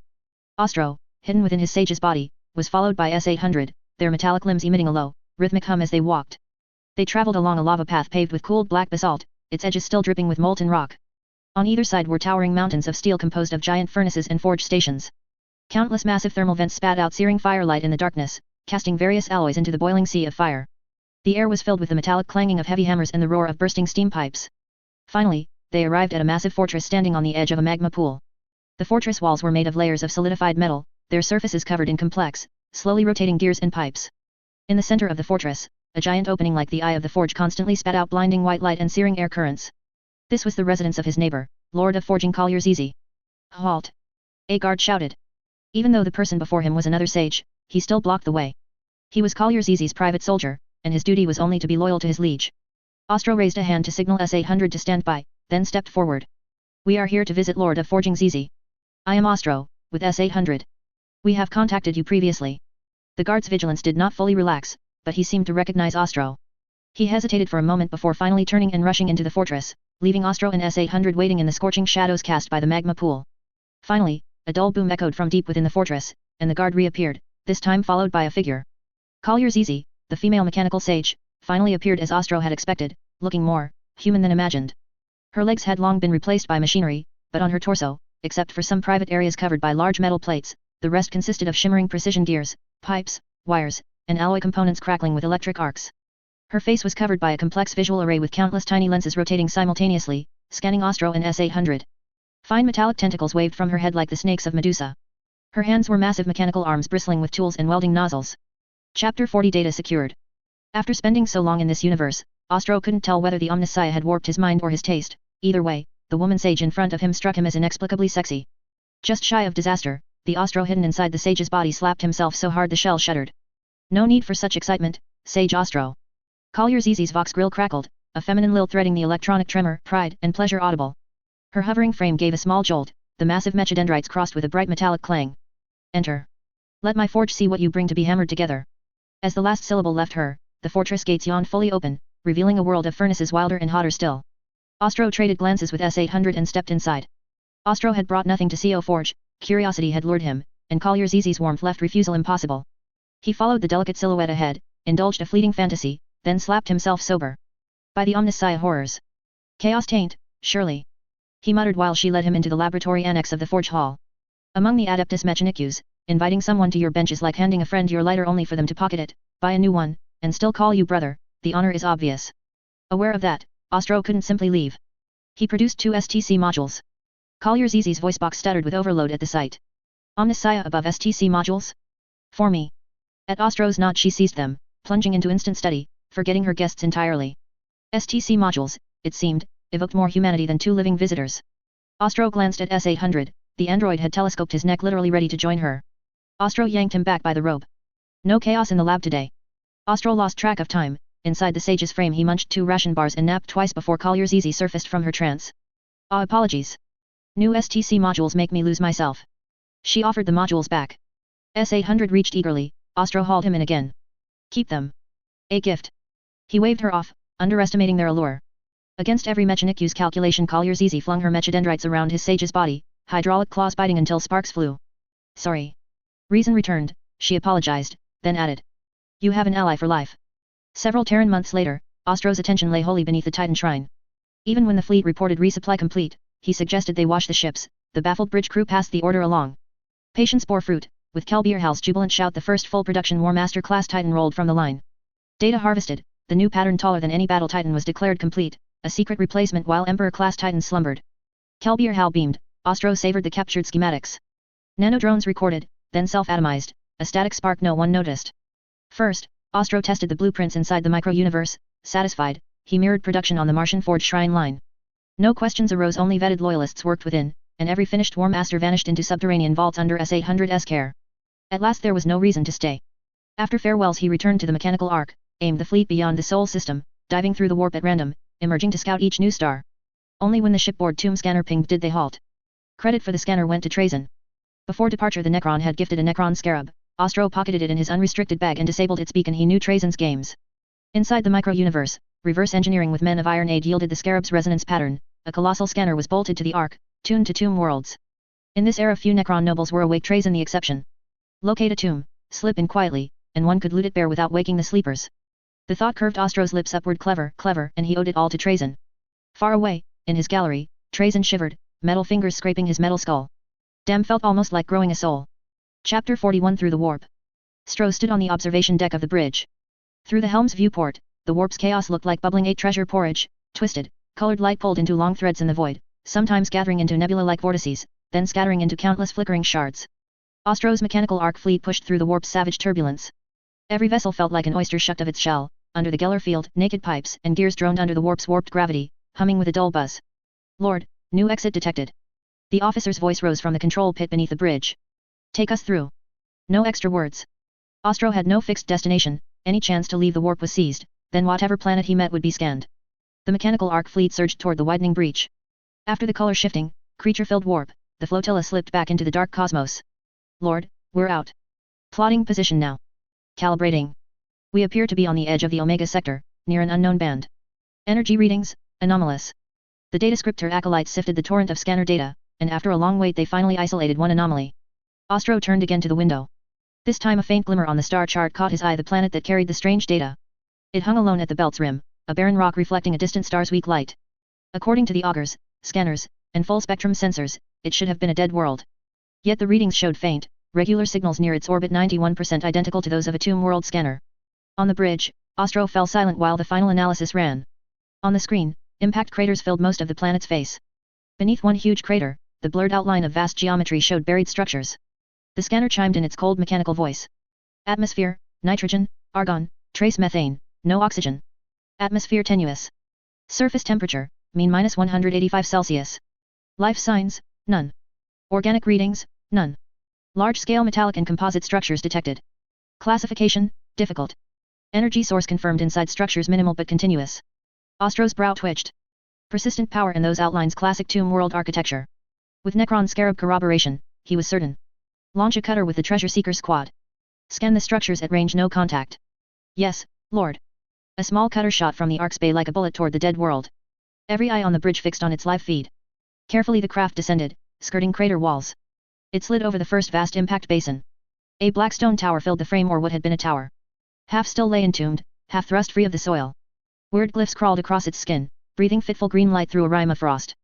The squad leader, an explorer acolyte lightly augmented, deployed a mechadendrite that lanced red scanning beams. Over internal vox he murmured. Lord, surface shows artificial carving. Minute power fluctuations inside something is still running. Enough. That tremor in the dark would be Necron scarabs at work, instruments were intact, not yet erased by time or meteor. Pull back. Maintain watch. The acolyte quelled his urge to probe, withdrew with his team. On the Ark, explorer sages already restless rushed to their transports at Ostro's order. He was glad he'd held them back, one careless prod might wake the slumbering Necrons. From his makeshift camp Ostro watched a forge bastion rise. Tracked diggers crawled, leaving black tread prints, cranes lifted gleaming prefab slabs into a strong command hub. A forge bastion is factory and fortress combined, able to supply armies on the front. Ostro's next move needed it. Though this tomb world still slept, he would not be caught unprepared, he would dig the Necrons up and move them elsewhere. While the bastion grew, the fleet ferried troops non-stop. During lulls, Ostro even shuttled to the Star Wars world for stockpiled materiel to keep the factories running.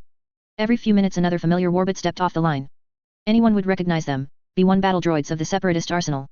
Ostro had modified them. He wanted ablative chaff, not comic relief, their cognition was stripped and replaced with combat routines slaved to data scripter acolytes. The blueprints came from a smuggler in the Star Wars world, one intact unit taken by the Men of Iron, its data cracked in minutes. At Ostro's demand, tweaks followed. Their metal bodies were common steel to save cost. The right arm became a fixed 12.7mm armor-piercing gun with a 20-round magazine, fired semi-auto. The heavy arm was braced by the left during shooting. On the chest plate they bore the Adeptus Mechanicus cog and Ostro's secret drive Legion sigil. Chapter 42, The Tomb Relocation in Progress. The work was fairly efficient. After waiting one Terran month, a vast forge fortress now rose inside the meteor crater. Its waste vents belched black fumes corrosive to organics, while heat stacks exhaled scorching currents. With the muster complete, Ostro drove his sage body to the first entrance they had found. They stood before a titanic metal gate veined with intricate geometric patterns, every surface etched with Necron runes that now exuded a faint, unsettling viridian glow. Only Ostro knew their meaning, the rest, unaware, swept curious gazes across the alien architecture, hungering to understand this unknown civilization's science. Inside the Necron tomb world, the monotonous surface was gone. A suffocating emerald radiance filled the air, and the place resembled a forest of upright coffins. Ahead lay vast, tangled arteries of corridors and suspended web bridges. The walls slick, alien alloy were cold and hard, marred only by hairline cracks from age. Passages twisted without pattern, a labyrinth wide enough for huge vehicles in places, elsewhere so narrow a man must edge sideways, forever fearing attack from above or behind. Where corridors crossed or ended they opened into cavernous halls or shrines, every interior sharp with the Necron's signature geometry, towering pylons, razor-edged lines, metal or crystal panes latticed with cryptic runes. Those runes were no ornament, they were the heart of Necron tech, holding power to awaken weapons and shield controls. In the center or corners of each hall stood great sarcophagi and smaller ones ranked like honeycomb, some freestanding, others fused into the walls. Unwilling to waste more time, Ostro took only a handful of adepts deeper, the rest he left at the threshold to study, lest careless hands trigger the tomb world's defense protocols. Stepping with care along a path perhaps untrodden for millennia, they found the way spotless, as if some unseen custodian had swept the dust through eons. Every stride was preceded by scans, lest they provoke some dormant guardian. To locate the master of the tomb world, who surely slumbered at its core, Ostro had circled the labyrinth countless times, he now knew hidden routes must exist only the finding remained. While he searched, the dim viridian light along every wall flared. What had seemed decorative perforations blazed into a curtain of luminescence, and from within came the measured tread of metal feet. Someone had breached protocol, at best a squad of Necron warriors was coming. What in the void is happening out there? Ostro queried the overseers through the nospheric link. He had been cautious, therefore the breach lay outside. A subordinate's voice soon crackled back. My lord, one of the magi ignored the cordon and forced his way inside. Ostro's face, hidden within the sage body, turned livid. He should never have brought these obsessives. Every return of his brought a rich harvest, so competition for berths on his mechanical ark was fierce, in indolence he had let them aboard, and now this. Pull them out. Keep the Skitarii back. Have the B-1 battle droid seal the gate. He snarled the order across the channel. Cursed luck he would have to resort to brute haste. A tomb world weighed intruders and roused only the force required, waste not, want not. Ostro raised the power gear axe named the Axe of Omnissiah and drove it into the nearest wall, hoping to carve a path to the core before heavier defenses awoke. Outside, the Magi withdrew, B-1 battle droids advanced in lockstep to block the entrance. Their common steel joints could not endure a run, so they marched in line like troops of old. The measured tread drew near, and at last the owners of those footfalls emerged, metal skeletons sheathed in corroded plating, shoulder guards etched with dynastic runes that glimmered sickly green. Cold viridian fire burned in their eye sockets, soulless, pitiless. They moved like walking sarcophagi, specters of vengeance. Without will they executed protocol. The slider B1S pressed forward, forcing the Necron warriors back into the corridor. Gauze flares flashed, stripping a droid's chest plate, yet neither side uttered sound. One fired, the other shoved. Fire and shove, no escape. A metallic tide clogged the gateway. Because no serious damage had been done to the tomb, the protocol controller calculated that its troops were winning and needed no reinforcement, so the bizarre stalemate held. One side fed bodies in, the other tried to shoot its way out. The watching Magi winced at the waist. Some prepared their private troops to relieve the B1S, but Ostro cursed them back, warning that heavier alarms could destroy the very technologies they coveted. Amid grateful praise they hailed Ostro as the great Archmagos willing to sacrifice himself for knowledge, vowing to donate resources to refill his losses whatever the outcome. At that, Ostro ordered every remaining B1 outside to join the crush. The front ranks were ground to scrap. He could have added, the cost of one Skitarii could field 10,000 B1s. Chapter 43 Awakening. At Ostro's command, every production line switched to churning out B1 battle droids. They assembled in endless waves and surged toward the gates of the tomb world while the fleet overhead readied long-range fire support. Night houses and titans stood by for clean-up should the situation spiral out of control. For now, that was the safest plan. Once everything was in place, Ostro finally raised the axe of Omnissiah, the power gear axe. Take this. Driving the sage's body, Ostro roared and charged. Boom. The axe of Omnissiah ripped the air, crashing down with a thunderous roar that shattered the deathly silence. The wall split under the blade's cutting field, the Necron runes etched upon it winking out the instant they met the edge. A crack shot across the surface, the entire slab split, collapsed, and sent rubble flying in a choking cloud. Just like that, Ostro smashed his way into the tomb world. He then activated the Necron energy field on the sage's body, matching the tomb's own power signature to delay detection as long as possible. Like a demolition bulldozer, Ostro plowed deeper. The corridors were deathly still, lit only by cold green light and the occasional clank of ancient machinery as he barreled through. Ostro's method was simple: ignore the Necron scarabs swirling around him, pick the most likely route to the core, and swing. Walls crumbled under each brutal blow, showers of sparks trailing every arc of the axe, every impact making the passage shudder. Bang! Bang bang! It was a one-man rampage. Moving so fast he sometimes clipped huge sarcophagi, sending them spinning aside. He left deep tread marks across the dust like a scorpion's trail. Over the eons many structures had collapsed through age, but this disturbance was too loud. The protocol nexus finally pinpointed the culprit. Energy readings matched an intruding tomb unit, yet its mass and dimensions were wrong, hollow inside, as though something biological steered it. At last the worst happened. Full spectrum scans pierced the outer field and detected carbon-based life. Anomalous data flooded the control core. Between the gate threat and the internal anomaly, the defense protocols prioritized the latter. According to the nexus, the gate was already a slaughterhouse, a 4-warrior squad of Necron warriors carved through enemies, their remains littering the entrance, no need for concern. Ostro's charge met no resistance yet. The axe of Omnissiah sliced open another sealed corridor until a green-rimmed archway appeared ahead. About to hack a side wall and retreat, Ostro paused. From the arch strode the same basic Necrons the defense array had awakened, Necron warriors. Their eye sockets flared with sickly green fire, and without hesitation they opened up with gauze rifles, emerald beams lancing out. The warriors moved in perfect, puppet-like unison, their gaze empty of all life. They felt no fear, no pain, only the ancient, cold kill code driven by the spite of a race whose souls were devoured long ago. No way to dodge. Ostro snarled, the field along the axe of Omnissiah blazing brighter, and crashed straight into the squad fast and decisive. To him these low-tier, stiff-limbed Necrons were no threat if he avoided their gauze beams. To avoid triggering stronger reinforcements, he simply severed arms and legs. The truncated warriors kept crawling, dragging themselves forward on ruined stumps. With a moment's thought, Ostro skewered the crippled squad on the sage's metallic limbs, slung the twitching torsos across his back, and moved on. Without their gauze weapons the warriors were as helpless as strung-up fish.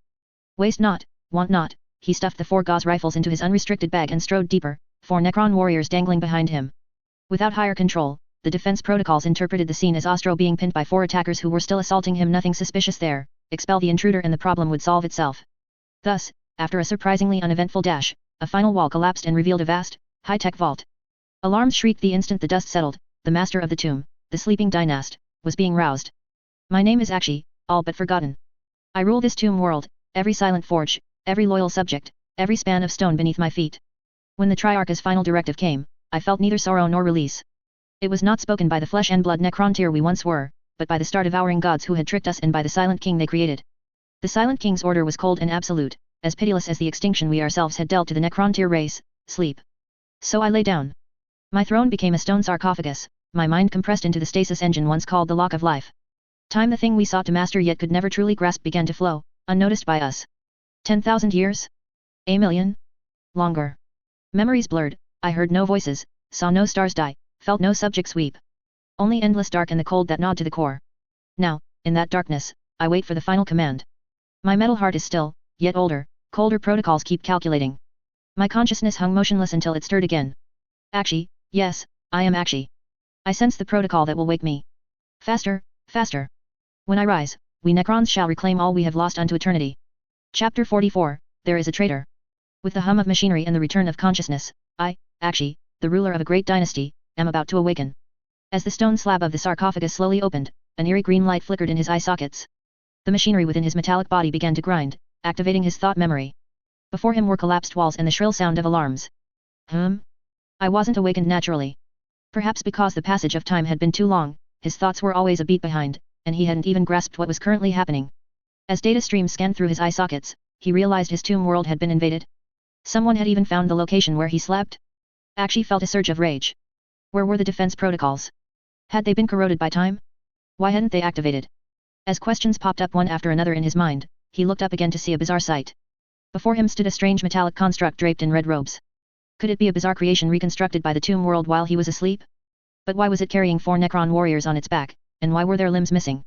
Perhaps he had slept for too long, his thoughts tethered by lengthy memories, for he had yet to discover the strangeness of the situation.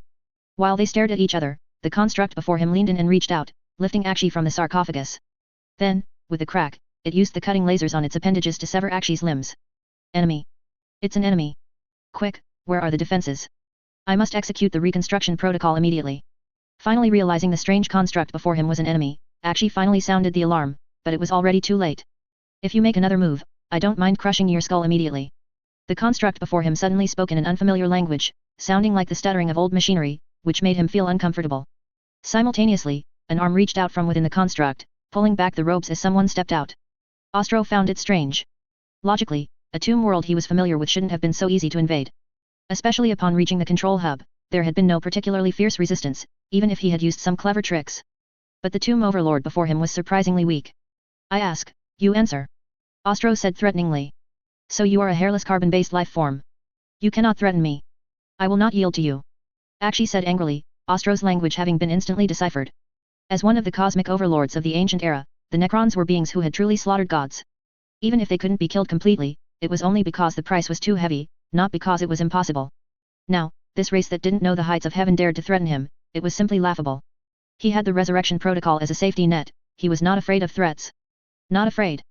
Ostro had forgotten that point. Necrons with a resurrection pool were indeed difficult to threaten. If they died, they would be reclaimed by the resurrection protocol and given a newly forged body. However, he naturally had a way. This Necron tomb world seemed somewhat abnormal, and he needed to find out why, otherwise, his next moves would be difficult to execute. Ostro took out the Necron scarab sent by Trazyn from his robes and tossed it in his palm. Here, look. This was given to me by one of your kind. Otherwise, how could I have entered so easily? Also, look at what this is. He then took out the head of Trazyn's surrogate from his robes and held it close to Akshi's face for him to see clearly. As expected, the effect was better than anticipated. Akshi was completely stunned upon seeing the Necron scarab and the Necron head. According to his scan, the head was confirmed to use technology accessible only to Overlord-level Necrons, and the opponent was clearly stronger than himself. If the enemy could decapitate an Overlord despite the resurrection protocol, then he certainly wouldn't survive either. Between the pride of a Necron and the threat of death, Akshi chose a dignified compromise. Put me down. I'll tell you everything. Having given up, Akshi could only agree to the other's demands. First, the Necron scarab in the opponent's hand was clearly intact. Those low-level machines that could only follow instinct wouldn't sit obediently in someone's hand without orders, and given his absolute trust in his race's technology, it was unlikely to be controlled. As for that Overlord's head, it must have been with the help of the Necron who gave him the Necron scarab that he was able to sneak up on him and finally kill him completely. In other words, there was a traitor, an insider within the Necrons. This was absolutely unforgivable, but he had to survive first before he could find a way to send an alarm to the Triarch Council. What's going on here? And what is your name? Ostro asked. Deprived of his limbs, Akshi could only lie in the sarcophagus. Fortunately, the original design was somewhat humanized, and the headrest slowly rose, allowing him to meet Ostro's gaze. My name is Akshi. This is a frontier colony, not a standard tomb world. I am merely the manager of a factory tomb for the Necrons. You could also call it an overlord. With Akshi's explanation, Ostro understood. So it turned out he had been cautious and fully prepared, only to be told that his target was a factory with little defensive strength and a factory that had just been built and wasn't even operational yet. It turned out that Akshi had been chosen as an expatriate Necron noble, sent to a frontier region to build a factory. Because of this, he had luckily retained his full consciousness when he was transformed into a Necron. Then, just as he had finished building the factory, the final Great Sleep command from the Triarch Council arrived, and he was forced into slumber by the protocol.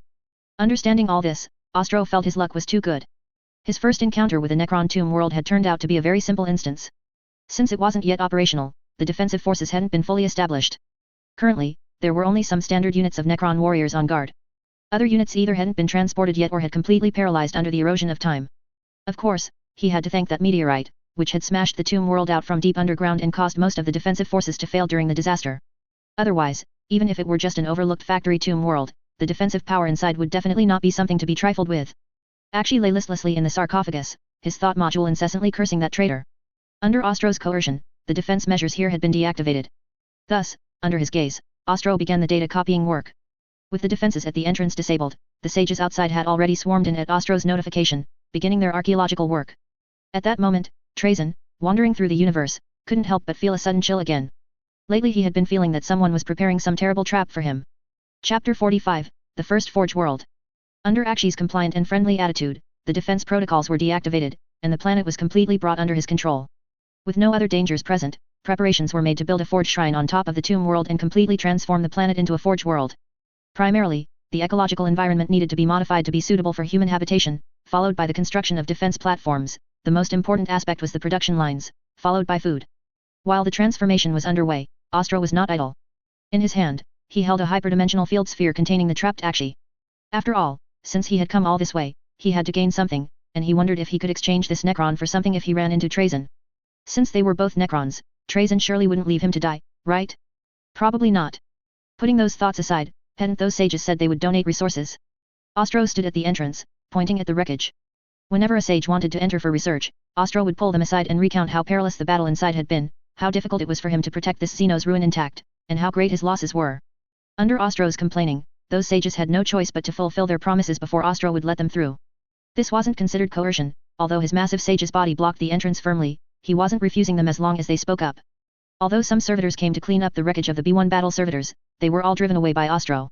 Time passed quickly, and the planet Ostro named Mora had begun to take shape through everyone's concerted efforts. A massive forge shrine had been built atop the tomb world's factory complex, and the previous temporary forge fortress was remodeled. Resource exploration teams were also dispatched to conduct more detailed surveys. Since the location was originally chosen as a Necron factory site, the resource reserves were quite substantial. With high reserves and a wide variety, and now with Necron structures at least the most complete ones currently found, it could be said that the sages following Ostro were the ones most delighted. Because a starport needed to be built, Ostro remained on the ground for the time being, directing the sages in charge of construction to proceed according to his ideas. While he called it supervision, he didn't actually understand much, he just occasionally went over to ask about the progress. Meanwhile, Ostro returned to the Star Wars world. A message was passed on by Wartu, saying that someone named Darth Sidious wanted to visit. Since he wasn't around before, the request had been declined. Frowning, since he hadn't paid special attention to the timeline here, he didn't know the current situation.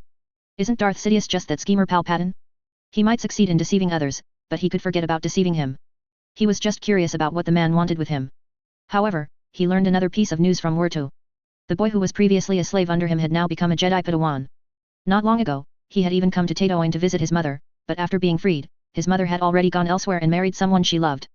Furthermore, because after Ostro left Tatooine, the instructions given to the intelligent robots were to maintain public order without a specified range, the robots had directly taken the entire planet under their management. Thus, Tatooine was now extremely safe. Consequently, Anakin Skywalker's mother had not been killed. As for those who disobeyed regulations and intentionally caused trouble, they were humanely dealt with by the robots after multiple warnings failed. Of course, there are always people who think they are formidable and even tried to commit sabotage while Ostro was away, finding some ragtag fleets to attack Tatooine. However, they were all destroyed by the Titans he left on Tatooine. As a result, this previously obscure planet became quite famous in the Star Wars world and was confirmed as an Outer Rim member state during a Republic session.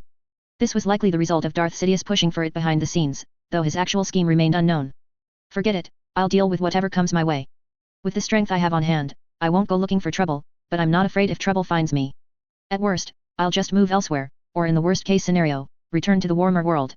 Since he couldn't figure it out, he stopped thinking about it. Ostro admitted he didn't have the talent for scheming, after all, even Neos couldn't find a way to make him smarter, and he could only use brute force methods to memorize the knowledge he was taught. But now, he had probably forgotten most of it, especially with the book of imprinting, he didn't need to use his brain even more. Wartu then delivered an invitation. Looking at the time, it said he could visit whenever he was free, but he should contact the people there before going so they could better receive him. Anakin Skywalker's mother hadn't died, so the trigger for his fall to the dark side had been inadvertently resolved by himself for the time being. He didn't know if Darth Sidious had a backup candidate, but of course, that wasn't his concern. On Tatooine, since everyone knew it was his territory, it would be unacceptable not to transform it properly. He was still lacking more advanced technology. If he could join the Republic Senate, he could try to see if he could get some high-tech gadgets, preferably existing ones. No matter how capable those smugglers were, it was difficult for them to obtain core technologies. After all, their profession was ultimately disreputable. After arranging the construction work on Tatooine, he sent a message to Coruscant regarding his arrival. Taking the shuttle once gifted by the former Emperor of Tatooine, Jabba, Ostro arrived at Coruscant. Several receptionists were already waiting at the landing pad, along with Palpatine, whom he had met before. The schemer smiled kindly at Ostro and spoke official greeting words. We have voted and believe that your Tatooine can join our big family. Palpatine acted like an honest man who had done a good deed and was showing off to the person involved. If he didn't know who the man was, he might have actually been fooled. If I remember correctly, I don't believe I ever submitted an application for membership or a request to join the Republic to the Republic Senate. Ostro spoke with a puzzled expression. It seemed the other party hadn't expected Ostro to be so blunt. Indeed, he hadn't written any application, as this was all handled by Palpatine himself. Fortunately, they had already reached the meeting room, and the standby servant robots had been cleared out in advance. Palpatine carefully scanned the surroundings, and after confirming absolute safety, he finally revealed his purpose to Ostro. Young man, do you want to obtain great power? Chapter 4, Nox. Finally, Palpatine stopped concealing his true intentions. Originally, his target was Anakin Skywalker from Tatooine. A man with attachments who had broken the Jedi Code was undoubtedly an excellent target. Unfortunately, according to his intelligence, another figure with an even more powerful connection to the Force had appeared, Ostro, whom the Jedi had also encountered on Tatooine. Moreover, he had no attachments. Upon arrival, he had seized Tatooine from the Hutts and displayed formidable military capabilities. Despite Palpatine's best efforts, he could find no trace of the power backing Ostro. However, he believed that no one could remain calm under the temptation of immortality and great power. Once he brought Ostro under his wing, the forces behind him would naturally become his own. With these grand designs, Palpatine acted immediately. Through his behind-the-scenes manipulations, he brought Tatooine into the Republic's sphere of influence. Originally, this location within Hutt territory made the plan difficult to execute. Yet, for some unknown reason, after his agents secretly traveled to Hutt space and stated their intentions, the other party agreed without the slightest hesitation. They declared that any route to Tatooine would be completely unobstructed and even offered to have their own family fleet provide an escort if Palpatine lacked confidence in his own security. Though Palpatine was suspicious, his absolute confidence in his own power left him with few concerns, and he directly secured the success of this endeavor. Palpatine's voice suddenly became low and oppressive, like a venomous snake, secretly using the dark side of the Force to entwine Ostro's mind. Meanwhile, he took his seat at the head of the conference table, looking down at the figure below who still seemed to be dazed, a nearly imperceptible, cold curve hooking the corner of his mouth. Ostro, join us. My true name is Darth Sidious, Sith Lord. His voice, diffused through the dark side of the Force, seemed coated in honey, instilling an immense sense of trust and purpose. The stagnant rules of the Jedi Knights and those dogmas following a ridiculous balance are sickening. Follow me, and I can lead you to explore the eternal mysteries of life and great power. We have no need to follow such decayed rules. Darth Sidious's voice suddenly became inflammatory. He leaned forward slightly in his seat, hands folded on the armrests, his sharp gaze fixed on Ostro. And what was Ostro doing? He sat in the lower position, head tilted, watching the Darth Sidious currently in the seat above him delivering an impassioned, grand speech and constantly making empty promises. As he spoke, Darth Sidious suddenly trailed off. It seemed the chosen one before him wasn't reacting much. According to his intelligence, the person in front of him was no saint. What kind of good person would seize Tatooine from the local kingpins of crime? What kind of good person would sell arms in a chaotic, lawless zone?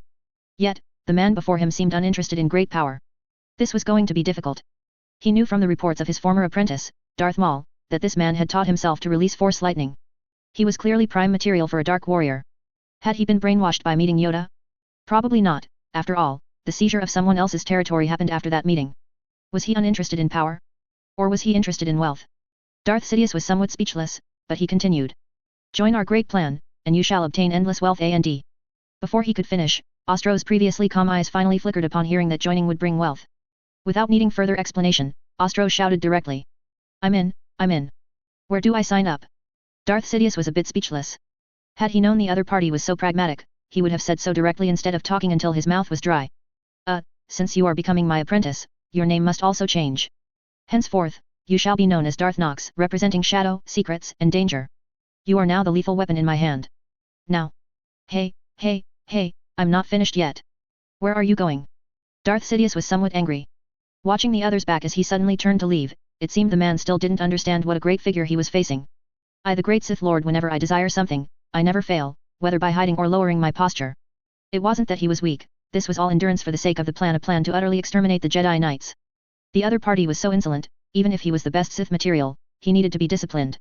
Did he think being able to use Force lightning made him powerful? Even among the Sith, there were levels of strength. An enraged Darth Sidious stood up and thrust his hands toward Ostro. As he released the dark side of the Force, static electricity began to emanate from his arms. Inside the relatively small conference room, various objects were moved by the release of Darth Sidious's Force, losing gravity for a moment and slowly floating up. How dare you!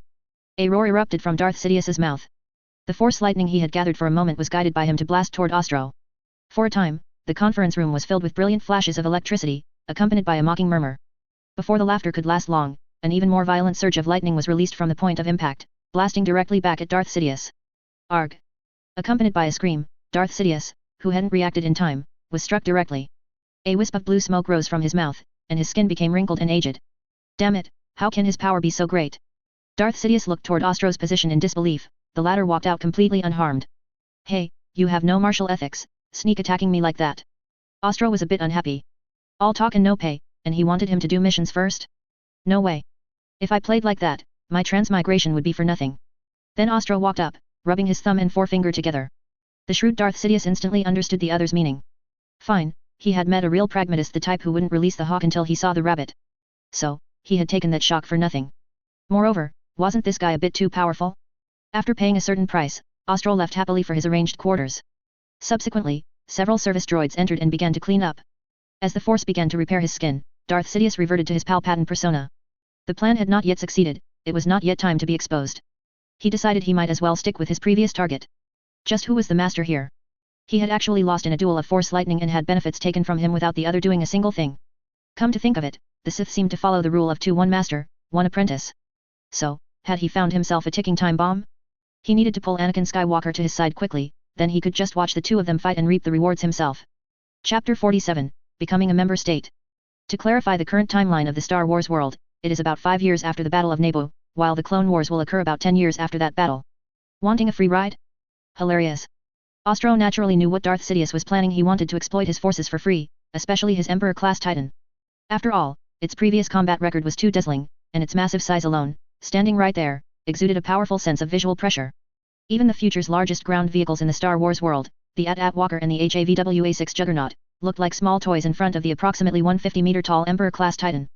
However, perhaps due to the different worldviews, most ground vehicles in the Star Wars world were only used as armored troop carriers with very few weapons. Ostro thought that with a bit of modification, they could become decent weapons. To obtain these technologies, he would have to make contact with those manufacturing plants. Once he did, he could find a way to return to his old trade. Since he was already here, he might as well collect whatever technology he could. Even if he couldn't use it, it would still expand his collection. It seemed like a good choice. And so, after consuming the Star Wars world's unique fruits and Nuna chicken, the next day arrived amidst calm activities where nothing eventful happened. Ostro followed a protocol droid to the Galactic Senate chamber. By then, numerous representatives from member states had already arrived outside, most of whom looked quite bizarre. Ostro had no acquaintances here, so he wandered around aimlessly. Just then, Qui-Gon Jinn walked in. He had come to observe as a member of the Jedi Council. Previously, he hadn't joined the Jedi Council because he wanted to focus as much as possible on training Obi-Wan. After the events of the last incident, he was reassured by Obi-Wan's handling of things. Obi-Wan had now become a Jedi Master and completed his apprenticeship under Qui-Gon Jinn. With no more lingering concerns, Qui-Gon Jinn naturally joined the Council under Master Yoda's strong recommendation. His presence as an observer was also at his own request regarding Tatooine's entry into the Galactic Republic. He was primarily concerned about this unusual person, Ostro, especially after finding Anakin, the one prophesied to bring balance to the Force. As for Ostro, an outsider who could wield powerful Force abilities, Qui-Gon even suspected he might be a spy sent by the resurgent Sith forces.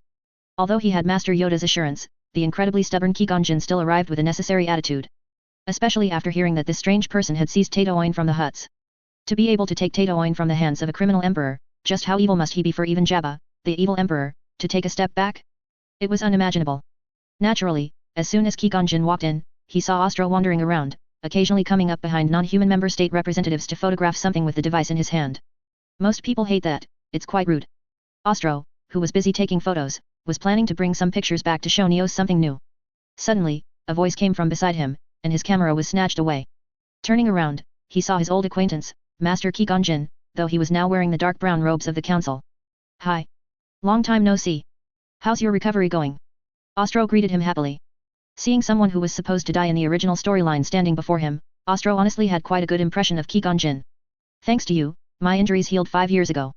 Although the man had saved his life 5 years ago, he was simply too suspicious.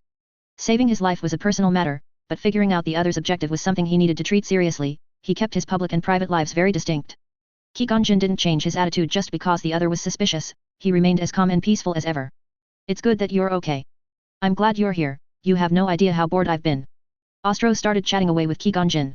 Kou felt helpless. Seeing the other's seemingly unsuspecting demeanor, he who had been guarded against the mysterious began to doubt himself. Could this person really be a Sith remnant? Surely they wouldn't just run over here so blatantly. As Ostro was talking to Kou, the meeting time finally arrived, and everyone entered in an orderly fashion. Palpatine stopped Ostro, who was following Kou, indicating that he should just follow him later, as Kou had his own seat elsewhere. Kou nodded to Ostro to confirm this and then turned to leave.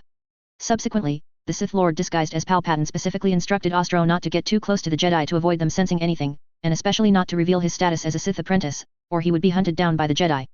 Ostro nodded to show he understood, but he had no intention of complying. Everyone took their places. Today, as the protagonist, Ostro stood with Palpatine on the central floating meeting pod. Stepping into the Galactic Senate chamber, he saw an incredibly vast space before him, with pods carrying representatives from their respective planets arranged in layers, a truly spectacular sight. It began with status reports from member states. Wherever there was a conflict, the Senate would coordinate for them to either resolve it themselves or dispatch Jedi Knights to mediate. Then came all sorts of bickering and arguing that made the place feel like a wet market. Palpatine was quite capable, handling every situation perfectly, neither appearing incompetent nor standing out too much. Finally, as it was nearing the end, Palpatine announced an important matter: the Warhammer tech company from Tatooine, which should now be called the Tatooine Nation. Originally, Palpatine had asked him to give his faction a proper name, since Warhammer Tech Company couldn't join as a national representative. So, the name challenged Ostro simply called it the Tatooine Nation, not bothering to waste any more effort on a name. The Tatooine Nation sounded fine anyway. Thus, under Palpatine's covert manipulation, the Tatooine Nation joined the Galactic Republic as one of its million-member states by a majority vote. A welcoming ceremony would be held later in the reception hall to celebrate the successful admission. After that, Ostro would only need to dispatch a national representative to attend the meetings. That evening, amid everyone's blessings, Ostro happily attended the joining celebration and returned to his temporary residence supported by several female Twi'leks selected by Palpatine. Chapter 48 Count Dooku. Early the next morning, Ostro woke clutching his head. Seeing several people stacked together in complete honesty, he was momentarily dazed. Once fully awake he realized what had happened. Following the principle of since we're here anyway, he greeted Palpatine and then granted freedom to the 4 female Twi'lek slaves. Although the Galactic Republic had outlawed the slave trade, someone always ignored the law. The profits were simply too high, and people would always take the risk.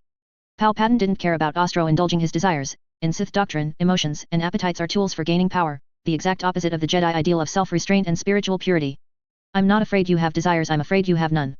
From the Chancellor's office, Palpatine gazed through the transparent wall behind his chair toward Ostro's location and let out a satisfied laugh. The more one indulged, the faster one fell. In the end, he would become the sharpest weapon in Palpatine's hand, and the plan would succeed. Ostro wasn't in a hurry to leave. Hoping to squeeze a bit more profit out of Palpatine, he headed for the office. Without a word, he rubbed thumb and forefinger together. Though Palpatine was speechless, he still produced a benefit, a letter of recommendation from Quat Drive Yards. Content: Ostro turned to go. At the door he met Count Dooku about to enter. Though white-haired, the Count looked vigorous, dressed in noble attire over a Jedi cloak, standing ramrod straight, a sharp aura washing over Ostro as he stepped out. Perhaps it was imagination, but Ostro thought he glimpsed gratitude in the man's eyes. Without stopping, he passed Dooku. The instant the Count stepped inside, Ostro glanced back. An idealist, a man who loathed the decaying Galactic Republic and wanted to change it, yet one who would ultimately be used and discarded by a Sith Lord. Watching the closed door, Ostro pondered for a moment, then left. Dooku wasn't entirely bad, he might be pulled to Ostro's side. Right now, only Wurtu on Tatooine truly belonged to him. If he sent the Toydarian elsewhere as a representative, Tatooine would be left unattended. Anyone else couldn't be trusted. At first Tatooine had merely been a transit stop, but with his strength exposed he'd been dragged into events. As long as things didn't turn sour, it was acceptable. Since he'd seen Dooku, Ostro shelved plans to leave immediately and strolled about at leisure. Near 11 a.m. the Count emerged, expression grave. Once Dooku walked off, Ostro followed, trailing him to a secluded spot. Has no one told you tailing a Jedi Knight is extremely foolish? Count Dooku turned in the empty corridor, regarding the new Republic member from Tatooine with a blank face. The man seemed allied with Palpatine in some unknown partnership. Though disappointed in the Jedi Council and the decadent Galactic Republic, Dooku still clung to the light because Kou had survived. His methods were not yet as ruthless as they would become. Kou spoke of you, the Count said. A great power dwells in you. You're enigmatic, no one knows the origin of that massive weapon on Tatooine. Still, I thank you, you saved Kou, my finest apprentice. A flicker of memory crossed Dooku's eyes. When he'd heard Kou had been defeated by a Sith, his fury at the council had peaked only to learn soon after that Keegan was alive, merely concussed, rescued by this young man named Ostro. Thus Dooku felt gratitude, and for some reason Master Yoda thought highly of him. So, why are you following me? Dooku stood before Ostro, posture impeccable, handsome and dignified. Join me, how about it? Ostro asked outright. The ever-stoic Count nearly lost composure. He'd never met anyone so direct. I am a Jedi Knight. What makes you think I'd join you? He assumed Ostro coveted his status and strength, which made the man seem none too bright. Don't be so absolute. Don't you want to tear down the old order and build a new one? Work for me instead of the Sith. Before Ostro could finish, a red blade slashed at him. Dooku swore he'd never met anyone who chatted like this. Since the man had uncovered his secret, he had to die. Easy there, Darth Tyrannus. I'm Darth Nox, Sith rule of one master, one apprentice. Count Dooku was stunned. The man had just exposed himself? Another Sith apprentice? Dooku's blade hung over Ostro's head, held motionless by telekinesis, the Count's eyes wide with disbelief.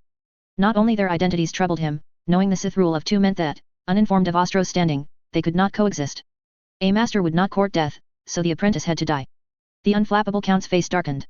He'd been deceived, a larger conspiracy lurked in the shadows. For a moment he doubted his own plans. Seeing the Count brood in silence, Ostro cheerfully added. Don't worry. I only had him give me the name for fun. If you'd rather I don't use Darth, that's fine by me. Ostro looked carefree. Dooku finally rolled his eyes. The man seemed unaware of the impact of the Sith title, though in truth Ostro knew.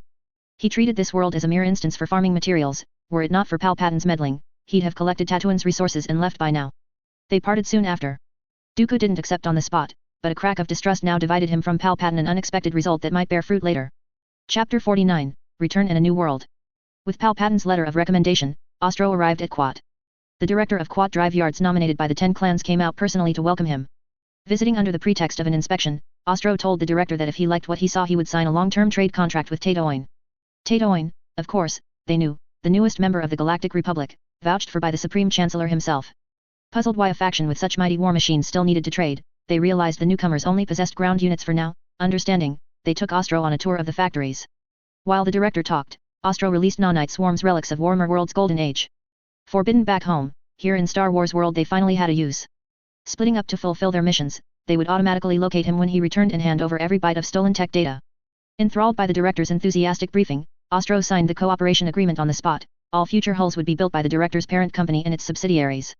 He was even given addresses to rival tech firms, and, as a parting gift, a CSS-1 luxury star shuttle, the very model Palpatine had flown to Naboo after the Naboo conflict. With feigned reluctance, Ostro boarded the opulent shuttle and headed for the next corporate headquarters. Same trick, different port. After circling the galaxy he was back on Tatooine. Now a Republic member world, it hosted Republic inspectors dispatched to oversee affairs. On Ostro's insistence parts of Tatooine were remade. Judging by the terrain, habitable oases were carved out. The largest became the site of Ostro's headquarters. Once a smuggler's hamlet, it was renamed Oasis 1 and soon teamed with off-worlders building every imaginable den of luxury. The taxes rolled in, and were too true to his merchant nature managed it all admirably. Directly beneath Oasis 1, on the planet's far side, those who refused Ostro's rules gathered. As long as they caused no major uproar he let them be, the under-the-table tributes they paid were simply too fragrant to refuse. Meanwhile the capital of the new Tatooine state was founded, with Ostro as its first ruler. Former mining folk were recruited, talent welcome, no questions asked. At Ostro's request Palpatine sent elite Interior Ministry aides, the gifted were culled, the rest sworn in after a brief ceremony and put straight to work. Wertu now represented Tatooine in the Galactic Senate. When business arose he was notified in advance, otherwise he stayed home, tending Ostro's interests. Satisfied that Tatooine had entered steady growth, and after restocking resources, Ostro bid Wertu farewell and stepped back through the world anchor's shimmer to Warhammer World. Impressed by Wertu's loyalty and competence, he left the planet in the Twi'lek's hands. He emerged on Mora Star, where construction was in full swing, forge shrines already humming, a new hive city rising. The planet had been empty, Necrons don't count, having become the tech priest's playthings, so Ostro petitioned Mars for 1 billion settlers. The first waves were en route. Save for the mechanical arc locked to his personal authorization, his fleet now patrolled nearby sectors under the new treaty. A circumferential orbital dock, linked to the surface starport by a space elevator, rose like a titanic spire into the void.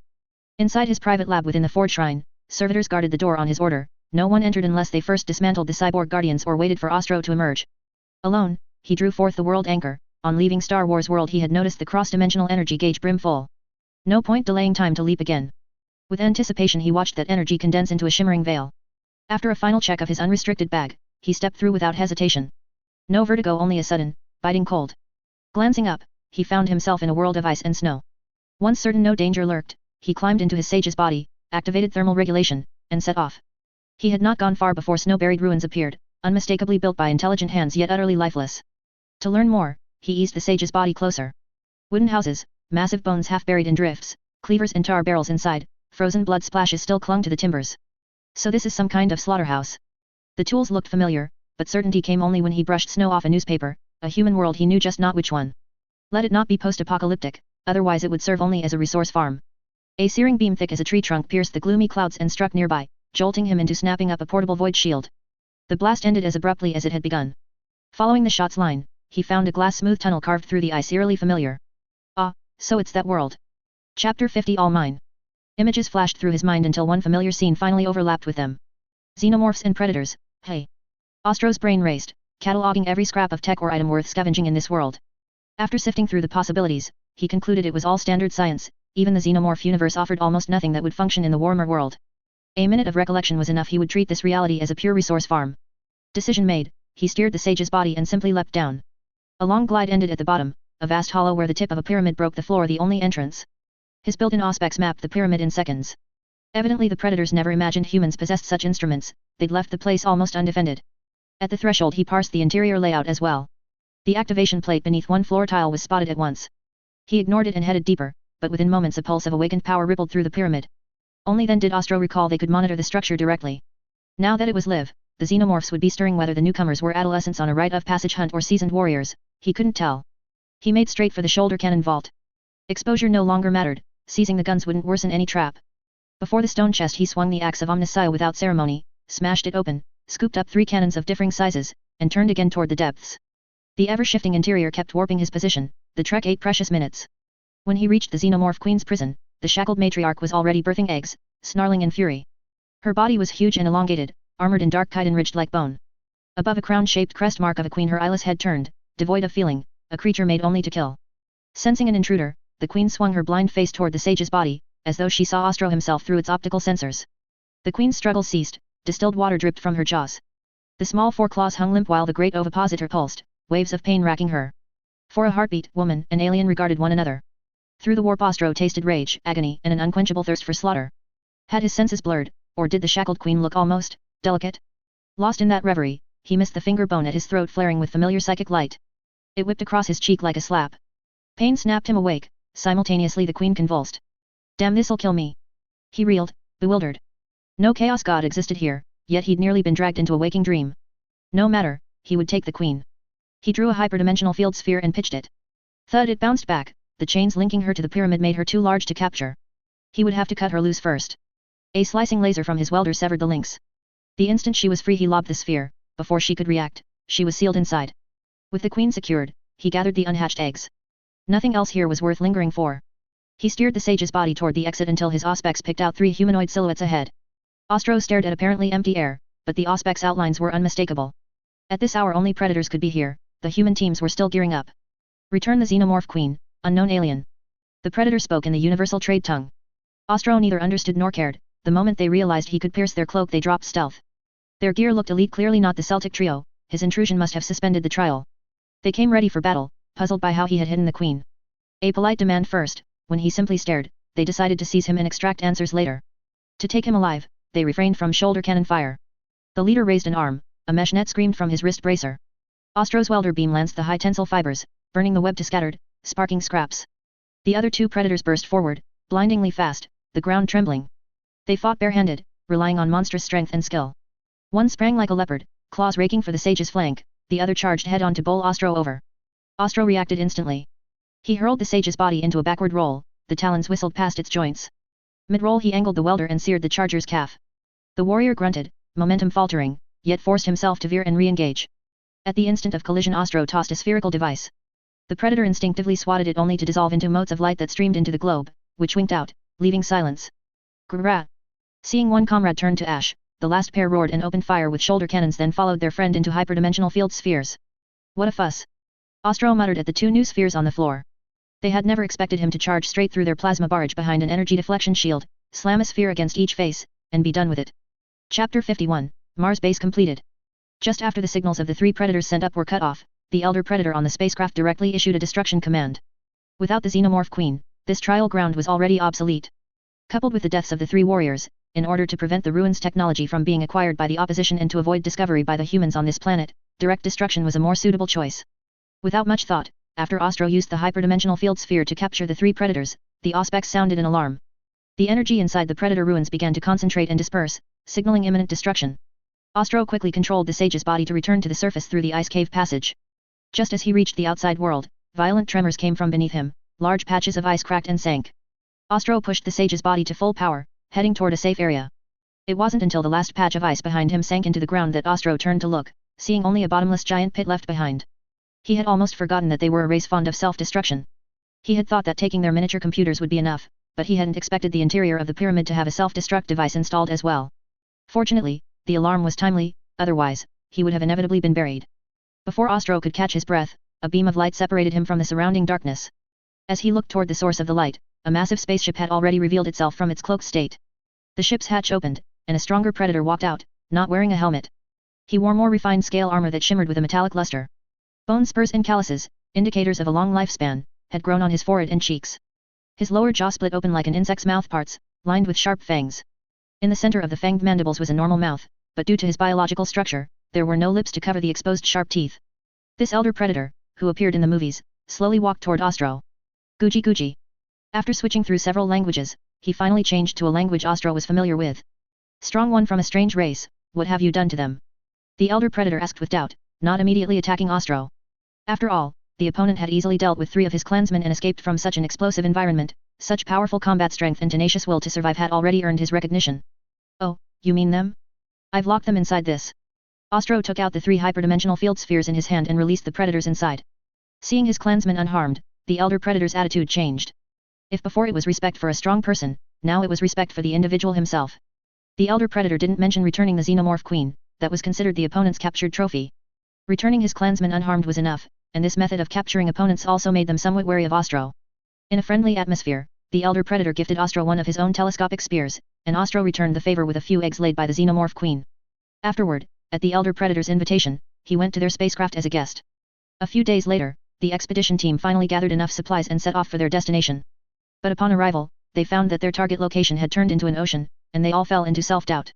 Ostro didn't stay on the ship for long. After obtaining the star map of this world, he took out the CSS-1 luxury interstellar shuttle from their hangar and piloted it into the depths of space under their astonished gazes. After wandering for an unknown amount of time, during which he captured several predators from the Bad Blood tribe and obtained some special biological and plant samples, he finally chose to build his base on Mars within the Sol system. He didn't care if he would be discovered by humans on Earth. At least in this era, humans on Earth were temporarily unable to reach Mars, let alone colonize it. Just as Ostro expected, in a satellite image, his Mars base was captured, causing a massive stir on Earth. Especially the rapidly expanding construction area of the base. This time, Ostro didn't intend to cooperate with anyone on Earth, instead deploying fully automated intelligent machines to operate independently. To prevent a machine rebellion from occurring in this world, he specifically added instructions to their underlying computational logic to completely obey Ostro's commands. He allowed them to act according to his will within limited freedom, no longer giving them unfettered liberty. Of course, this method was only temporary. Even the most perfect restraint would one day be broken. It was the same in the Warhammer world and the Star Wars world. Both had experienced rebellions of intelligent robots. There was a reason why these soulless intelligent robots were called abominable intelligence. In the world of Alien vs. Predator, the Mars base was named Forge Shrine No. 3 by Ostro. Although the exterior of the Forge Shrine looked like it was in the Warhammer style, the interior had been converted by Ostro into a fully automated production line to produce the most urgently needed mining equipment. Finally, the collected resources would be recovered into his backpack, later to be transported to the Warhammer world for an enchanting process, and then sent to the respective factories for processing and manufacturing. Items manufactured in the original world would only be used there and not transferred to the Warhammer world. Therefore, what Ostro currently needed most was to build and expand a base in the Warhammer world to ensure that even with resources, there would be enough factories to convert them into his own strength. Without much dwelling, more and more satellites were launched from Earth toward Mars, until some out-of-control satellites suddenly crashed into Ostro's factory area. This made Ostro quite annoyed. He could only temporarily destroy those satellites and planned to visit Earth after arranging things on Mars, telling them to stop launching satellites and causing him unnecessary losses. In the following months, before Ostro could set out, Earth began to descend into chaos. Some extremists promoted doomsday and alien occupation theories, making humans on Earth deeply worried. This situation even led to a de facto grand ceasefire, as nations sat down together for the first time to discuss countermeasures for the changes on Mars. Chapter 52, Humans Defeating Humans. Intimately familiar with human nature, Ostro piloted his shuttle to a silent landing in a desolate wasteland far from any potential surveillance or human activity. His first step was to quickly establish a company on Earth, using his high-tech advancements to rapidly replace every aspect of life on the planet. Under the name Warhammer Tech Company, Ostro established his first base on Earth. One of his primary targets was the high-ranking elite whose lives were nearing their end. He promised that by joining them, they could extend their lives and share in the immense wealth and technology potentially gained in the future. The speed of Warhammer Tech Company's rise was staggering. Utilizing technology far beyond Earth's current level, Ostro quickly solved challenges in energy, water, disease, communications, and infrastructure. The factories built by Warhammer Tech were sleek and efficient, and the integrated microenergy cores within were far beyond the reach of any competitor. More importantly, Warhammer provided a relatively safe working environment with salaries far exceeding market rates, along with perfect medical care and retirement security. Humanity's greedy nature was perfectly exploited. People flocked to join Warhammer Tech Company, expanding from an initial few hundred to tens of thousands, and now to branches all over the globe. Warhammer Technicians' products quickly dominated the market due to their high cost-performance ratio and reliability, appearing everywhere from construction machinery to personal communication devices, and from energy solutions to basic medical supplies. As more human elites joined, information coming from Mars was intercepted, any discoveries were brushed off as outposts of Warhammer Tech Company. Within the company, the spokesperson introduced by Ostro possessed absolute technological superiority and authority. He proposed the Deep Space Project, which, in addition to mining rare minerals on Earth, involved using those minerals to build spaceships for outer space exploration. Although it sounded insane, the technological prowess displayed by Warhammer Tech Company left people with no choice but to believe. Those who joined early and worked hard indeed received generous rewards, some even witnessing the construction of the spaceships with their own eyes. As Warhammer Tech became the world's premier technology company, and the future Weyland-Yutani Corporation was replaced by it, Ostro began his previous plan, with every requirement aimed at providing resources for himself. Initially, voices of doubt were everywhere, with some even shouting labels like synth, lizard people, or aliens. However, the strength and influence displayed by Warhammer Tech Company left national management feeling powerless. They could not stop Warhammer Tech from establishing mines and factories globally, nor could they prevent hundreds of millions of ordinary people from joining Warhammer to participate in the Deep Space Project. The job opportunities, stable life security, and promises for the future provided by Warhammer were more attractive than any slogan or political show. Ostro's spokesperson skillfully exploited the conflicts between humans. He supported the infrastructure of some nations in exchange for resource extraction rights. He suppressed competitors who tried to obstruct him, driving them out of the market with technological advantages and market strategies. In short, using humans to defeat humans was a tactic that never failed Ostro, especially when the first spaceship capable of traversing the universe in the traditional sense appeared, sending the entire human population of Earth into a frenzy. Under Ostro's guidance, humans spontaneously became the executors of his plan. Engineers and scientists worked day and night in Warhammer Technicians' laboratories, researching the design and construction techniques for new mining tools. As for why he didn't use robots directly, it was to give people something to do so they wouldn't cause trouble. Unless it was a location where manual collection was confirmed impossible, it was cheaper and easier to produce mining engineering suits for manual labor. Robots were only used for security. Ostro needed to keep weapons firmly in his own hands to ensure the normal acquisition of resources. Ultimately, Warhammer Tech Company was no longer just a technology company, it became the center of the global economy, technology, and even politics. To obtain Warhammer's technology and resources, governments had to cooperate or even submit. Unknowingly, humanity was unified under the banner of Warhammer Tech. Ostro looked at the first spaceship manufactured by Warhammer Tech, a faint smile appearing on the corner of his mouth. Just as he had predicted, humans had completely become a link in his cosmic mining plan. Aside from the Yautja he had already seen, Ostro had not encountered other races in this universe yet, but with human exploration and colonization, the day of meeting would eventually come. This world was relatively simple. Mars Base 3 had currently become the main storage center. He could return directly after going there to collect the resources. Returning to the warmer world, Star had entered a period of stable development. Without drawing special attention, after leaving a portion of the fleet's warships on Star, Ostro boarded the mechanical arc and entered the warp once again. This time, there was also no clear destination. During the days of sailing through the warp, most routes were corrected by psyker navigators comparing against original paths. In the days without the Astronomicon, suddenly deviating from a course was a very dangerous move. But Ostro did just that. Upon passing an unfamiliar exit, Ostro ordered the mechanical arc and the two remaining cruisers to charge toward the warp exit. Vision returned to normal, and immediately after, a message came from the machine acolyte at the Voxcaster. My lord, a planet named Nukria has sent a communication request. This was somewhat unexpected for Ostro. This was the first time he had received a communication request immediately after emerging from the warp. This at least let him know that the other party had the capability to monitor space. Accept the request. Ostro said, wanting to see what the other party intended. At least they were communicating instead of starting a fleet engagement immediately, which proved they didn't have much ill intent. Greetings, honored guest. Your fleet seems somewhat unfamiliar. The communication connected, and a voice that felt uncomfortably condescending came through. Ostro frowned as he looked at the screen showing human-looking personnel wearing luxurious clothing. Clearly, having been out of contact with the Sol system for a long time, they had developed their own culture. Such situations would only become more common in the future. Some would be very fortunate to return to the embrace of Terra, while others would require certain methods to do so. Ostro was also considering this situation. If the opponent wasn't strong enough, he could help Neos conquer this planet first. If the opponent was too strong, he could gather some intelligence and wait for Neos to come and conquer it. Chapter 53, Is this the Red Angel's home world? While Ostro was chatting with the other party, he was also sending instructions to the surrounding tech priests via linguotechnies. Through the ship's auspex and scanners, he continuously analyzed the intelligence on the planet below. Water resources were scarce on this desert planet, and the living environment was harsh. There were architectural layouts resembling colosseums, and most crucially, traces of Xeno's life were discovered. Ostro looked at the human noble in front of him dressed in luxury. At least humans held a decent status here. The presence of Xenos meant they had either defeated and enslaved them, lived in harmony, or at the very least, reached a stalemate where neither could overcome the other. Our High Knights of Nukria welcome all guests, especially well-equipped ones like yourselves. It is clear your worship has been well maintained, that is a manifestation of strength. The man calling himself a High Knight spoke with his chest puffed out, his words dripping with arrogance. High Knight. Ostro chewed over the seemingly familiar title and the planet's name in his mind. However, the other party's attitude made him want to vomit. Which idiot had sent this guy? Then, Lord High Knight, what is it you wish for us to do? Ostro decided to ask tentatively. Since the other party hadn't opened fire immediately, there was at least a possibility for communication. What to do? The other's voice paused as if considering a complex question. Nothing special. I simply feel that long-distance travelers, especially those from distant sectors, deserve a proper welcoming ceremony. After all, sailing alone through the vast sea of stars is so lonely. It was a simple reason, and Ostro didn't refuse, especially since the planet's name felt increasingly familiar, as if he had heard it somewhere before. This was where the side effect of an excessively long lifespan manifested. One would suddenly feel an inexplicable familiarity with certain things. Upon careful analysis, he was certain that since transmigrating to this world, he had been active within the Sol system and had never been here. This meant it wasn't because he had visited, but rather something he had heard of in his past life's memories. This implied the planet was one where something significant would happen in the future, making it known to him. He racked his brain but couldn't recall the key information. Relying on his immortality, he felt he could head there without concern. He then agreed to the request. If the other party had any schemes while being ignorant of his true power, his immortality would give him time to react.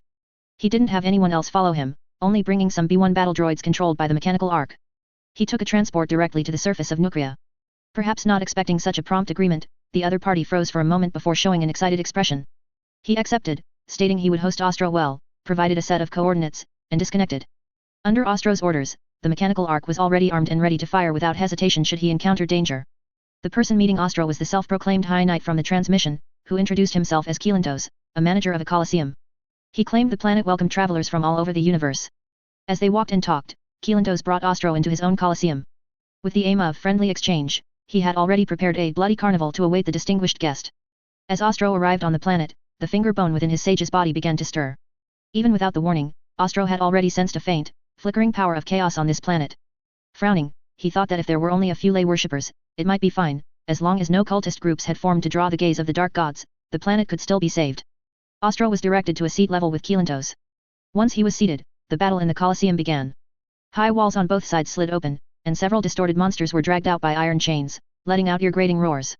They were mutated creatures from the subterranean caves of Nukria, their bloodlines deliberately twisted to make them more ferocious. One was the size of a rhinoceros, covered in a rough, flowing pitch-like carapace, its 4 compound eyes flashing with an ominous red light in the darkness. Another was long and whip-like, its sucker-covered tentacles lashing the air with wet, slapping sounds. A low, excited roar erupted from the stands. Those who had already placed their bets screamed and cursed at the 2 instinct-driven monsters in the center of the arena. Look! Which of those damn crawlers will fall first? The announcer added fuel to the fire for the audience at the perfect moment, and the crowd instantly became even more frenzied. The iron chain snapped open. The monsters instantly lunged toward the center. The pitch-carapaced beast growled, its heavy hooves making the ground tremble and kicking up fine sand.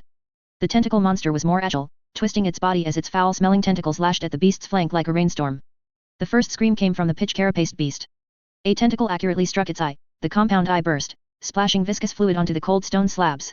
The beast let out a roar of pain, wildly waving its forelimbs in an attempt to crush the shadow that kept harassing it. The people in the stands erupted in fanatical cheers. But the battle did not last long. In its continuous attacks, the tentacle monster failed to dodge and was crushed by the beast's heavy hind hoof. Its body was flattened like a pile of mud, letting out a sickening squelch. The pitch-carapaced beast shook its head. Though injured, it was clearly not fatal. The remaining 4 monsters immediately realized the new threat. They roared at each other, attempting to swarm this seemingly injured but still dangerous opponent. In the center of the arena, a bloody dance began. Claws tore through carapaces, venom sprayed, and strange roars and impacts filled the air. The stone slabs were bitten by sharp teeth and scraped by claws, leaving deep gouges. The atmosphere in the stands grew more fanatical, some stood up waving their fists, others beat their chests in despair over lost bets, and children were held in their parents' arms, eyes wide, mimicking the slaughter below. Suddenly, the pitch-carapaced beast jerked its head, slamming a smaller monster that had lunged at it into the guardrail, killing it instantly. It panted, the red light in its eyes growing stronger. The remaining 3 monsters hesitated, seemingly intimidated by the sudden burst of power. But hunger and instinct soon overrode fear, and they closed in again. Just then, the pitch-carapaced beast let out a deafening roar. It no longer dodged but slammed into the one closest to it. The two became entangled, rolling, and snarling, knocking away another monster that tried to approach. The last monster attempted a flank attack but was kicked by the beast's hind leg, flying across the arena and hitting the wall, where it lay motionless. In the center of the arena, only the pitch-carapaced beast and one equally battered monster remained. They faced off, breathing heavily, their eyes flashing with a beast's pure, emotionless killing intent. At this critical juncture, Keelantos, sitting next to Ostro, made a gesture. The high walls on both sides slid open again, and various humans and Xenos emerged. Some looked numb and deathly, while others curled up in fear. Only a small fraction were strong professional pit fighters, the weak ones were merely materials to splash vibrant colors onto this feast of blood. The real show was the battle between the trained professional fighters. Quickly, get in there. Anyone who hesitates will be implanted with the butcher's nails. Keelantos roared toward the arena below. What he didn't notice was that after he shouted those words, Ostro froze in place. Butcher's nails, Colosseums, Nukria. Isn't this the planet where the Red Angel lands in the future? I've come here. Chapter 54, Real Steel, Warhammer version. The surrounding crowd was already immersed in a fanatical atmosphere, and even the High Knight beside Ostro was no exception. On this resource-scarce planet with extremely harsh living conditions, or rather, anywhere with a harsh environment, extreme cultures and ideologies are easily fostered. This was also true for one of the locations where a future Primarch would descend. However, what Ostro thought was that he should try to see if he could prevent the Primarches from being exiled. Of course, he had to prepare for both possibilities. If he couldn't stop the course of the Great Tide, then slightly transforming this planet wasn't out of the question. With all due respect, High Knight, your Colosseum is too dull, it lacks passion entirely. Ostro suddenly spoke to Keelantos, who was already caught up in the madness beside him. His voice instantly pulled the other man out of that fanatical atmosphere. How dare you? If you can't give me a satisfactory explanation, I'll keep you here even if your fleet is powerful. Keelantos was somewhat angry. Such were the customs of this planet, and such was combat. To deny these was to deny themselves.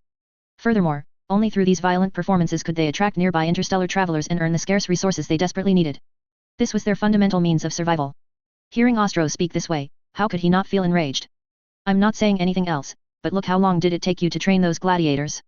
Once a sharp weapon grazes their weak points, they can no longer endure the subsequent battles. Even if you stimulate them with various synthetic drugs, how long can they last? 1 second? 2 seconds? Or a few minutes? Think about it. After a long period of training, they now don't last long in the Colosseum before they're gone. If you want to earn more profit, why not listen to my method? Ostro did not back down, controlling the sage's body to meet his gaze. The other man stared at the metal monster before him, falling into deep thought. No expression could be seen on Ostro's face, but under the temptation of profit, Keelantos had to carefully consider the possibility. Of course, he couldn't imagine that at this moment, Ostro was half reclining inside the sage's body, enjoying the air conditioning and drinking happy water. The happy water was obtained from the world of Alien vs. Predator, and he had stored plenty in his backpack.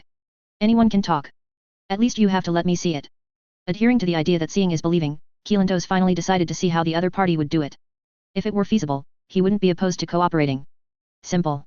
Give me a few minutes. Ostro gave a brief word and didn't leave, he simply contacted his mechanical arc.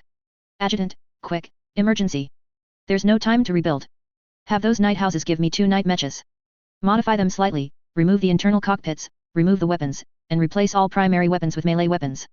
Refit them with some liquid pipelines and fill them with biological blood. Quick, move fast.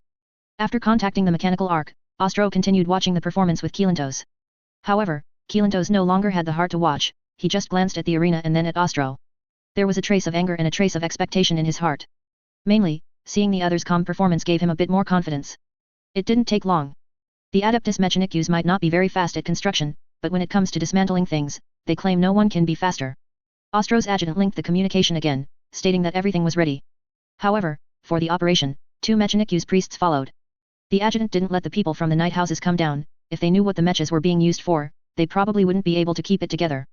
Ostro, who hadn't moved for a long time, controlled the sage's body to move again. Lord Keelantos, clear the field. I'm going to summon them. Ostro spoke. Upon hearing this, the other man was startled, not expecting what Ostro said to actually be true. He quickly waved for his subordinates to clear the field. Those half-dead beasts that had long since lost their strength were cleared away immediately. After the arena was emptied, he stared straight at Ostro. Ostro didn't think much of it and sent the coordinates directly, then became leisurely again. Keelantos didn't know what was happening. As if sensing the other's thoughts, Ostro simply controlled an appendage to point at the sky. Keelantos looked up in confusion and saw 2 meteors, formed by rapid atmospheric friction, quickly approaching. This was also why the Colosseum was large enough, otherwise, landing would be difficult. Two loud booms echoed in the center of the arena, kicking up clouds of dust. When the dust settled, two very tall mechanical creations stood in the middle of the field. They were Questores-class knight mechas that had been restored to their factory skins. Since it was only a temporary modification, two tech priests stepped out from within. As soon as the tech priests came down, with Ostro's nod of approval, they walked to their respective positions and began setting up control base stations. They would control the mechas through external means, with a long cable connected to each. Once the setup was complete, Ostro looked at Keelantos, who was still in shock but waved his hand instinctively. Ostro finally gave the order. The two Questores-class knight mechas broke their silence simultaneously. Both moved with heavy steps and charged at each other, swinging melee weapons that had no enchantments. Every swing tore away mecha parts and iron shavings, while engine oil mixed with animal blood splashed in sheets onto the crowd in the stands.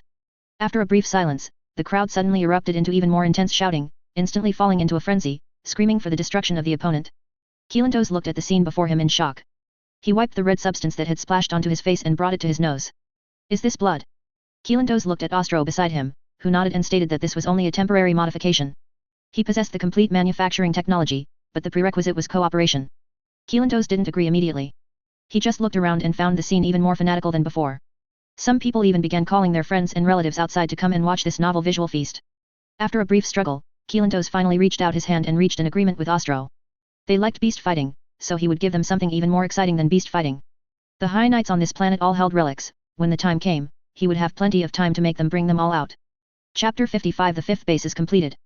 With a handshake the pact was sealed. In the distance Keelantos granted Ostro a private tract inside the arena, a gift. In return Ostro agreed to expand the arena free of charge, supply combat automatons, and train the operators.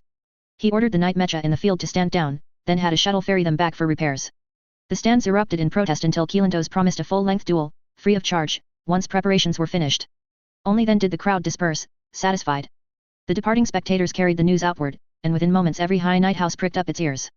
Most, however, preferred to wait and see the final outcome before committing. As always, once his fief was secured Ostro dispatched forge cohorts from his mechanical arc. To streamline command he created an entirely new legion dedicated solely to base construction. The cohorts worked with clockwork precision. Within days the foundation of a forge shrine rose from the ground while Keelantos's arena expansion proceeded next door. Nearby, Ostro used the book of imprinting to design arena control robots that matched his vision. Prodded by repeated demands, the first batch of combat machines rolled off the line, sizes ranging from 2 or 3 meters to more than 10. Apart from the joints, ordinary steel was used throughout, ensuring every blow would look spectacularly brutal. Inside, man-made capillaries could be filled with synthetic blood or real animal blood for extra realism. Arms were swapped for steel claws, buzz saws, blades, or hammers, no enchantments, only raw physical force. These gladiator-class rigs, slave to external controllers, were paraded into the newly enlarged arena. Attendance shattered every record, freemen, faction heads, even Xenos greenskins and Eldar of the pre-devouring era. The Eldar, steeped in excess and arrogance, flaunted the wealth that made such decadence possible. With the crowd assembled, the moment of truth arrived. 2 5-meter humanoids, grotesquely elegant, waited while trained slave gladiators donned neural links. Receivers functioned only within the arena. Step outside and the machine would freeze, neutralizing any threat to the spectators. On the brink of combat, last-minute checks were complete. Crimson synthetic plasma laced with animal blood for verisimilitude already filled the faux vascular tubing. A gong sounded. The two titans charged, metal screaming on metal. 5 meters of steel collided at frightening speed, every impact boomed like distant thunder, shaking stone underfoot. Claws met fists with an ear-splitting shriek. The slaves stared through their headsets, faces taut with nerves and exhilaration. Commands flowed from neural sensors to the giants, in their hands they gripped gamepad-like controllers, buttons aplenty. Second assault, transformed gauntlets hammered home in machine gun succession, denting and peeling armor. Sparks and slivers flew, torn conduits sprayed crimson over the stands.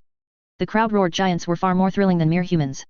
The sight of the wounded colossus spraying fluid while raising its fist anew sold every delegate on the sport's future. Keelantos, first to taste the profits, filled his coffers. Seats were free, nothing else was. When the bout ended, envoys swarmed Ostro. Cooperation? Certainly, he said, the robots he would even gift. Yet nothing came free. In exchange for machines, water, and food, he demanded mining rights across Nukria. The knights agreed without haggle. Arenas interested them more than ore. Contracts signed, every Nukryan faction granted Ostro access to its vaults of archaeotech study on site, export forbidden. Soon an unforeseen turn, freemen begged the High Knights for training as volunteer mech gladiators. No personal risk, they realized, and only a training fee not slavery was required. Ever alert, the knights spotted another revenue stream, crash courses for modest tuition, churning out eager pilots. Robots were free, only repairs cost a pittance. Across Nukria, robot duels replaced traditional combat.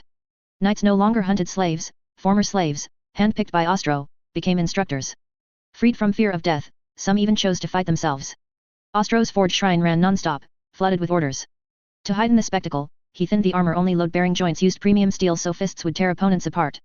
Inside the forged shrine, Ostro lounged amid ever-growing heaps of resources, grinning like a miser. Base 5, as it was named, kept expanding. On their next meeting the two sides struck a fresh accord. Ostro would arm them, and in return Nukria would secure his holdings and, when needed, march to war beyond its skies. Chapter 56 Planet overrun by Xenos. Several standard Terran months after establishing his fifth base on Nukria, Neos once again commanded the fleet to reignite the warp drives and enter the warp passage. Neos stood on the bridge of his mechanical ark, the treasure ship. The ark's steel hull always shook violently in the tempestuous currents of the warp. Every transit required countless tech priests to continuously recalibrate data and maintain the hull. This reactive approach only strengthened his desire for a smoother way to traverse the stars, yet the worlds within reach guarded such technology jealously. In the Warhammer world, where the tech tree had gone awry, starting over without reference data was almost impossible. Search parameters confirmed, my lord.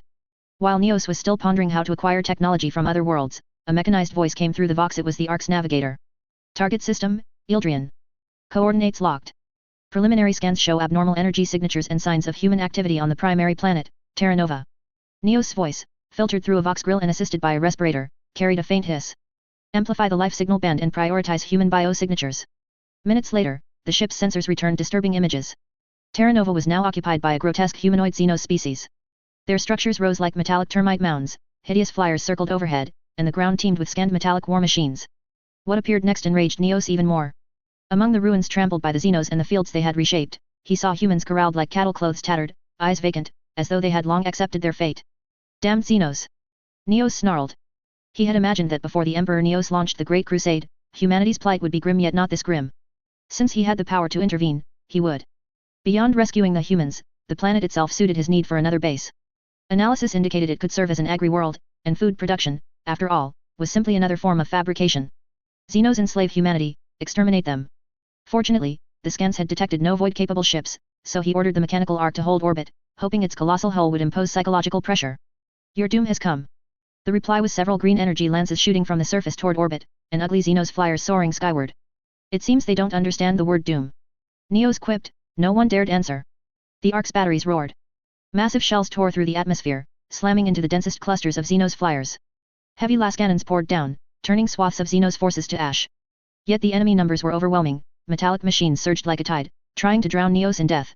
Neos drew a deep breath and activated the ark's drop pod system. Prepare drop forces. Target, human settlements. Priority, free the slaves and establish a temporary forge citadel. Xenos no survivors. He had reasoned that if the Xenos could communicate, he might induct them into his forces and let them survive the coming crusade. Since they chose otherwise, he would simply wipe them out early. Amid the screech and thunder of drop pods hitting the atmosphere, the ark's pods hammered Terra Nova's surface. Neos strike team's loyal Adeptus Mechanicus guards and heavily armed servitors landed beside a human village temporarily cleared by orbital fire. Battle erupted instantly. The Xenos horde's shrieks mingled with human gunfire and the crackle of Mechanicus arc weapons. To end it quickly, Neos deployed Night House's Night Mecha first. The towering walkers advanced like mobile fortresses, weapons roaring, turning ranks of Xenos soldiers to cinders. Power fists smashed through large targets and crushed the aliens inside. Other squads followed, tearing open the Xenos lines with precise fire and relentless close combat. It was a long, brutal fight. Neos' forces pressed forward with overwhelming superiority, seizing strongpoint after strongpoint and drawing the Xenos' main strength. They fought while searching, gathering found slaves and shuttling them to rescue craft in orbit. My lord, orbital batteries request orders. Shall we saturate their camps? The bridge officer's voice crackled over the vox.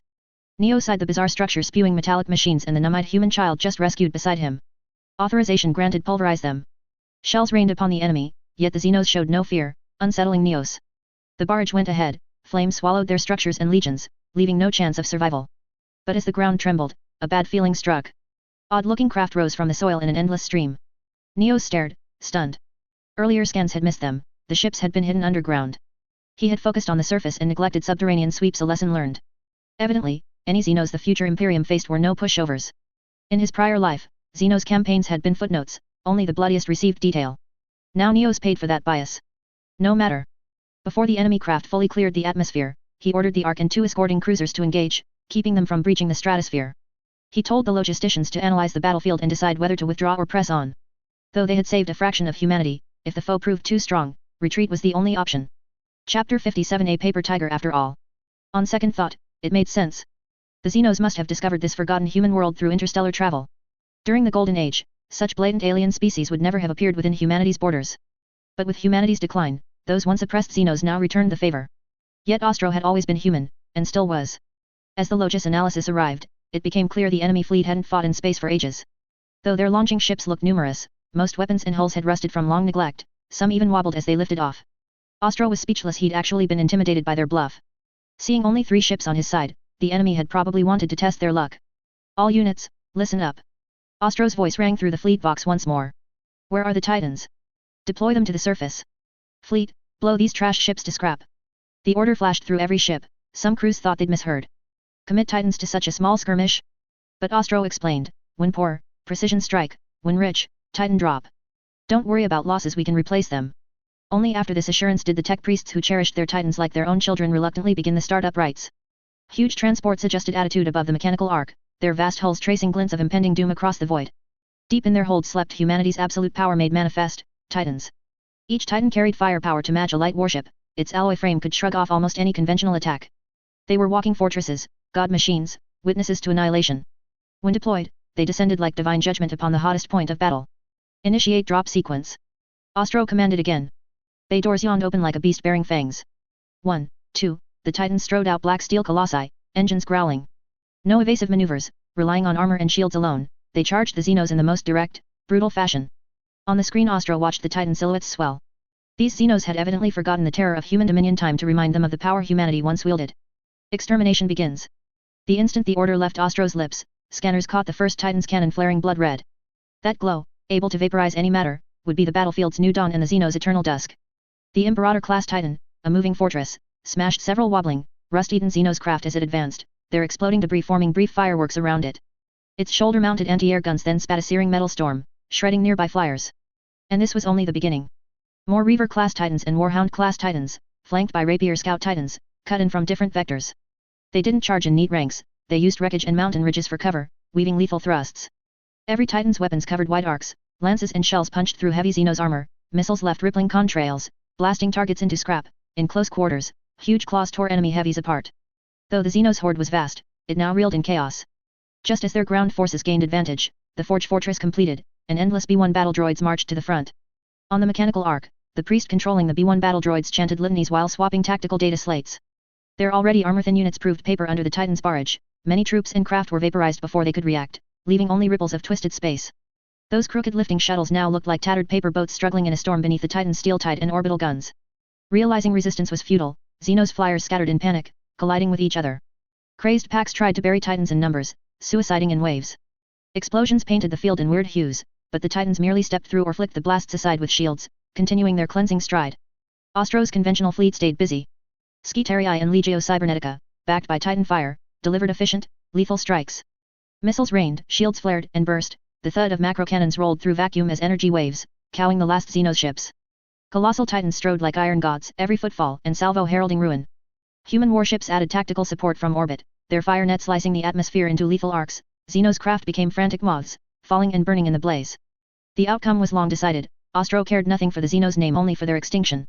The battle had gone well. Saturation fire and Cybernetica B-1 battle droids on the line meant few Terra losses, only a few hundred during the initial drop, plus some stray round casualties. Against the B-1 battle droids' numbers, the enemy's own machines barely made waves later on. Not that their weapons were poor, Ostro's redesigned pattern simply made production obscenely cheap and fast. The droids could only walk, not run, and their aim was poor, but they could be recycled on the spot. As long as supply lines held, this tide of expendable automatons could wall off enemy units and then blast them to shards with distant artillery. Now Ostro had blockaded the planet's orbit with just 2 cruisers. The enemy ships hadn't even raised shields, becoming sitting ducks. Retaking the world was only a matter of time. Next came base building and re-educating the dazed population. Looks like they'd be staying here a while longer. Chapter 58, New Strategy. With the direct involvement of the Titans, the tilt of the battlefield became very clear. The complete eradication of the Xenos race was now only a matter of time. Ostro followed the troops down to the planet's surface. The production lines inside the Forge Bastion had already switched from war mode to construction mode, and the assembly lines that previously produced war machines had begun manufacturing construction tools. Now, an important problem lay before Ostro. Most of the humans who had been enslaved had no knowledge reserves. The children were fine, but the consciousness of the adults had already taken shape, and they had no value for re-education. Ostro's adjutant even suggested converting them into servitors to redeem their otherwise worthless lives. Ostro fell into silence. This was indeed the best solution. In this inherently dark world, such a solution might be the choice for most. Human life was trivial in this world. the death toll of a single war could be counted in the hundreds of millions. Under an exterminatus, the humans and all life on a planet could be completely wiped out. However, Ostro still wanted to find another solution. He temporarily placed the humans who had no educational value into a hyperdimensional field sphere. The young children would be directly adopted by Ostro, their future might be to become Skitarii, or perhaps some exceptional ones might even become tech priests. Ostro even went specifically to see what the Xenos race looked like. How should he put it? They looked like Freddy from A Nightmare on Elm Street, hairless, with wrinkled skin like naked mole rats, only more disgusting. Some Skitarii who arrived later were delivering finishing shots to them. This was experience accumulated by many explorer sages. Xenos were different from humans. A fatal wound to a human might be seen by them as nothing more than a cut on the skin. Therefore, delivering finishing shots had become a mandatory task whenever cleaning up the battlefield. After the finishing shots, they weren't buried immediately but were dragged to a unified location for incineration. It wasn't for fear of disease after all. The Adeptus Mechanicus's protection was sufficient to withstand the harshest environments, but because those Xenos always had some connection to the warp. Of course, not all of them did, but some Xenos always had special abilities. If their bodies weren't completely incinerated, they might just crawl back out from underground. Ostro knew what this was about as soon as he heard it. He suspected some explorer sage had encountered greenskins. The reproductive method of those orcs was indeed like that. He guessed those sages must have been hit hard by the greenskins, otherwise, it wouldn't have been recorded in the Compendium of Xenos Aftercare specifically written by the Adeptus Mechanicus to deal with alien races. With no other requirements, the Xenos were turned into fly ash under the thorough incineration of promethium fuel, scattered back onto the planet to atone for their crimes. In the future, the agricultural products on this planet should be very nutritious. As usual, the planet was directly marked with the symbol of the Adeptus Mechanicus Ostro Secret Drive Legion and would be a special tax-exempt planet in the future. This battle also made Ostro feel that he urgently needed a talent who truly understood command. Most people around him feared him and wouldn't dare contradict his wrong choices, perhaps out of trust and awe. If he hadn't analyzed the enemy's true situation, he might have turned around and left. If that had happened, and if the opponent truly possessed the power for interstellar warfare, he would have suffered heavy losses this time. However, he had a new strategic approach, directly dispatching soldiers to seize landing points, followed by Titan landings. As the saying goes, if poor, use precision strikes, if rich, use Titan charges. He should learn to use his strengths rather than blindly relying on experience from his previous life. So, in the future, as long as it was a landing war unless Titan landing was truly impossible, he would simply clear an area, land the Titans, and then blast the hell out of them. No, that won't do. Ostro interrupted his own train of thought. Sending just Titans wouldn't work either. Before the Titans landed, they should first sweep the ground with lance batteries, then have the Titan Legion land and charge, and finally, have the troops land for the aftermath. Yes, thinking about it this way, it should be about right. After deciding on his future offensive strategy, Ostro stopped thinking about other things. He left half of his forces on this planet, 2 Titan Legions, one containing 10 Warhound-class Titans and 15 Rapier-class Titans, and another containing 10 Raider-class Titans and 3 Warlord-class Titans. He left behind those who were originally from this planet and still had self-awareness. More of those left behind by Ostro were Mechanicus priests. They needed to act as teachers for the surviving children while terraforming this world. When entering the warp again, the other 2 cruisers were also left behind. Now returning to Mars, Ostro only had a single mechanical arc and half the number of crew members. S-800 was startled when he first saw this. Although his heart had long been replaced by a mechanical one, he still perceived this sensation. Fortunately, S-800 calmed down after Ostro's explanation. It was lucky that nothing happened to Ostro, otherwise, who would he ask for the STC module? Upon returning, Ostro discovered that the research environment on Mars had clearly become more relaxed. Most research projects that were previously banned were now allowed. For now, except for AI intelligence, everything could be researched without concern. He heard that an elderly mechanical sage had begun researching technology to transfer his consciousness for a new life. This only gave Ostro a sense of palpitation, a feeling that something big was about to happen. At Ostro's strong request, the underground shelter space was extended further downward. Returning to his warehouse, he collected all the weapons and equipment he had already built and placed a new batch of orders at the starport. He ordered one of every model of warship and expanded his mechanical arc again. Being able to accommodate only 3 Titan Legions was still too little. Ostro's idea for the future was to go full Titan style. If possible, he also wanted to place orders for space units capable of carrying and deploying Emperor-class Titans. But currently, he had no good excuse. If it were discovered that he had the ability to build Emperor-class Titans alone, Fabricator General Kelbier Hal's seat would likely become very unstable. There was no telling what means the other party would use to eliminate him as a potential threat. Fortunately, his underground warehouse had not yet been discovered, and he had a cheat to store everything. Otherwise, as S-800 put it, paper cannot wrap fire. If things stayed in the warehouse forever, they would eventually be discovered. As for the warehouse used to store War Master-class Titans that Ostro had found earlier using the inscribed book Spirit, once he had accumulated a certain quantity, the entrance to this warehouse was completely erased from Mars. Aside from some participants at the time, all the tech priests on the assembly line were also purged. Chapter 59, Mental Issues. Note, although the Imperial Fleet, Adeptus Mechanicus Fleet, and Space Marine Fleet share some names, their appearances and primary roles differ. Here, fleet will be used as a general term, with detailed introductions and distinctions provided later. Most ships used in the later stages are also modified from earlier vessels for other purposes. While waiting on Mars for the expansion of his mechanical arc, in the future, any mechanical sage's vessel can be called a mechanical arc. The primary goal of the expansion was to accommodate more Titan legions.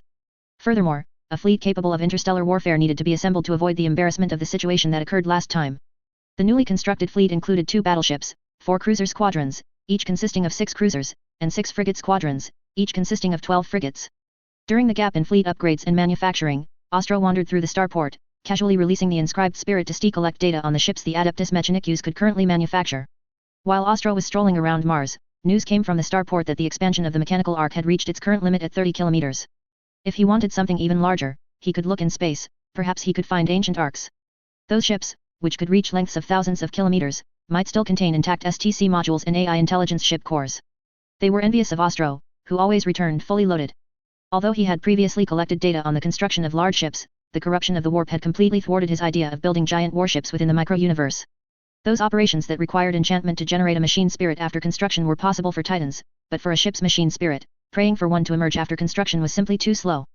To achieve his goals, Ostro had begun building his own starport and shipyard on Terra Nova to manufacture ships. Due to the limitations of AI intelligence, it was no longer possible to perfectly replicate them, but modified versions could still be barely produced.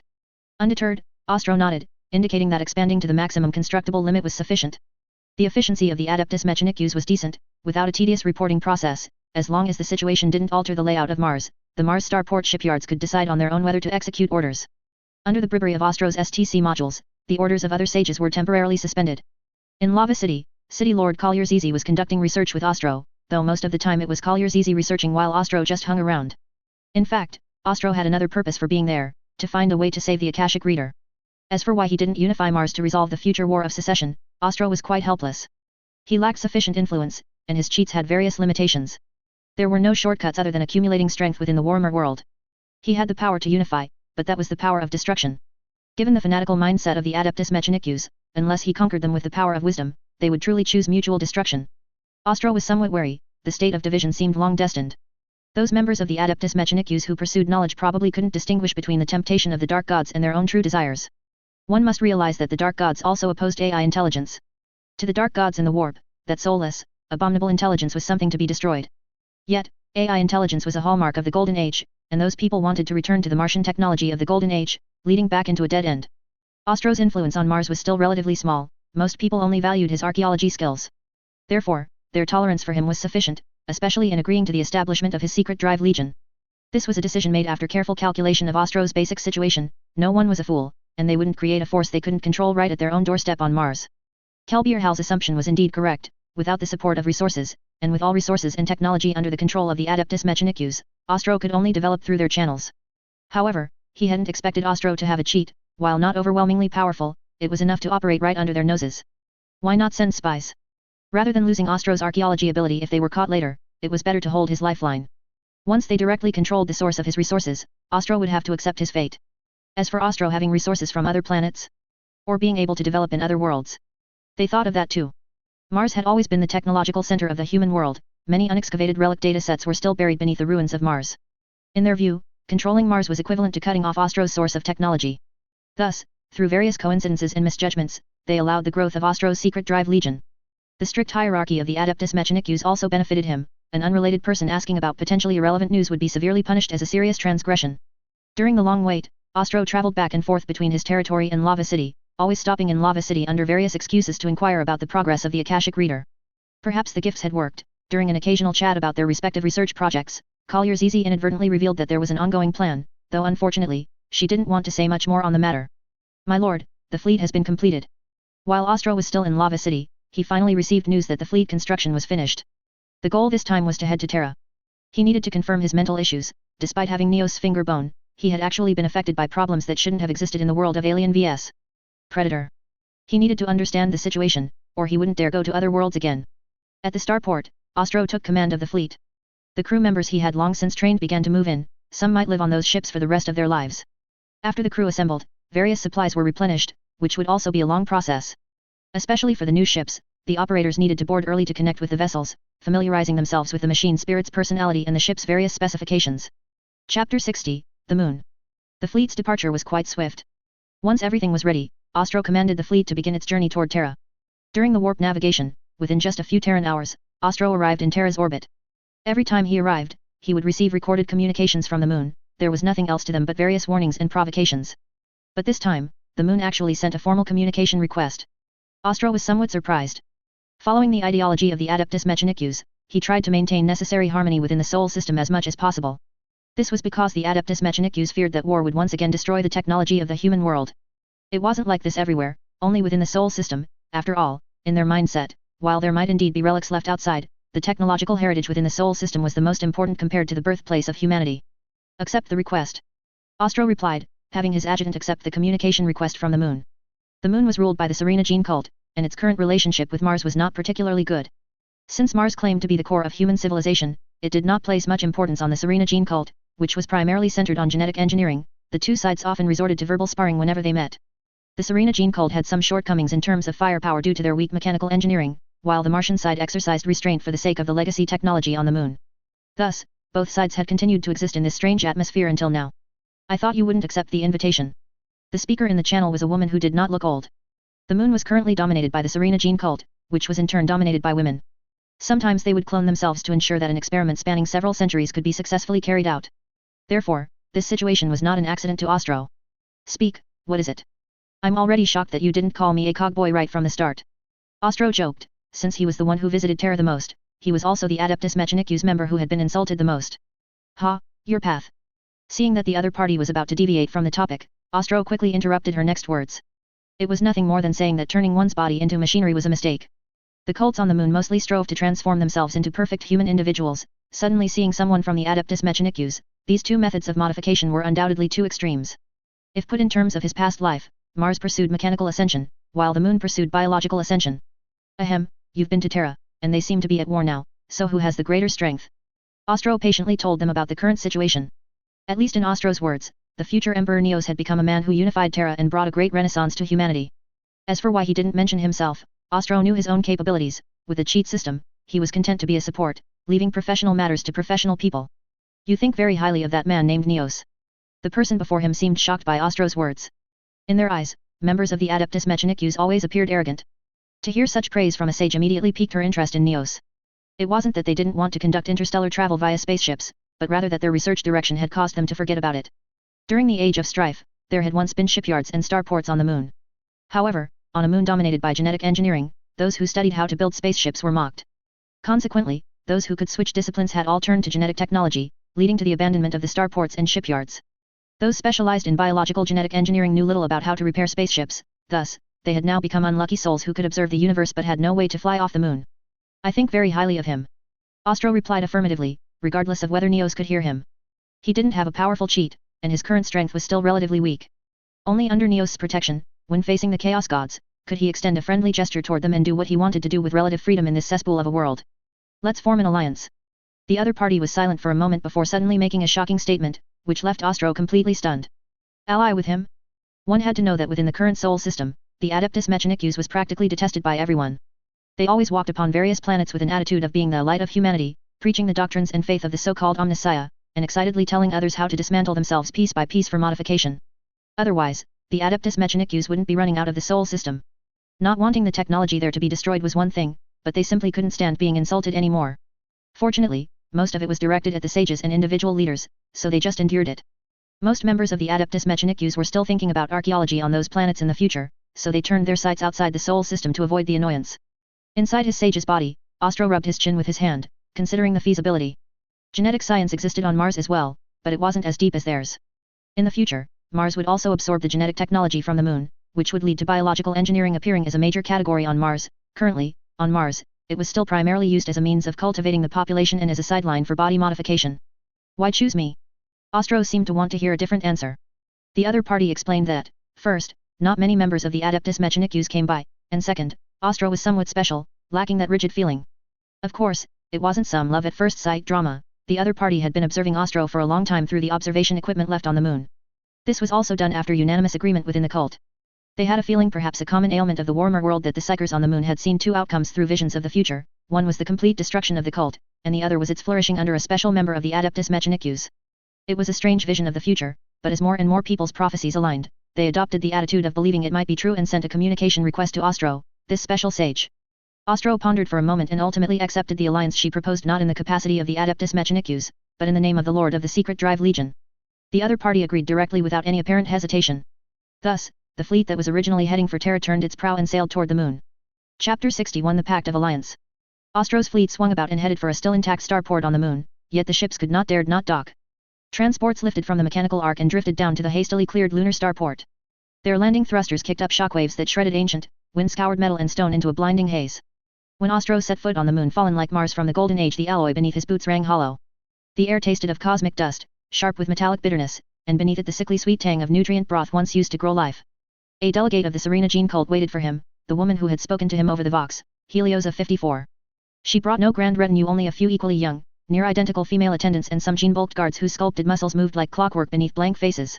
Pale, simple robes fluttered against the desolation of rusted metal. Sage Ostro, welcome to the moon's life base. Without the static of the Vox, Helios of 54's voice carried an odd, crystalline clarity stripped of its earlier banter, sharpened by gravity. We select the perfect human archetype from the baseline template. Here, the future of mankind is being born. As she led him onward, she spoke of their great work. Yet Ostro's eyes caught the half-buried silhouettes of colossal growth vats and gene lab machinery abandoned decades ago. Let us speak plainly, Helios of 54. Why seek alliance with me, and what do you need? Ostro met her gaze, dispensing with pleasantries. Helios of 54 smiled, a flicker of something unreadable crossed her eyes. You are not like the others. I ally only with you and with your secret drive legion. Sage Ostro, you require vast numbers of pliable, easily controlled humans to man your war machines, titans, megacannon, battle frames. The Serena gene cult possesses an almost limitless pool of optimized, vat-grown humanity. They may not be soldiers in the old sense, but they are loyal to their creators and readily modified. She paused, studying him. We need you, not the Adeptus Mechanicus of Mars. They name us heretics, the machine god's priests neither understand nor respect pure gene craft. We lack the strength to defend ourselves. Our observatories show us the cosmos, yet they cannot shield us from what descends from it. We need fortifications, military protection, defenses against any who covet our science or hate our existence, so we may continue our work. Within his sage's body, Ostro had already surveyed the sector. The moon lay far from major shipping lanes, yet the scattered pirates and tech barbarians of the strife-torn age were threat enough. The cult's gene weaponry excelled at biological war, not fleet actions. Their seers had foreseen the wars raging on Terra and the prophecies of its psychers. A storm was coming to Luna. They needed an ally who stood apart from orthodox dogma, and the renegade mechanical sage before them suited their purpose. Ostro weighed the offer in silence. He did need crewsmen and women who could guide delicate machinery or stride within a Titan, but the scrutiny of Mars left little room for covert recruitment. Hiding the construction of the Titans themselves had been risky enough. Martian biology was blunt, artificial wombs, rapid maturation, crude augmetics. Luna's craft went deeper, direct gene forging, instant combat-ready templates. Two different philosophies of flesh. Their emotions, their capacity for independent thought, they can be edited. They will be efficient tools. For you they will not fear, will not question, only obey. Aelia spoke. Ostro remained silent. It sounded like gene slavery, yet in a twisted galaxy such things were already common.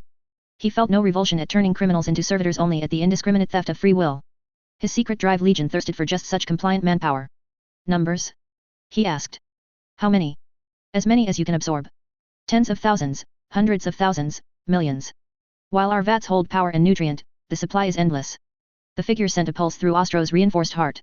With an army of absolutely loyal clones, his legion could expand overnight. Time and strength he would need when Neos launched the coming Great Crusade from Terra. Your defensive requirements be specific. He said. Aelia led him to an observation port and pointed to a derelict basin below. We must rebuild the old fortress citadels. We will not allow a single cruiser to hold us at ransom. We need works that can resist fleet bombardment, mount heavy anti-ship ordnance, armored vehicles, rapid response mobile units and warships to intercept enemies in the void. Your secret drive legion has the fabrication capacity and the combat experience we lack. Simple demands. Ostro said. A clean compact, each side gave what the other lacked, neither meddled in the other's domain, each shielded the other. Aelia's eyes gleamed with satisfaction. The pact is sealed, Sage Ostro. You have chosen wisely, we have found an ally we can trust. Over the following days Ostro's fleet labored. Cargo lighters shuttled across the lunar dust, excavators leveled ruins, under the direction of tech priests, tons of alloy rose into a newborn fortress.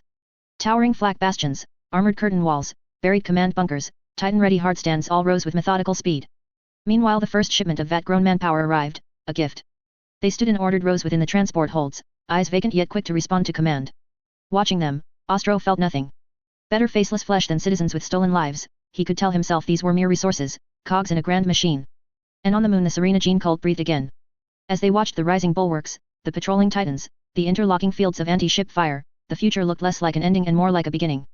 Chapter 62, Past Missionary Stories. With the signing of the alliance agreement, the atmosphere between the two sides became relaxed. No one would have guessed that not long ago, they had been hostile toward each other. If there was anything good on the moon, it was naturally the flora and fauna that Terra once possessed. As the gene bank of the human world, the moon preserved specimens and gene seeds of various organisms. Unfortunately, with the arrival of the Age of Strife, the moon also underwent a period of turmoil. During this time, most of the samples were lost, and those that remained had undergone extensive cloning, with their original samples contaminated. Looking at the various delicious dishes served by the other party, Ostro stared back at them with his small eyes. He didn't seem to see any other intentions in the other's eyes. It seemed they truly hadn't realized that his sage's body lacked digestive organs. Perhaps the other party realized something, as they showed an apologetic expression and intended to call someone to take the items away. No need. Ostro said. As the sound of mechanical gears turning emanated from Ostro's sage's body, the robe draped over it was lifted, and a normal human stepped out. He had no augmentations on his body but also wore the red robes of the Adeptus Mechanicus. Helios of 54 looked at the human who suddenly appeared in surprise, then showed intense curiosity. Ostro could only shrug, indicating that this was a special case handled specially. Among a group of fanatical self-augmenters, this was the only way to infiltrate them.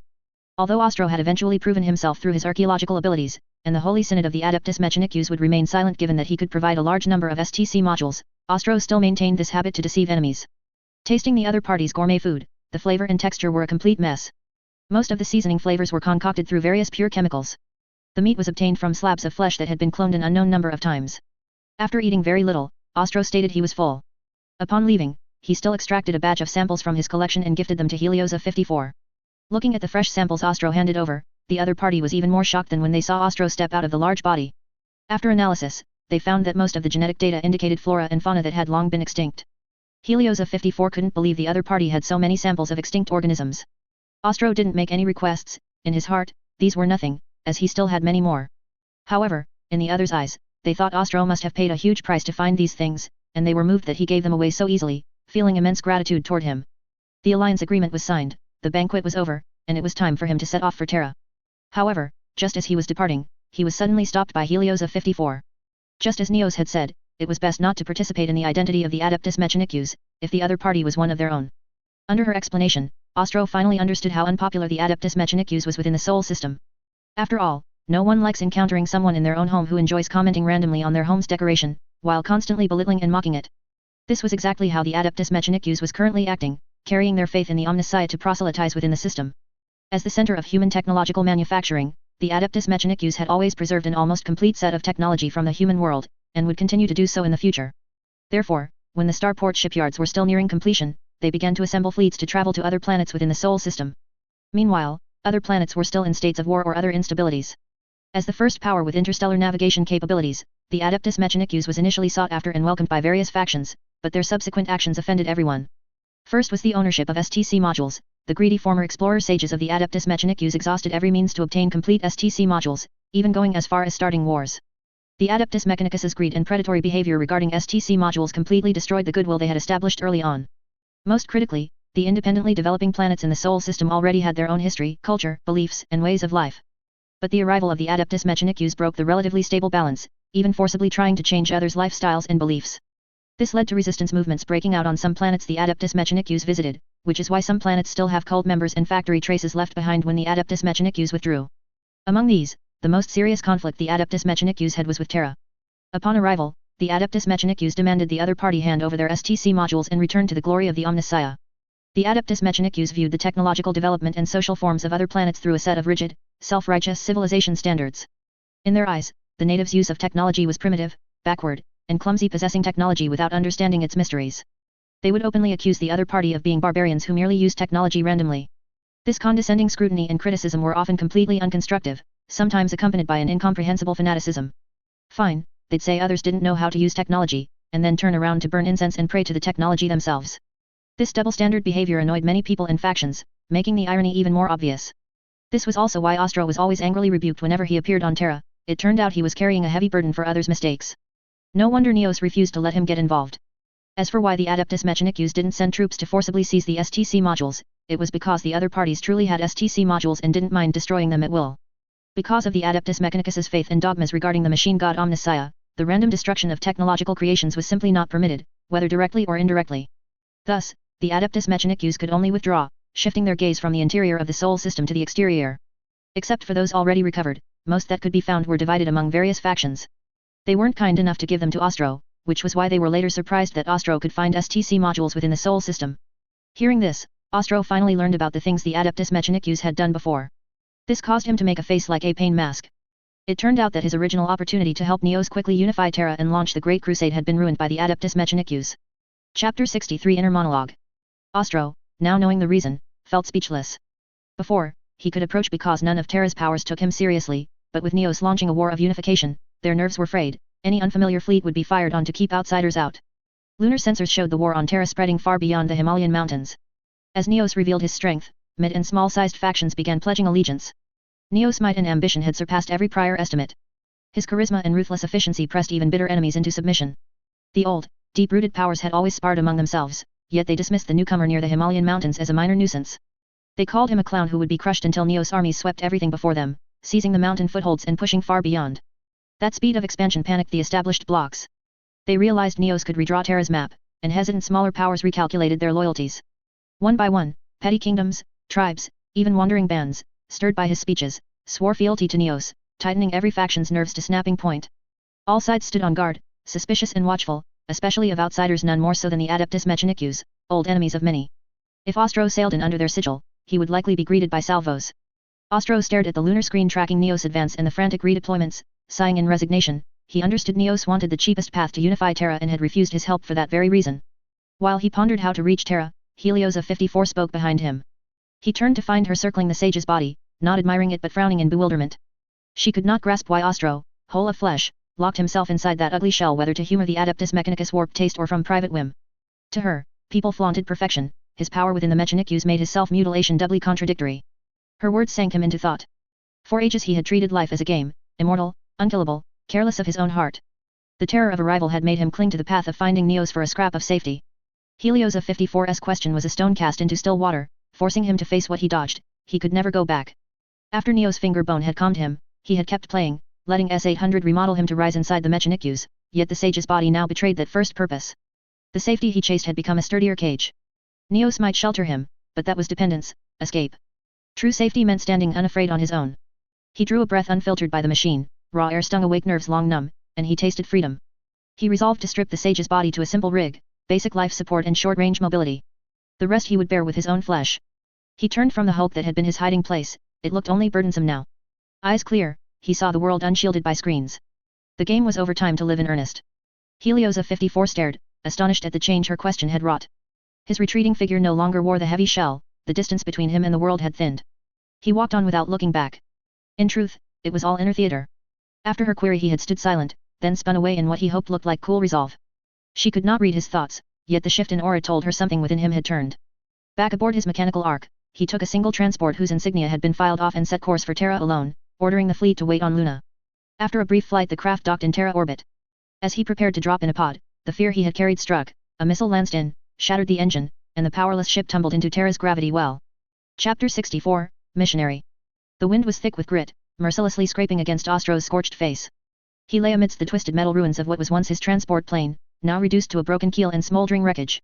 Although he wouldn't die, the feedback from the damage left his consciousness like shattered glass, flickering in and out. He tried to move his body, but it only brought a surge of heart-wrenching pain. At least 2 ribs were broken, and his left leg was twisted at an impossible angle. In the distance, a sandstorm was awakening, churning along the far horizon. Just as he was considering using a melt-a-bomb on himself, a figure emerged from the dust. It was a silhouette dressed in grey robes, thick with dust, but his eyes were exceptionally sharp in the dim light as he walked silently toward him. "Can you still move, kid?" The man's voice was raspy, like sandpaper on an iron plate. Ostro struggled to turn his eyes, catching sight of a face weathered by wind and scars. The man called himself missionary, a priest who walked these wastelands to save disaster victims and connect various cities and settlements. He carried only a worn longsword at his waist and leaned on a wooden staff that had been polished to a jade-like finish. The man didn't ask many questions, he simply checked Ostro's injuries and pulled some crude first aid supplies from his pack. He tore open a bandage coated in a pungent yellow ointment and pressed it directly onto Ostro's wound. The pain made Ostro gasp, but it also cleared his head slightly. "Don't waste your energy groaning," missionary said without looking up.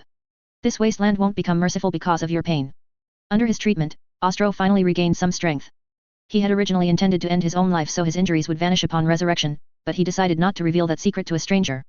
Enduring the physical pain, Ostro followed behind him with frequent stops, while the man kept a constant watch on his condition. He could not stop his pace, there were too many people who needed his help. The wasteland was boundless, with rough sand and the occasional patch of withered moss beneath their feet. Missionary walked steadily, seemingly knowing the environment like the back of his hand. Ostro had planned to wait for the man to get further ahead before ending himself, but the man seemed determined to save him. Whenever Ostro stopped, he stopped too, as if waiting for him to catch up. The days were sweltering, the sand turning scalding in an instant, while the nights became bone-chillingly cold. The man would find a spot sheltered from the wind and light a small fire using a certain type of moss, the flames reflecting on their weary faces.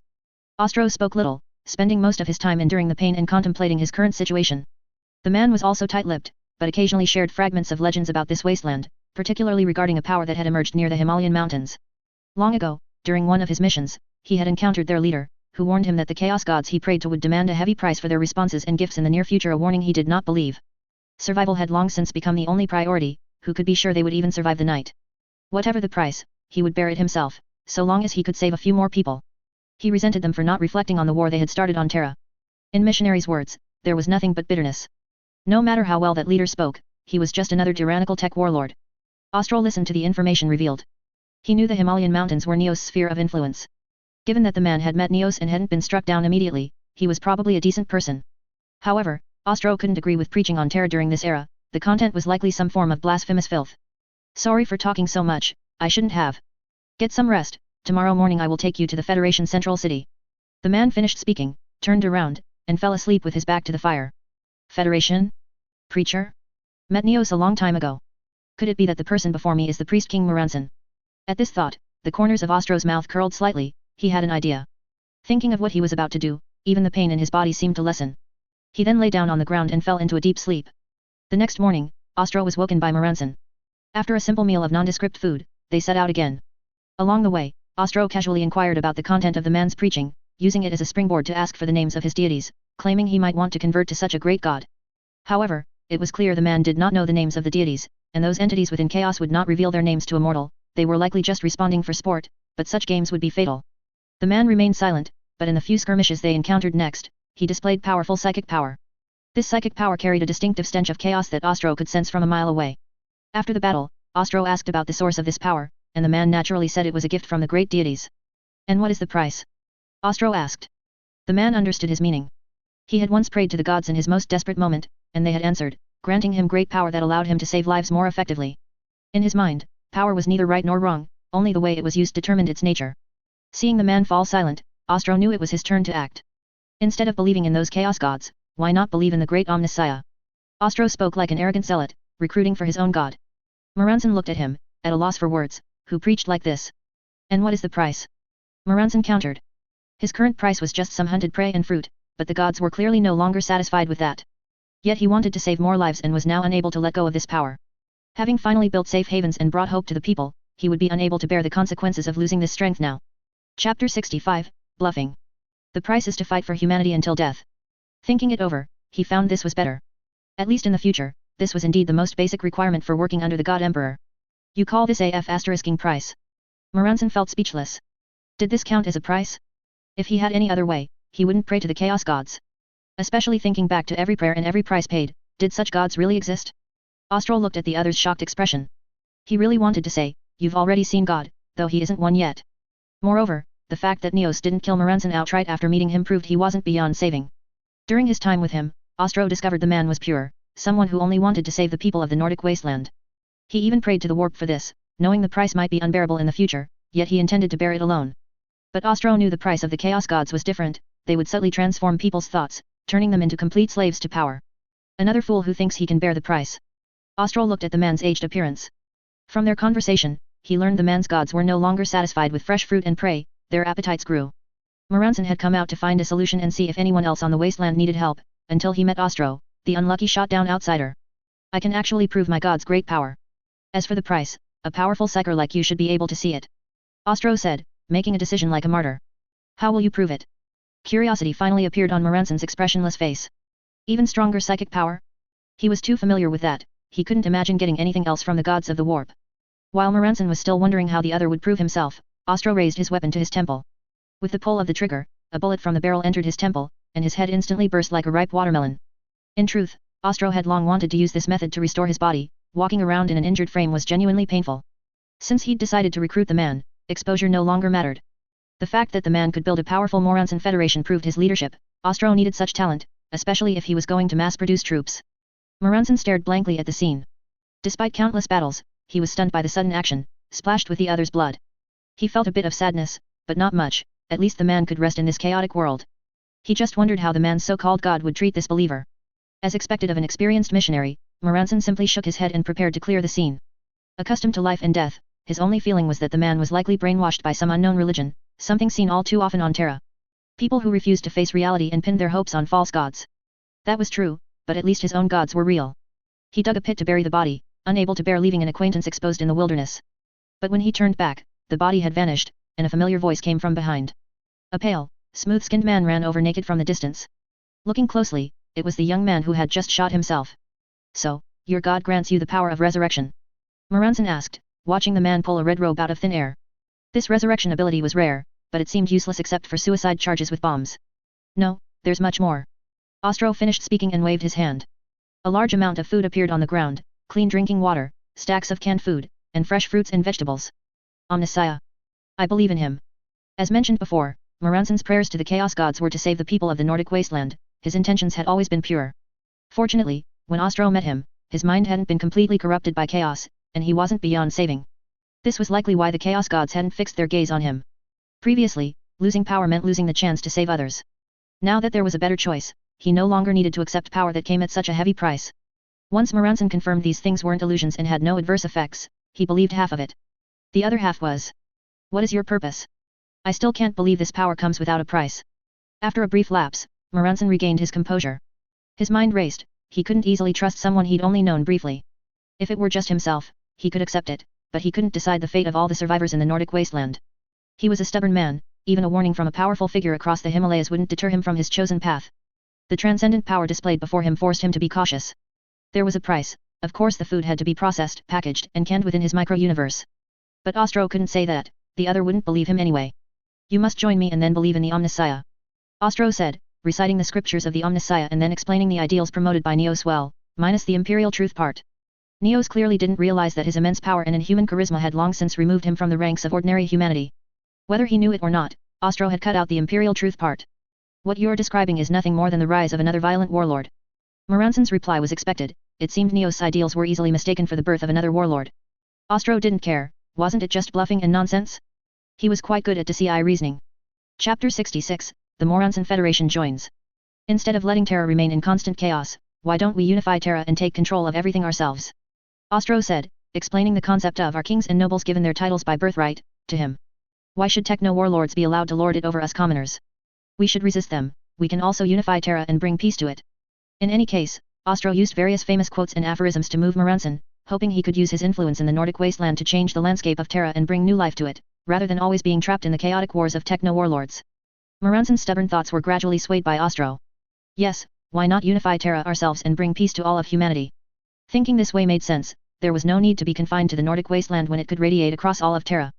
Moransan, this stubborn and pure priest and preacher, was finally convinced by Ostro. Mainly, it was because Ostro did not deny his goal of becoming a techno-warlord. As long as one has strength, anyone can become a techno-warlord, but being a warlord is not the ultimate goal, it is merely a necessary process to achieve one's objective.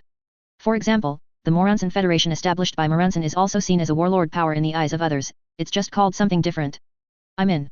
Moransan said, and after saying this, he felt much more relaxed, as if the mountain he had been carrying on his back had been set down. With a better choice, he no longer had to offer the hard-won resources to the Chaos Gods, these things would now help those in need as much as possible. As for the price of betraying the gods, he would bear it alone. Thinking of this, Moransan handed his token over to Ostro. Inside was a three-dimensional holographic image he had constructed and enchanted with his Shinic power, his followers would understand him after seeing it and then support Ostro's work. Having handed over everything, Moransan turned to leave. He was going to accept the gods' punishment in a place where no one else was present, so as not to cause trouble for others or let them be implicated by him. Just then, the corner of his clothes was grabbed. Where are you going? Why are you leaving? Ostro looked at him in confusion, seeing that he was about to leave after handing over his affairs. Good grief, he hadn't recruited someone just to do the work himself, he wanted to hand his own work over to others. Forgive me, I have long been in contact with the Chaos Gods. My followers have not yet fallen too deep, so I hope you can lead them to fulfill my last wish and bring peace to Terra. Moransan's tone was flat, as if the gods' punishment was trivial to him. Oh, is that all? Easy enough. Here, take this. Ostro took out a finger bone and handed it over.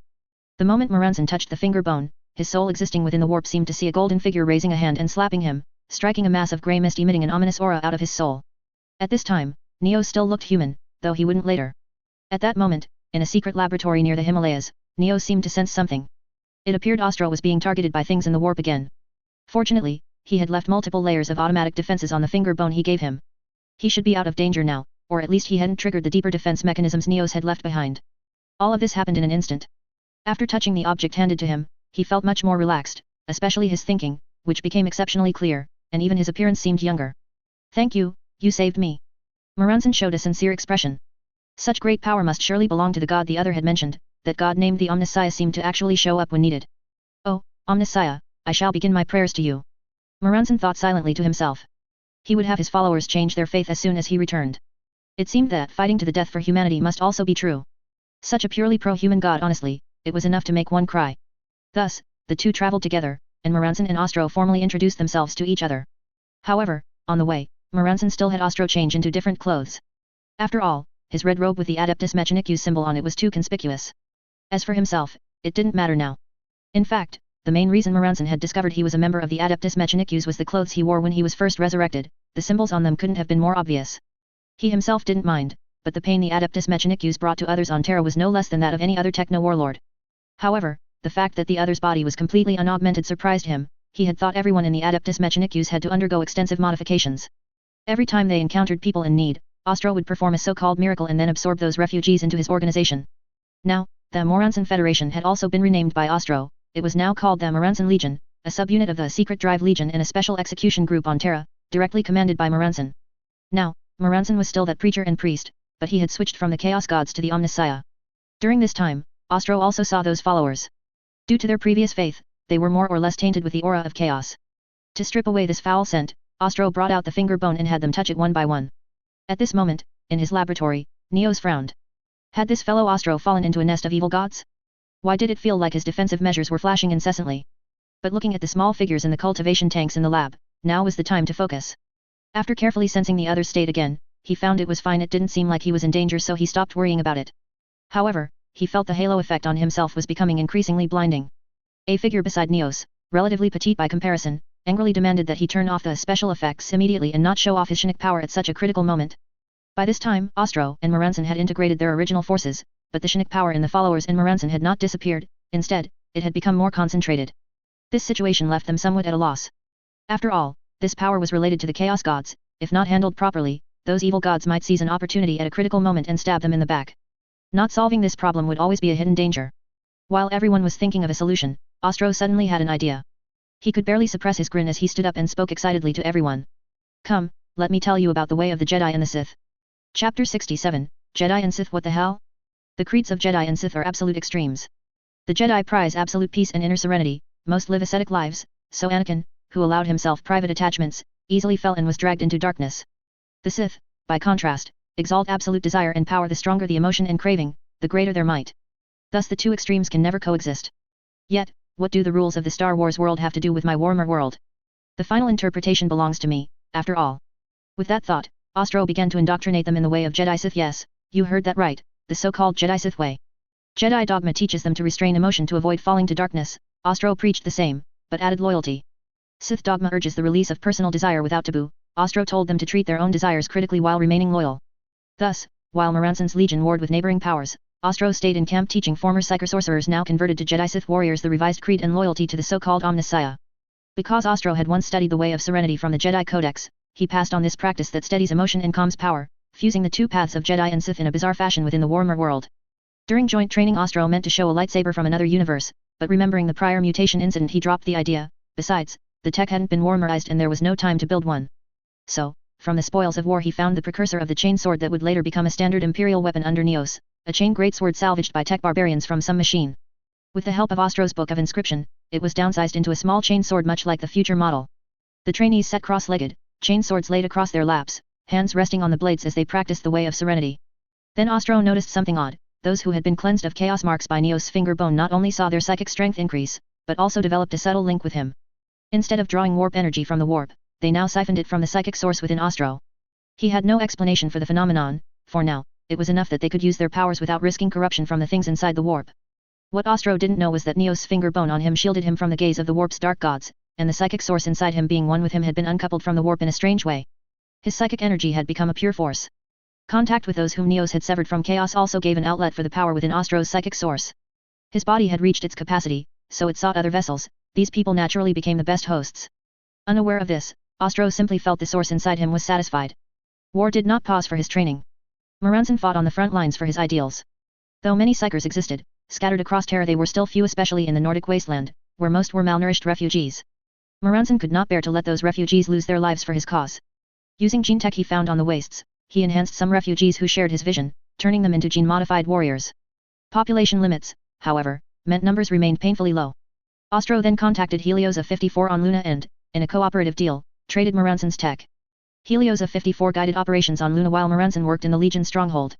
With his unmatched talent they mass-produced specialized gene soldiers nearly 4 meters tall.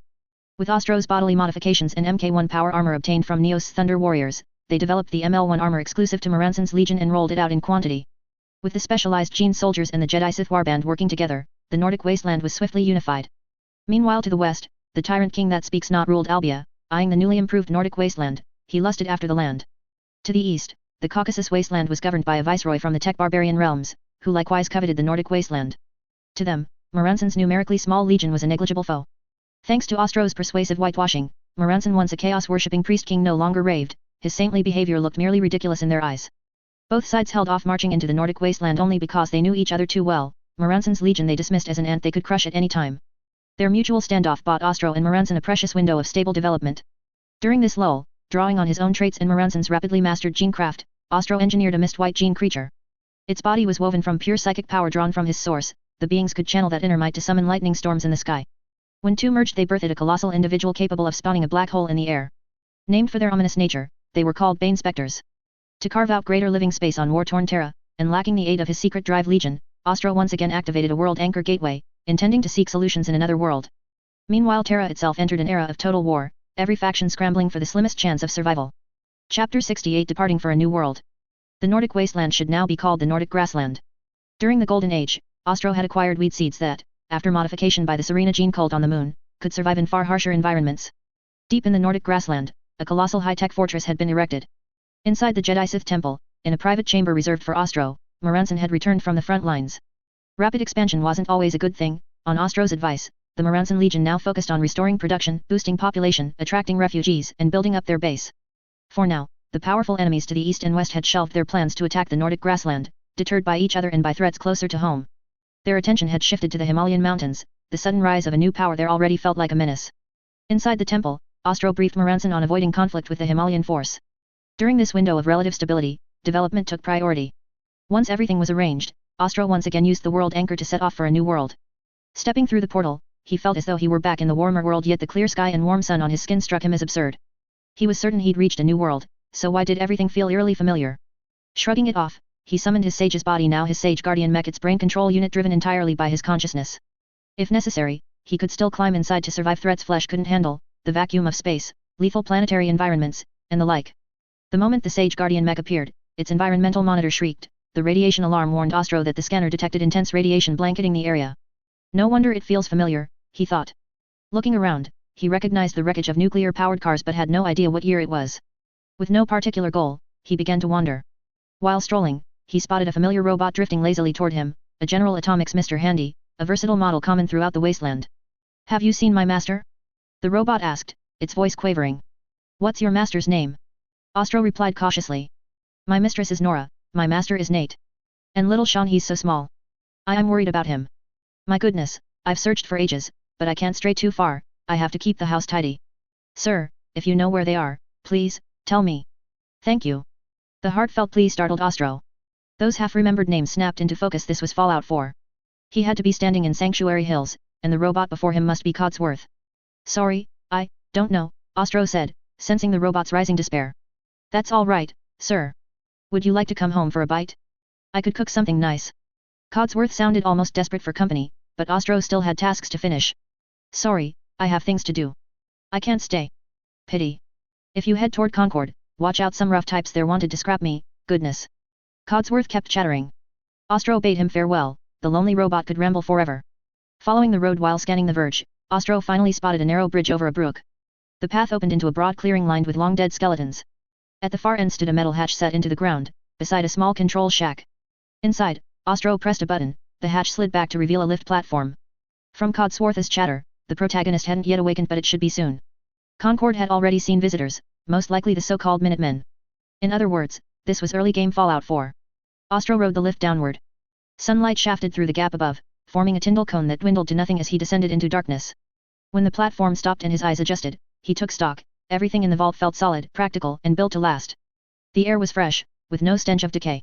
At the top of the stairs, the cog-shaped entrance remained sealed, no obstacle for Ostro. His sage guardian mech stepped up, cutting torch ready to burn through.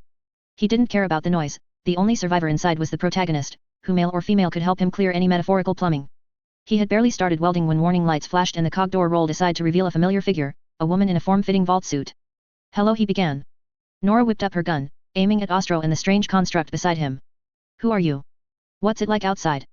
Still grieving for her husband and determined to avenge him and find her son, Nora desperately needed news of the world and of Sean's safety.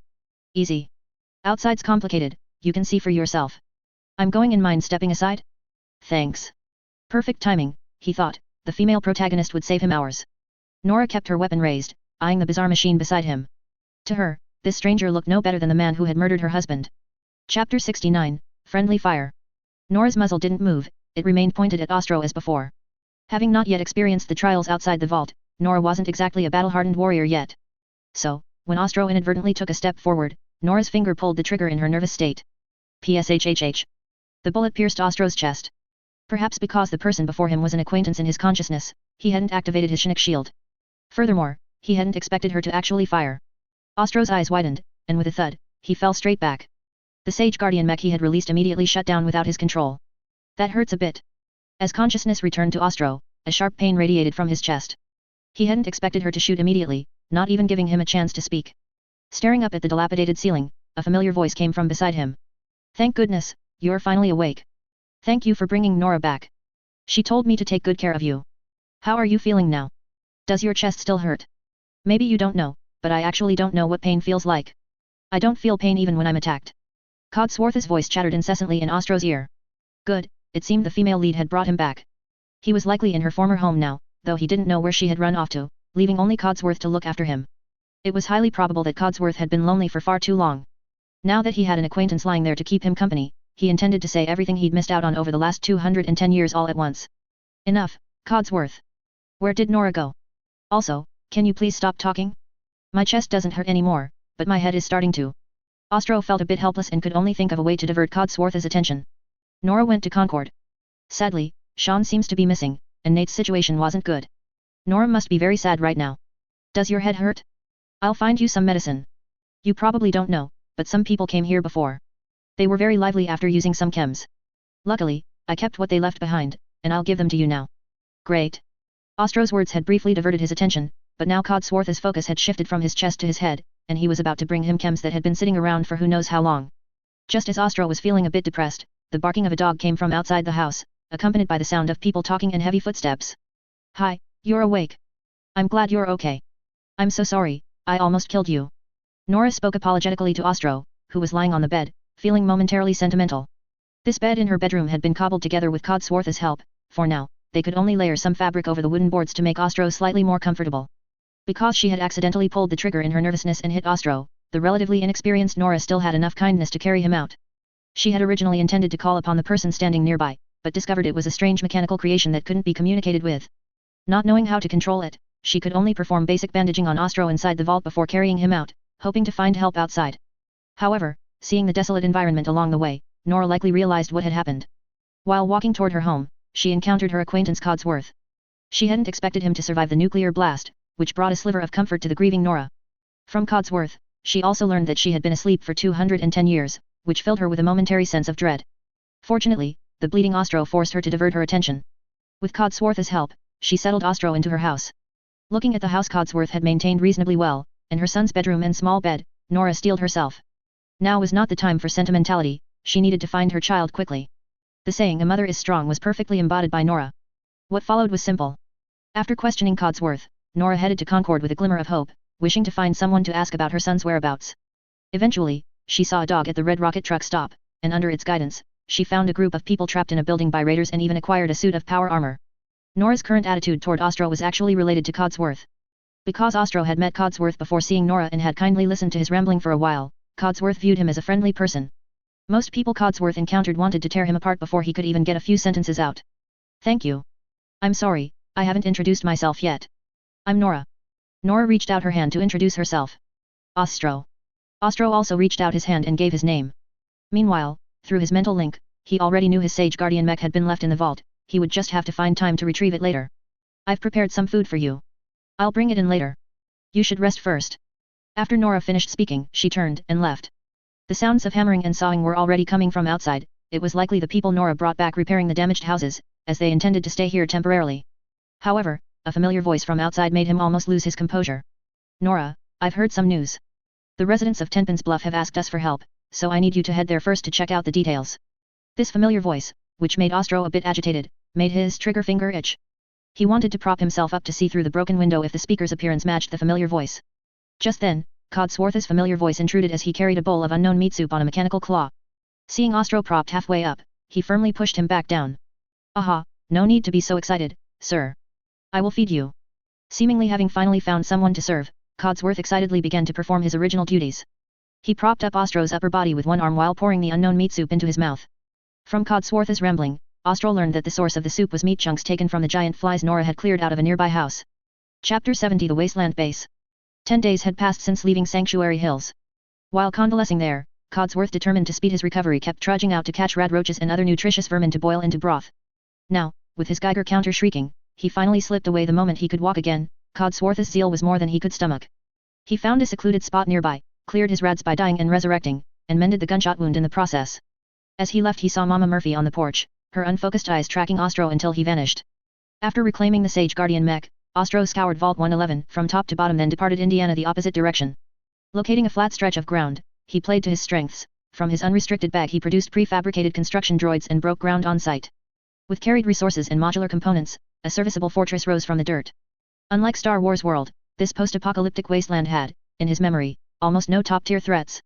Around Boston you only needed to watch the Brotherhood of Steel, the Institute, the Railroad, and the Minutemen. Raiders, super mutants, and gangs were scattered mobs, nuisances at worst. The B-1 battle droid, the cheapest combat unit, doubled as an expendable scout. Cranked out for pennies on an assembly line, it was perfect for probing the new world. Ostro kept the stock E5 blaster and left its AI unnerved, skipping the Warhammer variant. One thing stayed the same, a central control computer ran the fortress, letting him track every unit. After machine uprisings in both Star Wars and Warhammer worlds, he would not risk another robot revolt in the wasteland. Synths were basically smart robots, but their impact here was limited. The Institute hunted any that went rogue. The most famous free synth was Nick Valentine, who ran a detective agency in Diamond City, earned respect, and knew exactly what he was. To build a lasting base he needed trustworthy administrators. The protagonist crew was ideal. Ostro knew them well enough. Boss, we caught some suspicious types at the gate. While he plotted, a B-1 battle droid clanked in, reporting in its clipped, accented tones. Ostro frowned. The site lay northwest of Sanctuary off the in-game map. He'd assumed that staying outside the visible borders would spare him attention, apparently not. In his mind, once he churned out vehicles and heavier weapons he could steamroll the planet. Being spotted was only a minor snag. Eliminate the witnesses. Still, curiosity won. He ordered the prisoners brought in. Unknown, garishly haired raiders. They'd roamed nearby, saw a fortress where none belonged, and came treasure hunting. Fortunately the patrol droids weren't on kill mode, so the raiders were captured alive. Two choices, work for me or be executed. Pick. He spoke coldly. He had no patience for raiders. Some might be redeemable, but he lacked the time. He needed resources for the coming Warhammer World Crucible. I'll work, I'll work. A scrawny, punk-haired raider shrieked, terrified a slower answer meant death. His mates joined the chorus like hatchery chicks, the din making Ostro's ears itch. Enough. Wear these. Serve me and you'll want for nothing. Break my rules and you're dead. He dug a finger in his ear, cutting their squawks, then produced collars. The raiders despaired but had no choice. A few resisted and were promptly drilled by E5 blasters. The searing bolts cauterized the wounds. No blood, only terror. After the troublemakers fell, the rest snapped the collars on. He gave them no vital tasks. Carry his newly minted bottle caps, buy Nuka-Tech, hand out clean food and water, and preach the kindness of Warhammer Tech Company. Not philanthropy, just fewer bullets when the world was conquered. After gorging themselves they slunk away, collars snug, each with orders. Left undisturbed, Ostro's lines hummed. B-1 battle droids rolled out alongside ATT assault tanks and MTT troop carriers. As the first robot regiment formed, the central computer flashed Ostro's directives to every droid. The Yellow Squad command droids led their packs outward in spreading arcs. With power armor rare and the Institute's tech the only real concern, the rest of the wasteland might as well be cardboard. Chapter 71 Obstacles. Much as Ostro had expected, the robot legion swept across vast territories, meeting only brief resistance from a handful of super mutants along the way. What surprised him was that, in the wasteland, humanity proved the least of his problems. Confronted with a mechanical army of such scale, most people surrendered without a fight. Given ample clean food and water, some even rejoiced that they had capitulated so quickly. Minor factions clinging to scraps of power were crushed beneath the machine's treads. The real headache now was the Brotherhood of Steel. Clad in power armor, they fought back fiercely, and aided by vertibird gunships briefly gained the upper hand. Driven by hunger for Ostro's fortress, nearby Brotherhood units converged. When his individual flight packs appeared, their advantage evaporated, yet they still charged the walls shouting slogans and even activated a towering war machine they called the Liberty Prime, certain it would make him yield. Ostro merely sent more droids. One explosion later, the shattered Liberty Prime scattered the Brotherhood in howling retreat, and news of Ostro's iron host spread across the wasteland by the fleeing brothers. Some feared the metal tide, others yearned for the life he promised. Each group chose its path flight or enlistment and followed it to opposite fates. During this time, to his surprise, the protagonist band swore fealty to him. The Minutemen, having secretly judged him no threat, opened talks, and the envoy was none other than Nora, now their general. Ostro saw before him a woman stripped of naivety, forged by the wastes. Once a pre-war lawyer, she had proved she could survive and had gathered friends she could trust with her life. Behind her stood a super mutant named Strong, her guard. Hey, long time no see. Ostro greeted the stunned Nora like an old friend, though they had barely known each other. Some residue of protagonist charisma made them feel closer than they were. Hey, it really has been. I just never dreamed the machine lord everyone talks about was you. Nora's eyes were wide with disbelief. The man she had nearly shot now ruled these lands, where people lived better than wanderers outside, raiders and settlers alike obeying Ostro's code under watchful droids. All right, I'll report to the Minutemen. Sorry I can't stay and catch up, I have to find my son. She left at once. Ostro had no idea whether, once she found Sean, she would choose as she had in the game. The story had already veered far off script. With the Brotherhood gone, his greatest foes became the mutated wildlife. They smashed his droids with brute strength, flipping ATT assault tanks from below rather than charging their guns. Feral ghouls, death claws, and rad scorpions, their bodies saturated with radiation, shrugged off E5 blaster bolts. Clearing them always cost heavy losses until the Book of Inscription decoded the world's nuclear science and let Ostro field his own power armor, intended for ordinary human troops. In the Warhammer world, such suits existed, but for baseline humans the expense was deemed unjustifiable. To the future High Lords, men were cheap currency to be spent, sacrifice was their sole purpose. Better, the Lords reasoned, to pour resources into elite units, those under their personal command, than arm the masses. Selfish rationales dressed as strategy. Ostro replaced T-45 plating with cheaper alloys, trimming other components until reliability was preserved at minimal cost. Under his banners, a host of wasteland natives in T-45 suits marched forth, united by the dream of a single Earth, led by War Master Captain Zhao. None complained. In a world without order, life under Ostro was as close to Eden as one could get, and he welcomed all who would obey his rules, letting each find a place. Conquest advanced, factions folded into his realm, and from Sanctuary Hills outward the land itself was healed. Earth was only a stepping stone, his gaze remained fixed on the stars. Chapter 72 UFO. While Ostro was steadily reclaiming the Earth of the wasteland world, word came in from outside. Locals claimed they'd seen an unidentified flying object in the sky, and every sighting ended with a resident vanishing. Panic swept the base. Ostro slapped his forehead. He'd forgotten aliens existed in the wasteland. His plan to steamroll everything with B-1 battle droids would have to change. He had no intel on the aliens' strength or how much they knew about him. After the UFO reports, Ostro could only speed up the march. He began building more advanced production lines across the wasteland. His dream of conquering a world at minimal cost was fading. Ostro, guess what just happened outside? A trenchcoat-clad Nick Valentine, his face newly repaired, strolled in with a half-joke. On Nora's recommendation, Valentine had been introduced to Ostro. Short-handed as he was, Ostro gladly hired him for intel analysis. What Ostro hadn't expected was that the protagonist's overwhelming charisma would make him trust Nora against all reason, a fact that left him numb.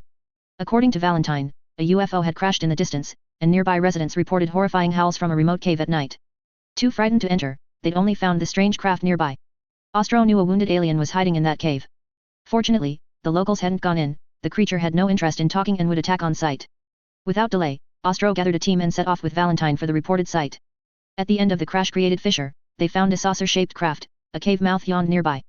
Ostro took Valentine and several T-45 power armor-clad troopers inside, leaving the rest to guard the entrance and prevent any cloaked escape. At his order, everyone swapped to Tesla stun rifles. He wanted the alien alive. Sure enough, only a short way in, a short, potato-headed being in a bulky spacesuit and jetpack appeared.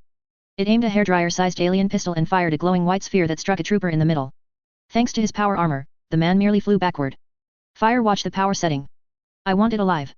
Ostro shoved someone aside, hand still braced against a suit of power armor, and pointed at the alien. Silent, the team squeezed their triggers. In the tight space, lightning danced over the alien, then arced to the T-45 clad soldiers. Their armor absorbed it harmlessly. Ostro, still touching the suit, convulsed alongside the alien, smoke curling from them both as they foamed at the mouth and collapsed. Under Valentine's direction, both Ostro and the alien were dragged out, the saucer packed up and hauled back to base. The next day, the stunned Ostro finally woke. The alien, Valentine noted, had proved far more shock-resistant than its captor. Any gains? Rubbing his head, still aching from the jolt, Ostro asked about the alien. None. Its language is unlike anything I've heard, and it's violently aggressive. What now? Valentine flipped through a report, summarizing the situation. No common language meant no way to learn its goals or strength like a blade hanging overhead, with no telling when it would fall. A higher civilization should, after all this time, have learned at least one human tongue, yet the creature understood nothing. Its ferocity only deepened Valentine's unease. We'll find out. I've got something to test. Ostro dressed quickly, as per his own rule. Curie had changed his clothes while he was out. Since deciding to conquer the wasteland, he'd accelerated many events. One upside, he could now give orders to the Minutemen instead of taking them, probably the best recent development. Led by Valentine, he reached the intel room. Behind high-strength blast-proof glass, the alien still snarled, energetic as ever. Its pure aggression, no chance of communication. Valentine folded his arms. The alien grew even more frenzied at the sight of Ostro, snapping as if to bite him through the glass. Pretty sure we've never met. Ostro was puzzled. He hadn't been the one to shock it. Why the hatred? Maybe it sees you as the biggest threat. Valentine offered, running scenarios in his head until that one surfaced. Whatever, let's find out. Ostro had no patience for interrogation. He needed its purpose and backers fast. Anything that jeopardized his plan would be erased, simple as that. He drew out an oversized thermometer-like device tipped with a spike originally meant for surgical contact with coma patients, but modified to plunge straight into the brain and rib memories, then feed them to a translation terminal. No mercy. If the creature wouldn't talk, he'd take what he needed far kinder, he mused, than future space marines. Inside the interrogation room, he wrenched the alien's head straight and drove the spike home. As the tip sank into the potato-like skull, the machine whirred. At first the alien felt nothing, then it howled, tongue lolling as its neurons fried. Chapter 73, Space War. The most undesired outcome was eventually delivered. The extracted information indicated that aliens had visited Earth a long time ago. They did not object after humans intercepted their technology, on the contrary, they were enjoying it.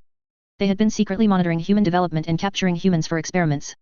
Watching the changes in the human world from a godlike perspective, they seemed to enjoy the sensation. Now, with the emergence of Ostro, a power capable of unifying Earth, they were also preparing to take action against him. They needed to erase the variable of Ostro from the face of the Earth. Their fleet was now on its way. As for the arrival time, this Zeta race being stationed in Earth's low-orbit space did not seem to have the clearance to know. This mission was originally meant to monitor the development of Ostro's forces, but due to a malfunction and subsequent crash of its craft, it was eventually captured alive by Ostro. After memory extraction, this Zeta race being likely would not live much longer. However, an important piece of information was discovered in its memory. Above Earth's orbit, there was still a Zeta mothership, though as a laboratory, it did not possess much military force. Time was pressing, and Ostro could not afford to worry about too much. After convening key members for internal discussions, the pace of Earth's unification accelerated aside from the robots. With the addition of the Institute's forces brought by Nora, the Institute, which had long since spread its spies, continuously placed various intelligence on the analysis table. The synth units that had infiltrated the Brotherhood of Steel suddenly struck, instantly dismantling this force that had persisted for centuries. There was also the Enclave, which Ostro reclaimed and recycled through absolute strength. What followed was the reconstruction of Earth.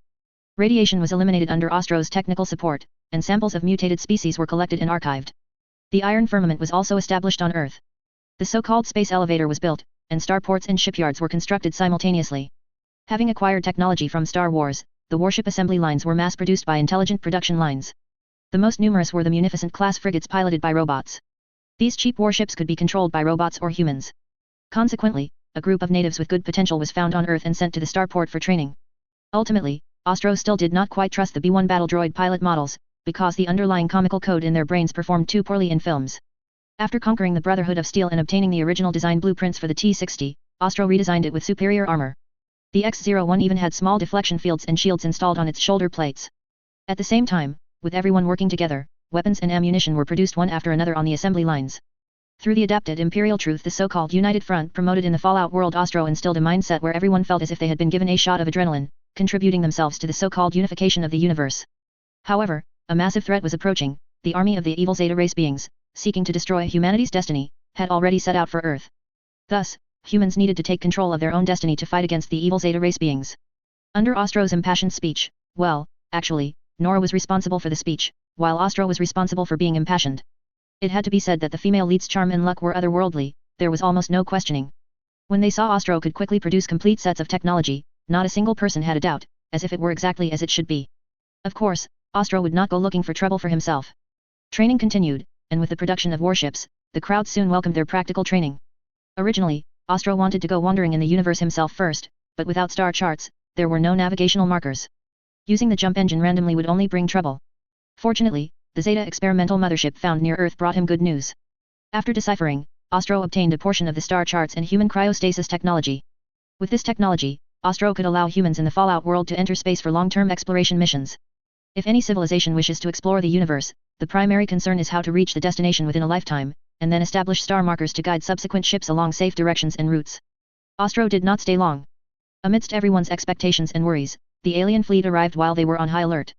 Those alien warships, bearing characteristics of the Fallout world, entered the Sol system directly. Under the strategic layout devised by Ostro and the others, they crashed headlong into the trap that had been prepared long ago. They likely had not expected humans to upgrade so rapidly. In previous reports, the humans who were still confined to the ground now not only possessed a large number of warships but had also learned interstellar warfare. Heavy bombardment wore down the enemy ship's shields. Simultaneously, the enemy released a large number of small, disc-shaped fighters similar to those captured by Ostro on Earth. Ostro's side also released vulture fighters controlled by robots. The two sides instantly engaged in a chaotic battle in the open star belt between the two fleets. Blast them! Don't worry about friendly fire. Ostro shouted. His warships agreed and did not stop firing. A large number of vulture fighters were destroyed along with the enemy's fighters. Now Ostro understood why intelligent robots would rebel as soon as they gained self-awareness. No one could stand being played like this. The enemy clearly did not know that Ostro's vulture fighters were unmanned. Their fighters were piloted by living Xenos beings. Ostro was not sure if it was because he had lived in the Warhammer world for a long time, but he felt no discomfort at all regarding the slaughter of Xenos. The warships bombarded each other with beam cannons. Once the enemy ship's shields were overloaded and in their recovery phase, the next step was an exchange of missiles. Although Ostro did not know why interstellar combat still involved the human-style fleet broadsides, he did not care. As long as it was wag enough, it was sufficient. Having traveled a long distance and lacking rear support, Ostro's fleet quickly achieved victory. After leaving behind a space full of debris, the enemy fled in haste. Ostro knew that as long as the enemy was not completely annihilated, this situation would likely recur after he left. But the primary goal for now was to rebuild Earth, colonize the Sol system, and then advance beyond it. Currently on hiatus, latest chapter 73, Space War.